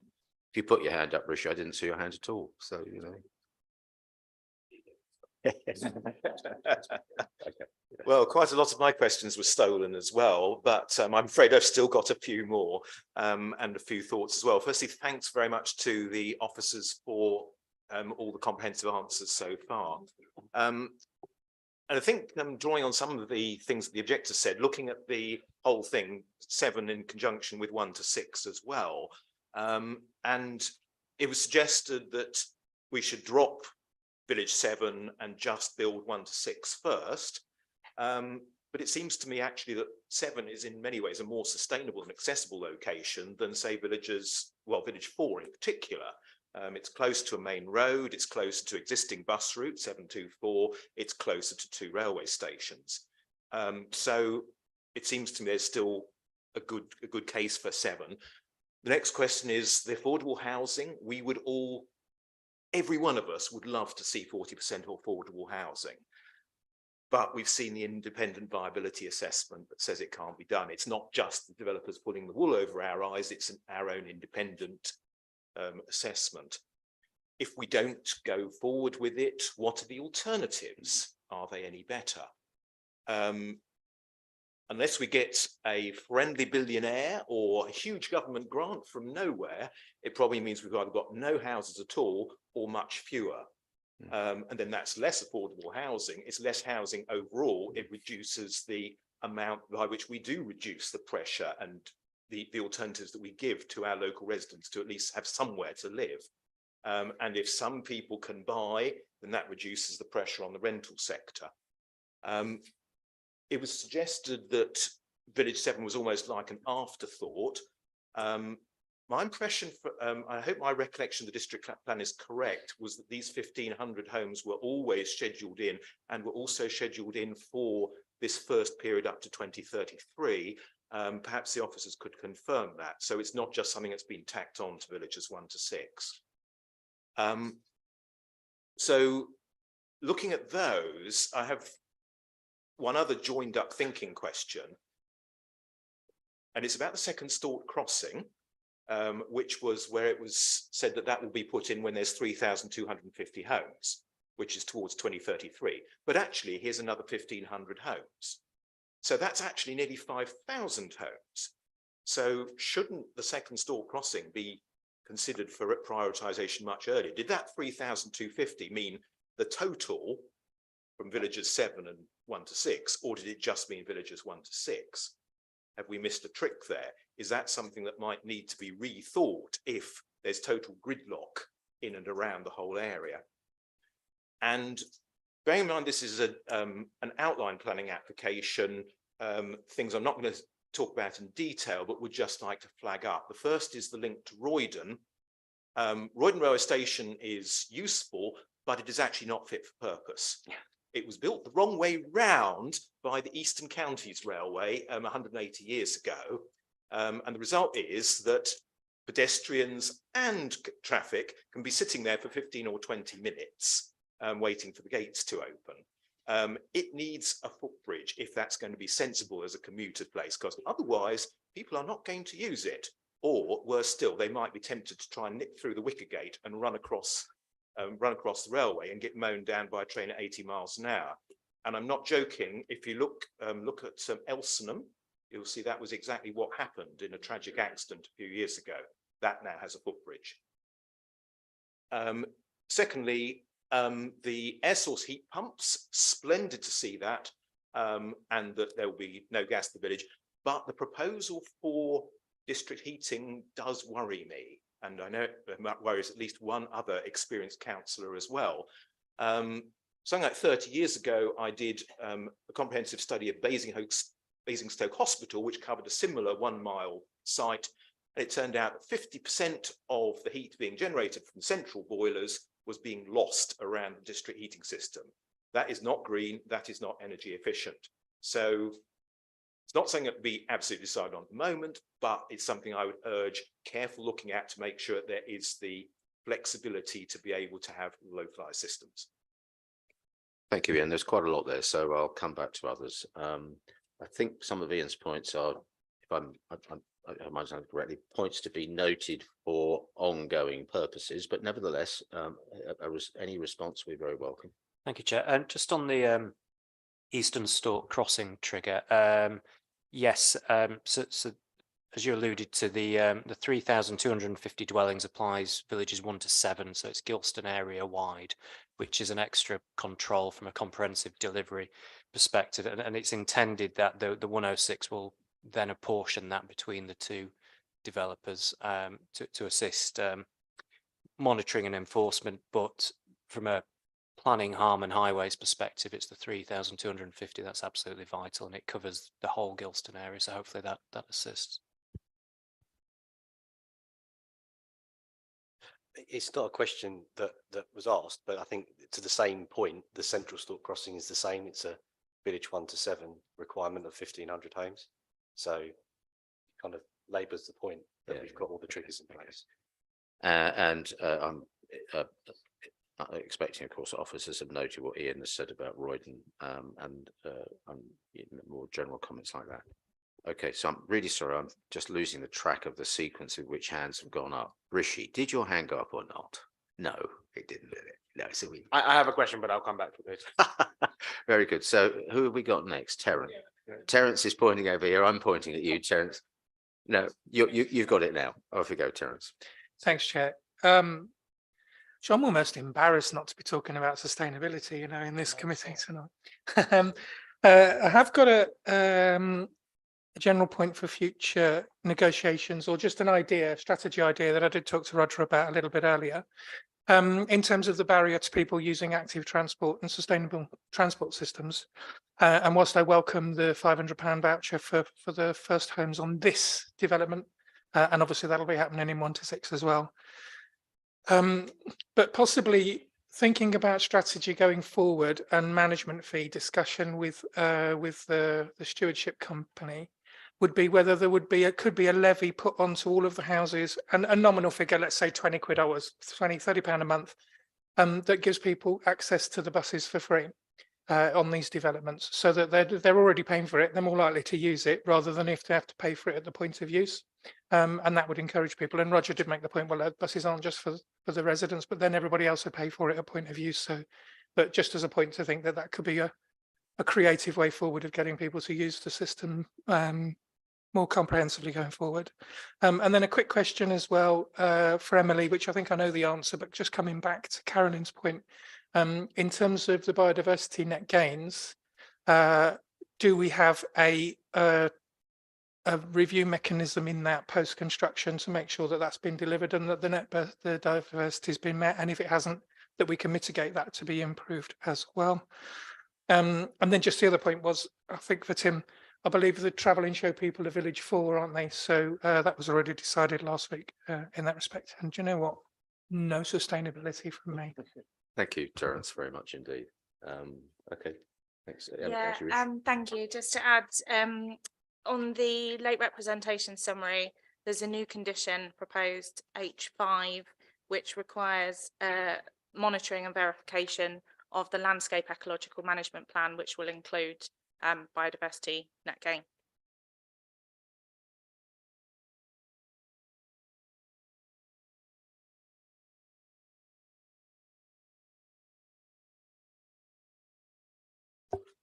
Thanks, Chair. Question. Yes. Education. I appreciate it's county, but I think the first school. I think the school trigger is 250 homes, I believe. And I know. I think, and Eric will know better than me, but I think the local schools are all probably ram-packed. What's the plan for those children in the first 250 homes? Is it to put them on a bus and drive them off somewhere? Just question, curious for that. Shall I go through my questions? I think that, so that was one. Please do. Yeah. Thank you. The second one was about buffers. Someone mentioned them earlier. Woodland has, I think, 10 or 20 metre, and trees have a particular buffer, and hedgerows have. You said 5 metres each side. you said you kind of equated 5 meters each side being the same as 10-meter buffer, and I just wanted to clarify that. Is that really the same as a 10-meter buffer? I don't think so. I feel that will be a buffer between the houses on one side and the houses on the other. For a hedgerow to be buffered with a 10-meter buffer, it should be a 10-meter each side. And I'm just curious as to why that wasn't stuck with, because I think that's a policy. So there was that question about hedgerow buffers. And then my last question is sustainability for Terence. I think we've touched on this before. So the applicant states that they commit to working towards the council's district-wide goal of net carbon zero by 2030.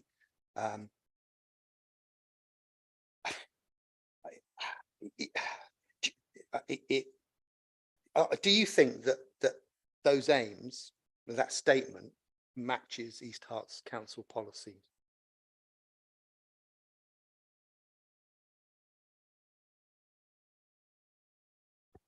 Thank you, Chair. If I can assist with the education query, because it relates to the section 106 heads of terms. So the way this works is the 106 secures the land. So the landowner has to safeguard the land for the schools. The local education authority will then call for those sites. As members will be aware that the local education authority is under a statutory duty to provide sufficient places for families and children, and then there's early provision. So once the master plan has been approved, the education authority can call for the site and then deliver the school, and there'll clearly be a lead-in time before the delivery. And there's always a balance between there being the critical mass of people and to justify when you come forward with the school. And there will also be an education review group as well, which will, because it's such a long term development, there'll be a review group monitoring the needs and the timing of delivery. And the developer will be paying for those schools, and the 106 agreement will secure those contributions. So I hope that's helpful. Sorry, no. My question really was about what happens to the children before the schools are built. You know, it may be. I'm sure it's county business, but I just wanted to ask if there's clarity. Will they go on a bus to the nearest school? And presumably they would. Yeah. Or would they just have to find their own way to the nearest school? I'm just kind of curious. Mm-hmm. There are there is provision in the 106 heads of terms for that period. So there for a contribution to pay for the costs of off-site places until the schools have been delivered. Yeah, thank you.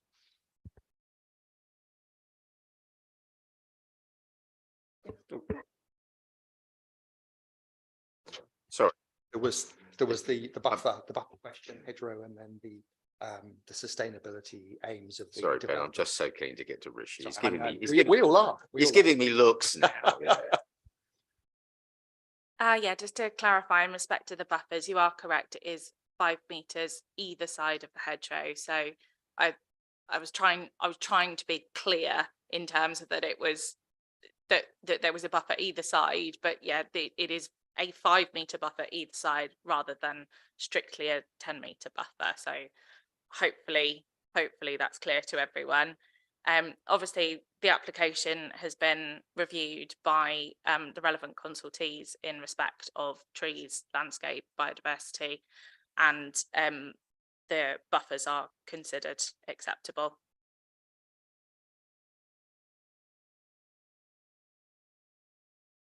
I'm assuming you want to respond on that, Ben. I do. Yeah, Thank you. yeah. Yeah, it was just that I think our policy is 10 meters. I believe 10-meter buffer. I thought. No, I don't think it does stipulate 10 meters. I don't think there is a policy that's clear on that. And I would say that the buffers on either side of the hedgerow was a lengthy point of discussion with county colleagues, and we did seek advice from the ecology department and the landscaping officer there, and we did settle on that a minimum 5 meter buffer zone would be acceptable on either side of the existing hedgerow, and that was built into the development specification as a requirement.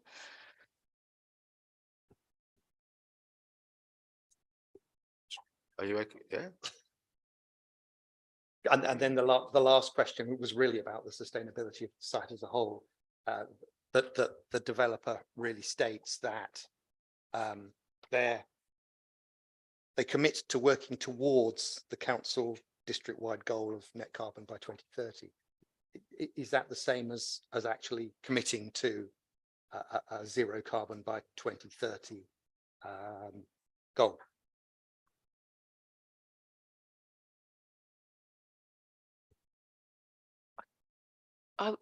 Yeah, I can answer that. So this is an outline application, so we didn't want to be too prescriptive at this stage about the sustainability performance of the development. So what we did was we agreed some high-level principles that are in the development specification, and that's document for approval. And that development specification sets out all manner of things, particularly around looking to achieve as far practicable net zero carbon. It also talks about demonstrating how at the detailed design stages, the developer will demonstrate how they're going to go above and beyond the baseline building regulation requirements. And these are regulations that are changing and moving on all the time. So we were very clear in the development specification that the wording was such that it would have to relate to what the standards are at the time those applications come forward, because it's highly likely that policies and regulations will become more stringent over time. So we've basically future-proofed the permission by having these high-level principles in the development specification. Thank you, Karen. That's a good answer, I thought, Ben. Yeah. Now then, Rishi, I think it's your moment. No, no, it's Rishi's moment, Emily. I'm really sorry. Whatever you've got to say, you'll have to say it after Rishi's had his. I just can't bear the looks I'm getting anyway. Rishi. Thank you. I mean, again, hedgerows was one of the questions I was going to ask. Just sort of one's more of a comment and one's a question. Following on from Councillor Kemp's point about Roydon Station and suitability, because Roydon Parish Council have put in some similar concerns over that. And also one of the things that they raised was a reliance on 2009 road survey data. So I wanted to just clarify, because I'm assuming there is more up-to-date data than 2009, or whether that's an incorrect assumption on their behalf. And then the comment was more, a lot of the questions today is where consultees propose a set of standards and expectations, and then applicants put forward an alternative which officers deem to be no additional detriment. But call me cynical, if there's no additional detriment, why don't applicants just go with what's proposed in the first place? It would imply that there is something that's changed, or there is some kind of benefit. So there's nothing in this particular application that's particularly struck me as of serious detriment, but it is a case of you are over, if you are continuously squeezing those boundaries and those safeguards and buffers, eventually you will get some kind of risk where there is detriment. So just a comment on that. Thank you, Rishi. Now, Emily did want to say something. Yeah, thank you. It was just to add to what Karen said, and just to say, to cross-reference the energy and sustainability requirements that Karen referenced within the condition for the strategic landscape master plan. It does also require energy and sustainability strategy. So there is that additional control ahead of reserve matters on those climate change matters. Thank you very much, Emily. Okay, I'm just seeing if any other officer wants to make a comment. Tony's got a comment, yeah? Going back to Peter Ruffer's point about protection of the heritage, I'm quite concerned about I know it's an outline plan, and don't criticise me for this, but with the brick barn, with the brick house farm barn, it is almost touching the house. It's so close. So can I be assured that the restrictions you'll put in place about how it's converted and how it's used will be considered at the next stage? I think, again, it comes back to the development specification. So the development specification supports the parameter plans and what the parameter plans are showing. And this one in particular shows buffers and development zones. And if you read that in conjunction with the development specification, it sets out the sensitive areas. And there are specific rules stipulated in there about how development must come forward in those areas. And it could be a woodland area, it could be a heritage asset, but there are very, very strict rules, and it's much more prescribed in, you know, for those areas in terms of how development is able to come forward at the detailed stages.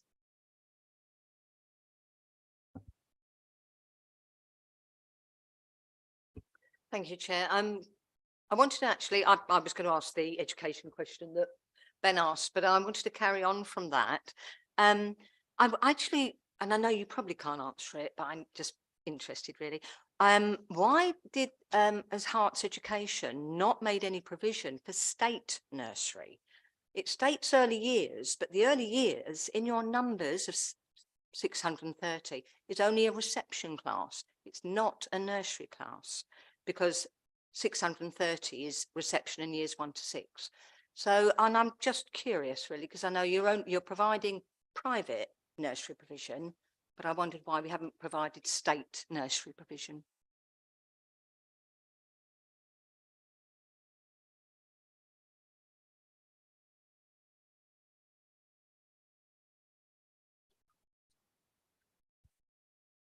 Okay, so as I understand it, the private nursery caters for babies and toddlers, and the early years provision within the primary school caters for 3 and 4-year-old children. So there is provision from, okay. Sorry, early years, all right, in the 630, that's 7 forms basically. So it's reception, which is only age 5s. 3 and 4 is a nursery. Okay, they are together. They're called the foundation stage, and they are early years. But in your numbers of 630, you haven't catered for them.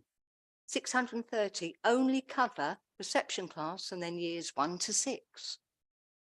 Because a 1-form primary school is 210 children, because you have 30 children in each class. So you haven't provided for the 3 and 4-year-olds the state provision for 3 and 4-year-olds. Sorry. I think ultimately how this will be addressed is that when the Education Authority call for the site, they will specify what that school has to deliver. So we anticipate at the Village 7 school that it will open as a 2-form of entry to start with, and then will then modularly evolve to a 3-form of entry primary school. And the Education Planning team have said that it will be required to provide an early years facility as part of that primary school.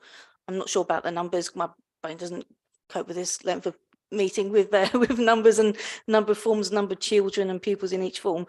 But ultimately, the Education Planning team will require and request that an early years facility is provided as part of that school pro forma.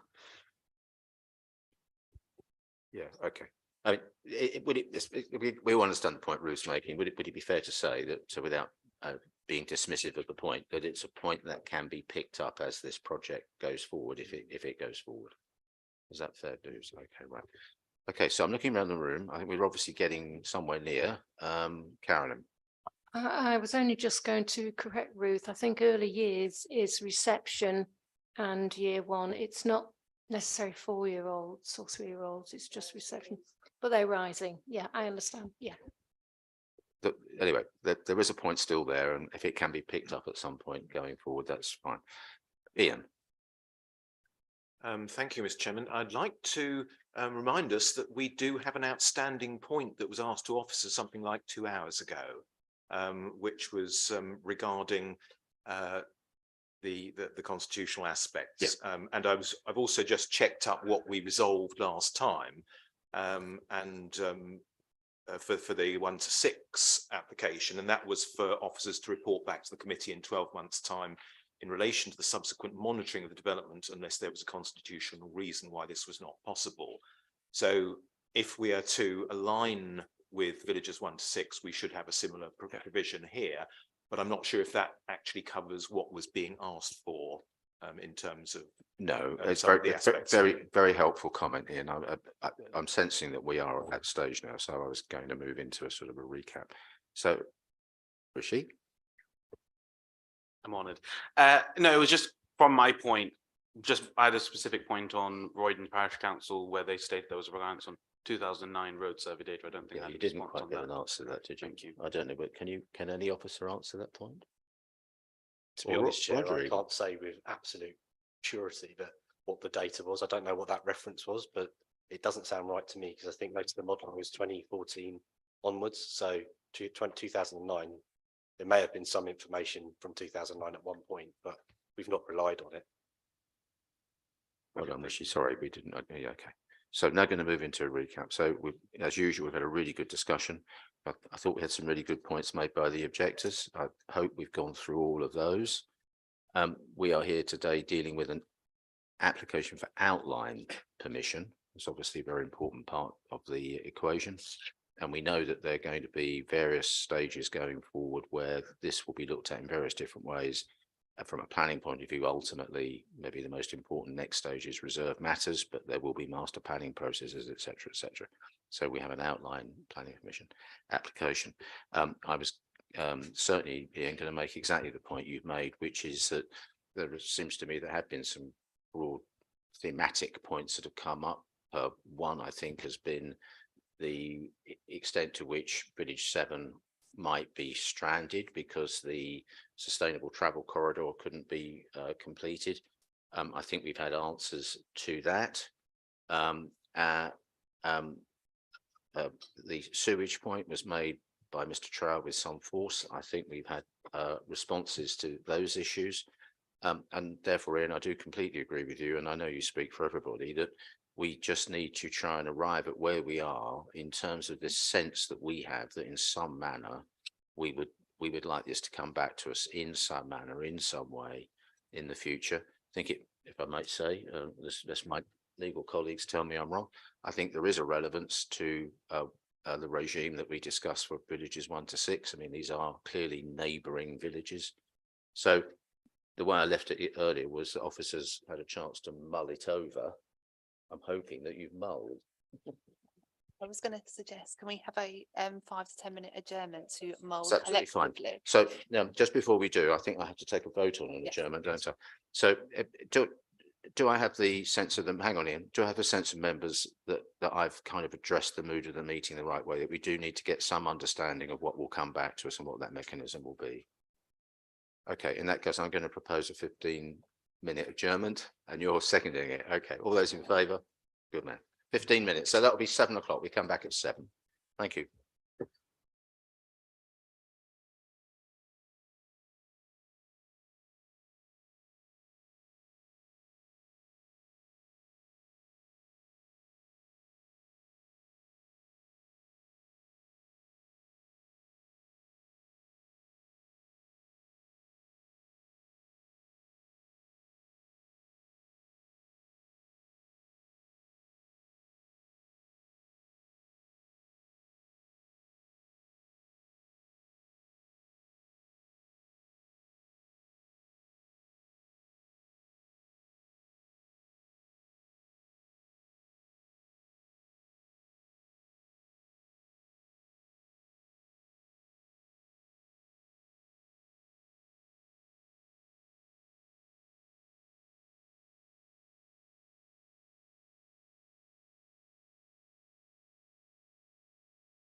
All right, okay, thank you all very much indeed.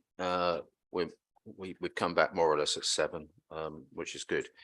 So, okay, so where we left it is that as a committee, we're all of the same sentiment, which is that we want in some way this to come back to us at some point.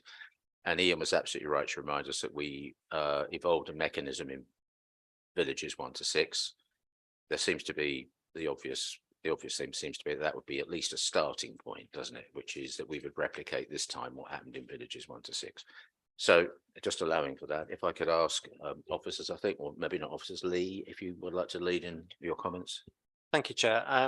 Yes, just a bit of context and point of clarity. So the delegation sought within this officer report for the detail of the conditions and the 106 to be finalised was the same as for village 1 to 6. So it's consistent in that respect. As I mentioned before, that is a common approach, but we've heard what members have to say. And we've checked what the resolution was in relation to village 1 to 6 in view of the indication of a desire for consistency, which we concur is sensible. And paragraph B of the resolution, which is recorded in the approved minutes, required officers to report back to the committee in 12 months' time in relation to the subsequent monitoring of the development, unless there was a constitutional reason why this was not possible. So we can see no reason why that wouldn't be appropriate in this case as well. And I think, Sarah, you just wanted to touch on the relevant policy hook for that. Yeah, thank you, Lee. Yes, we talked about this last time and acknowledged the policy position in the district plan, which is policy DEL 4, which is monitoring of the Gilston area. And that sets out a very specific requirement for a monitoring framework for the Gilston area. And that framework, as the policy states, would need to set out key milestones for the delivery of the site, including master planning, phasing of infrastructure and submission of planning applications, and monitor its progress on an annual basis. And last time we talked about reporting back into this committee and noting the strength of feeling for this committee to have that oversight. And I do remember saying that we did need to check the constitution in relation to that. We have done that. And in terms of the constitution, because the monitoring framework would form part of our plans and strategies, we actually, when that's first drafted and established, we have to take that through executive and council for agreement. But there's no reason why it can't be reported to this committee for information on an annual basis, or more frequently, should there be a need to agree a different timescales for reporting. Just looking around the room, I'm just going to add one comment just ahead of any comments and maybe from the room. And of course, it's right to say that, of course, at any time, any member of the council can ask questions, can't they? Any member of this committee can ask questions, and in an appropriate context, any member of the council can raise a call-in request as well. So we've got those things as well. So we've all heard what Sarah has just said. Does anyone have any comments to the effect that they don't think it's sufficient given our discussion? Yes, so could I just seek clarity on this? We have a recommendation in the agenda for today's meeting. Are we saying that it is actually appropriate to replace item B of that recommendation by item B from the minutes for the planning committee on the 28th of February? If you wish, I will read to. It must be. I have to say, I didn't quite understand the point you were making there, Ian. I'm sorry if everybody else did so. Okay, well, we're being asked to vote on the recommendation that's down here is that planning permission be granted, A, subject to an S106 legal agreement first being entered into and the proposed conditions set out at the end of this report. B, that delegated authority be granted to the head of planning and building control to finalise the detail of the S106 legal agreement and draft planning conditions and annexed, including delegated authority to add to, amend or delete conditions. Now, the first of those is quite similar to what happened the resolution that was carried last time for villages 1 to 6 was that in respect of application 319-1045 out, planning permission be granted subject to a section 106 legal agreement that first being entered into and subject to the proposed conditions as amended by table B, and B, officers report back to the committee in 12 months' time in relation to the subsequent monitoring of the development, unless there was a constitutional reason why this was not possible. So are we saying that that new condition B should replace the substantially different condition B in the recommendation list? Thanks, I'm with you now. Thank you very much, Ian. Officers?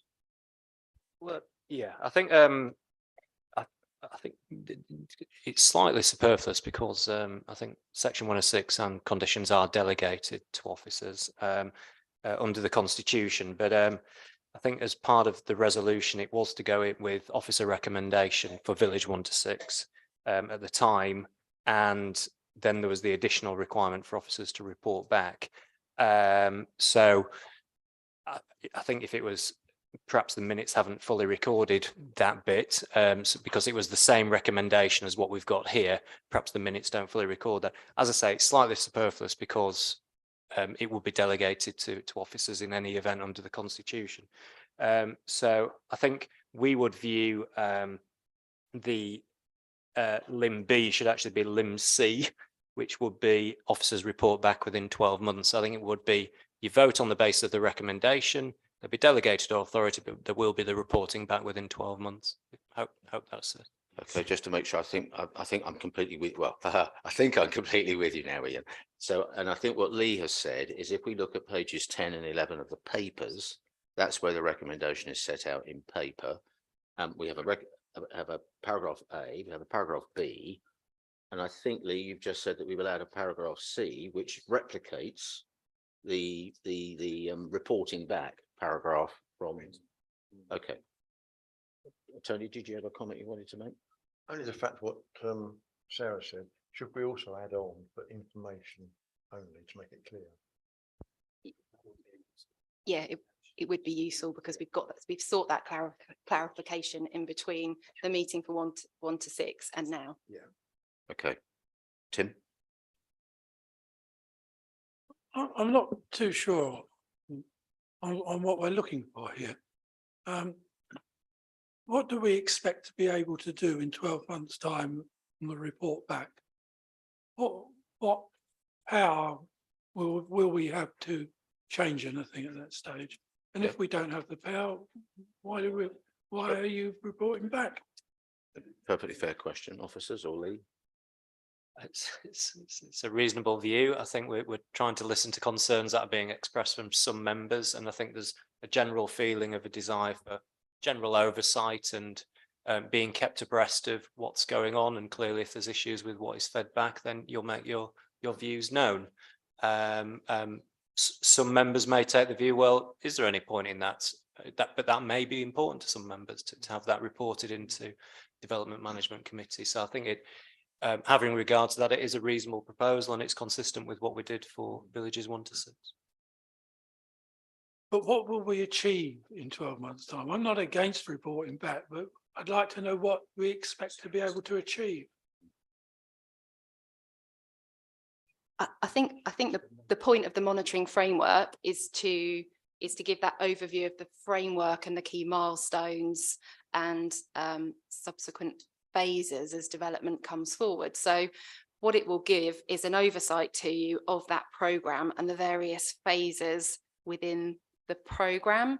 So you could look at that, and it could be you could look at the timing of the first reserve matters application, and it may be that a member is particularly interested in that and wants to then put in a calling request in the knowledge of when the timing of that reserve matters application, or there may be a discussion on the basis that it's for information, but there may be a discussion when it's reported to you where there's a particular issue of concern on an issue, and as Victoria advised, that that could mean as head of planning, I decide I don't want to exercise my delegation in respect of a particular matter, and therefore I refer that back up to committee. So I think it works both ways by having that oversight. And in a year's time, it gives you an understanding of what's happening in terms of delivery. So I think it's a good thing. It also picks up on issues like transport, where, you know, there'll be a transport review group that's set up, and therefore if there's any particular concerns, those concerns can be fed into the transport review group. So, you know, we haven't done this before. This is a specific policy for the Gilston area, but I think it actually provides a really good opportunity for oversight as the development moves forward and starts to deliver. So will this report back be an agenda item or an item for noting? It can only be an item for noting because it's for information, but there can still be a discussion around it in the same way that appeals are reported back to this committee, and sometimes members pick up on a particular appeal and appoint an appeal, and there might be a discussion. Thank you very much, Tim. David Andrews. Thank you. What then begins to trouble me is in B, and if it's in the Constitution, there's not a lot we can do at this stage. I have absolute confidence, as I've said twice already this evening, in the wonderful team that have been working on this for years and years and years, and I salute their dedication and the way they've presented these last two applications. To add to conditions, fine.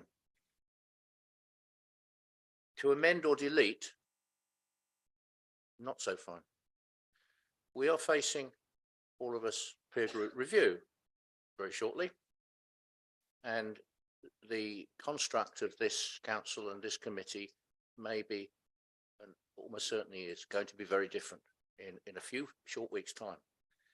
And officers can come and go. So we might well find ourselves in 12 months, 24 months, 36 months, and this is going to be with us moving forward over the next number of years have been mentioned. So I am concerned around amend or delete. Comfort can the legal team or officers give me around that? Yeah, it's a very fair point. Thank you.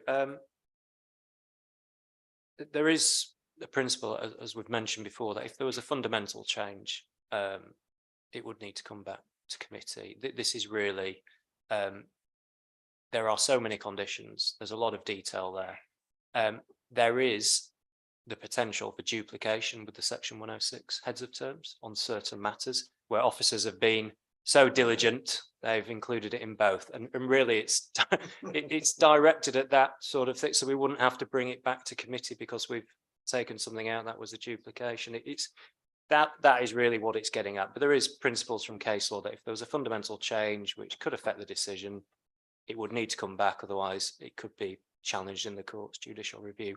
And officers will always be cautious in that respect. It's a very fair point, but it's really from that administrative perspective as opposed to taking, you know, if we were to lose a fundamental condition, you know, take, for example, the crossings, the triggers, you know, it just couldn't happen. That would have to come back to members. I think David's point's a very good one. Members, are you happy with the answer from Lee? I mean, clearly Lee's quite a very expert in this area, but yeah, okay. No, you did do exactly the right thing. So can I just be clear where I think we're moving towards ahead of inviting a vote. So again, I'm coming back to pages 10 and 11 of the papers. But am I right to understand that little a at the bottom of 10, little b at the top of 11 remain, and we are adding B from last time? I think it was B last time, which will be a new C here.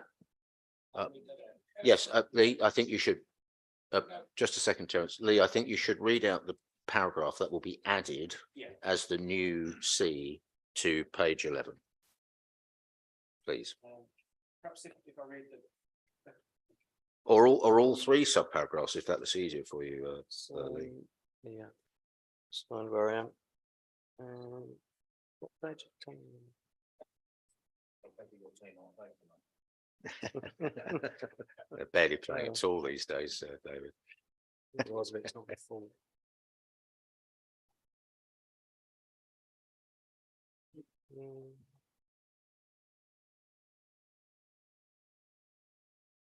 I think it's a matter of record what C was.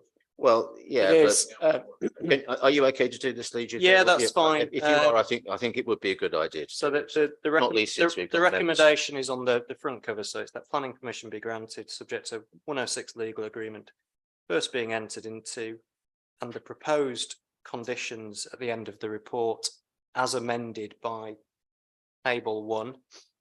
That was in the late representations report. B, that delegated authority be granted to the head of planning and building control to finalise the detail of the section 106 agreement, and draft planning conditions annexed as amended by table 1, including delegated authority to add to, amend or delete conditions. Then a new C, officers report back to the committee in 12 months' time in relation to the subsequent monitoring of the development for information purposes, unless there was a constitutional reason why this was not possible. That's it. Thank you. Okay, so what I'm going to invite members to do now is vote on the paper in front of us as amended, as Lee has just read out. So the recommendation is that planning permission be granted. Do I have a proposer and a seconder? Suzanne is proposing. Do I have a seconder? Ian is seconding. All those in favour, please show a hand. 2, 3, 4, 5, 6, 7, 8. All those against? 4, and I don't think there can be anybody abstaining. No, that's it. Okay. So with my usual thanks to all members and officers for a very good debate and meeting. This is to confirm that we have just granted permission, and bear with me, I will read out the application details again. We have just granted permission for application number 3192124 OUT. Proposal is outline planning application for development, including demolition of existing structures, refurbishment and change of use of existing grade 2 listed brick house, farm, barn and structures, and erection of a residential-led mixed-use development comprising up to 1,500 residential market and affordable homes, a mixed-use local village centre, retail, business, commercial and community uses, primary school, early years and nursery facilities, leisure and sports facilities, including a football hub, provision for 8 pitches for gypsies and travellers, open spaces, ecological areas, woodlands and public realm, pedestrian, cycle and vehicular accesses and network within the site, associated drainage, utilities, energy and waste facilities and infrastructure, works to and realignment of the existing highway, other supporting works, facilities and infrastructure, other supporting works, facilities and infrastructure, together with associated temporary enabling works or structures, with all matters reserved apart from detailed works to the A414 Church Lane Junction, phase development, each and every phase and or subphase being a separate and severable part of the development. Application accompanied by an environmental statement. And the recommendation is to include the slight change from the wording in the original pack as read out to us a few minutes ago by Lee. Thank you all very much indeed. We're not quite finished, as everybody knows. We have 1 or 2 standard items just to run through. So item 6 is items for reporting and noting. Item 7 is urgent business. I'm unaware of any urgent business. So at 7:21, I'm closing the meeting. Thank you all very much. Thank you all very much indeed, members.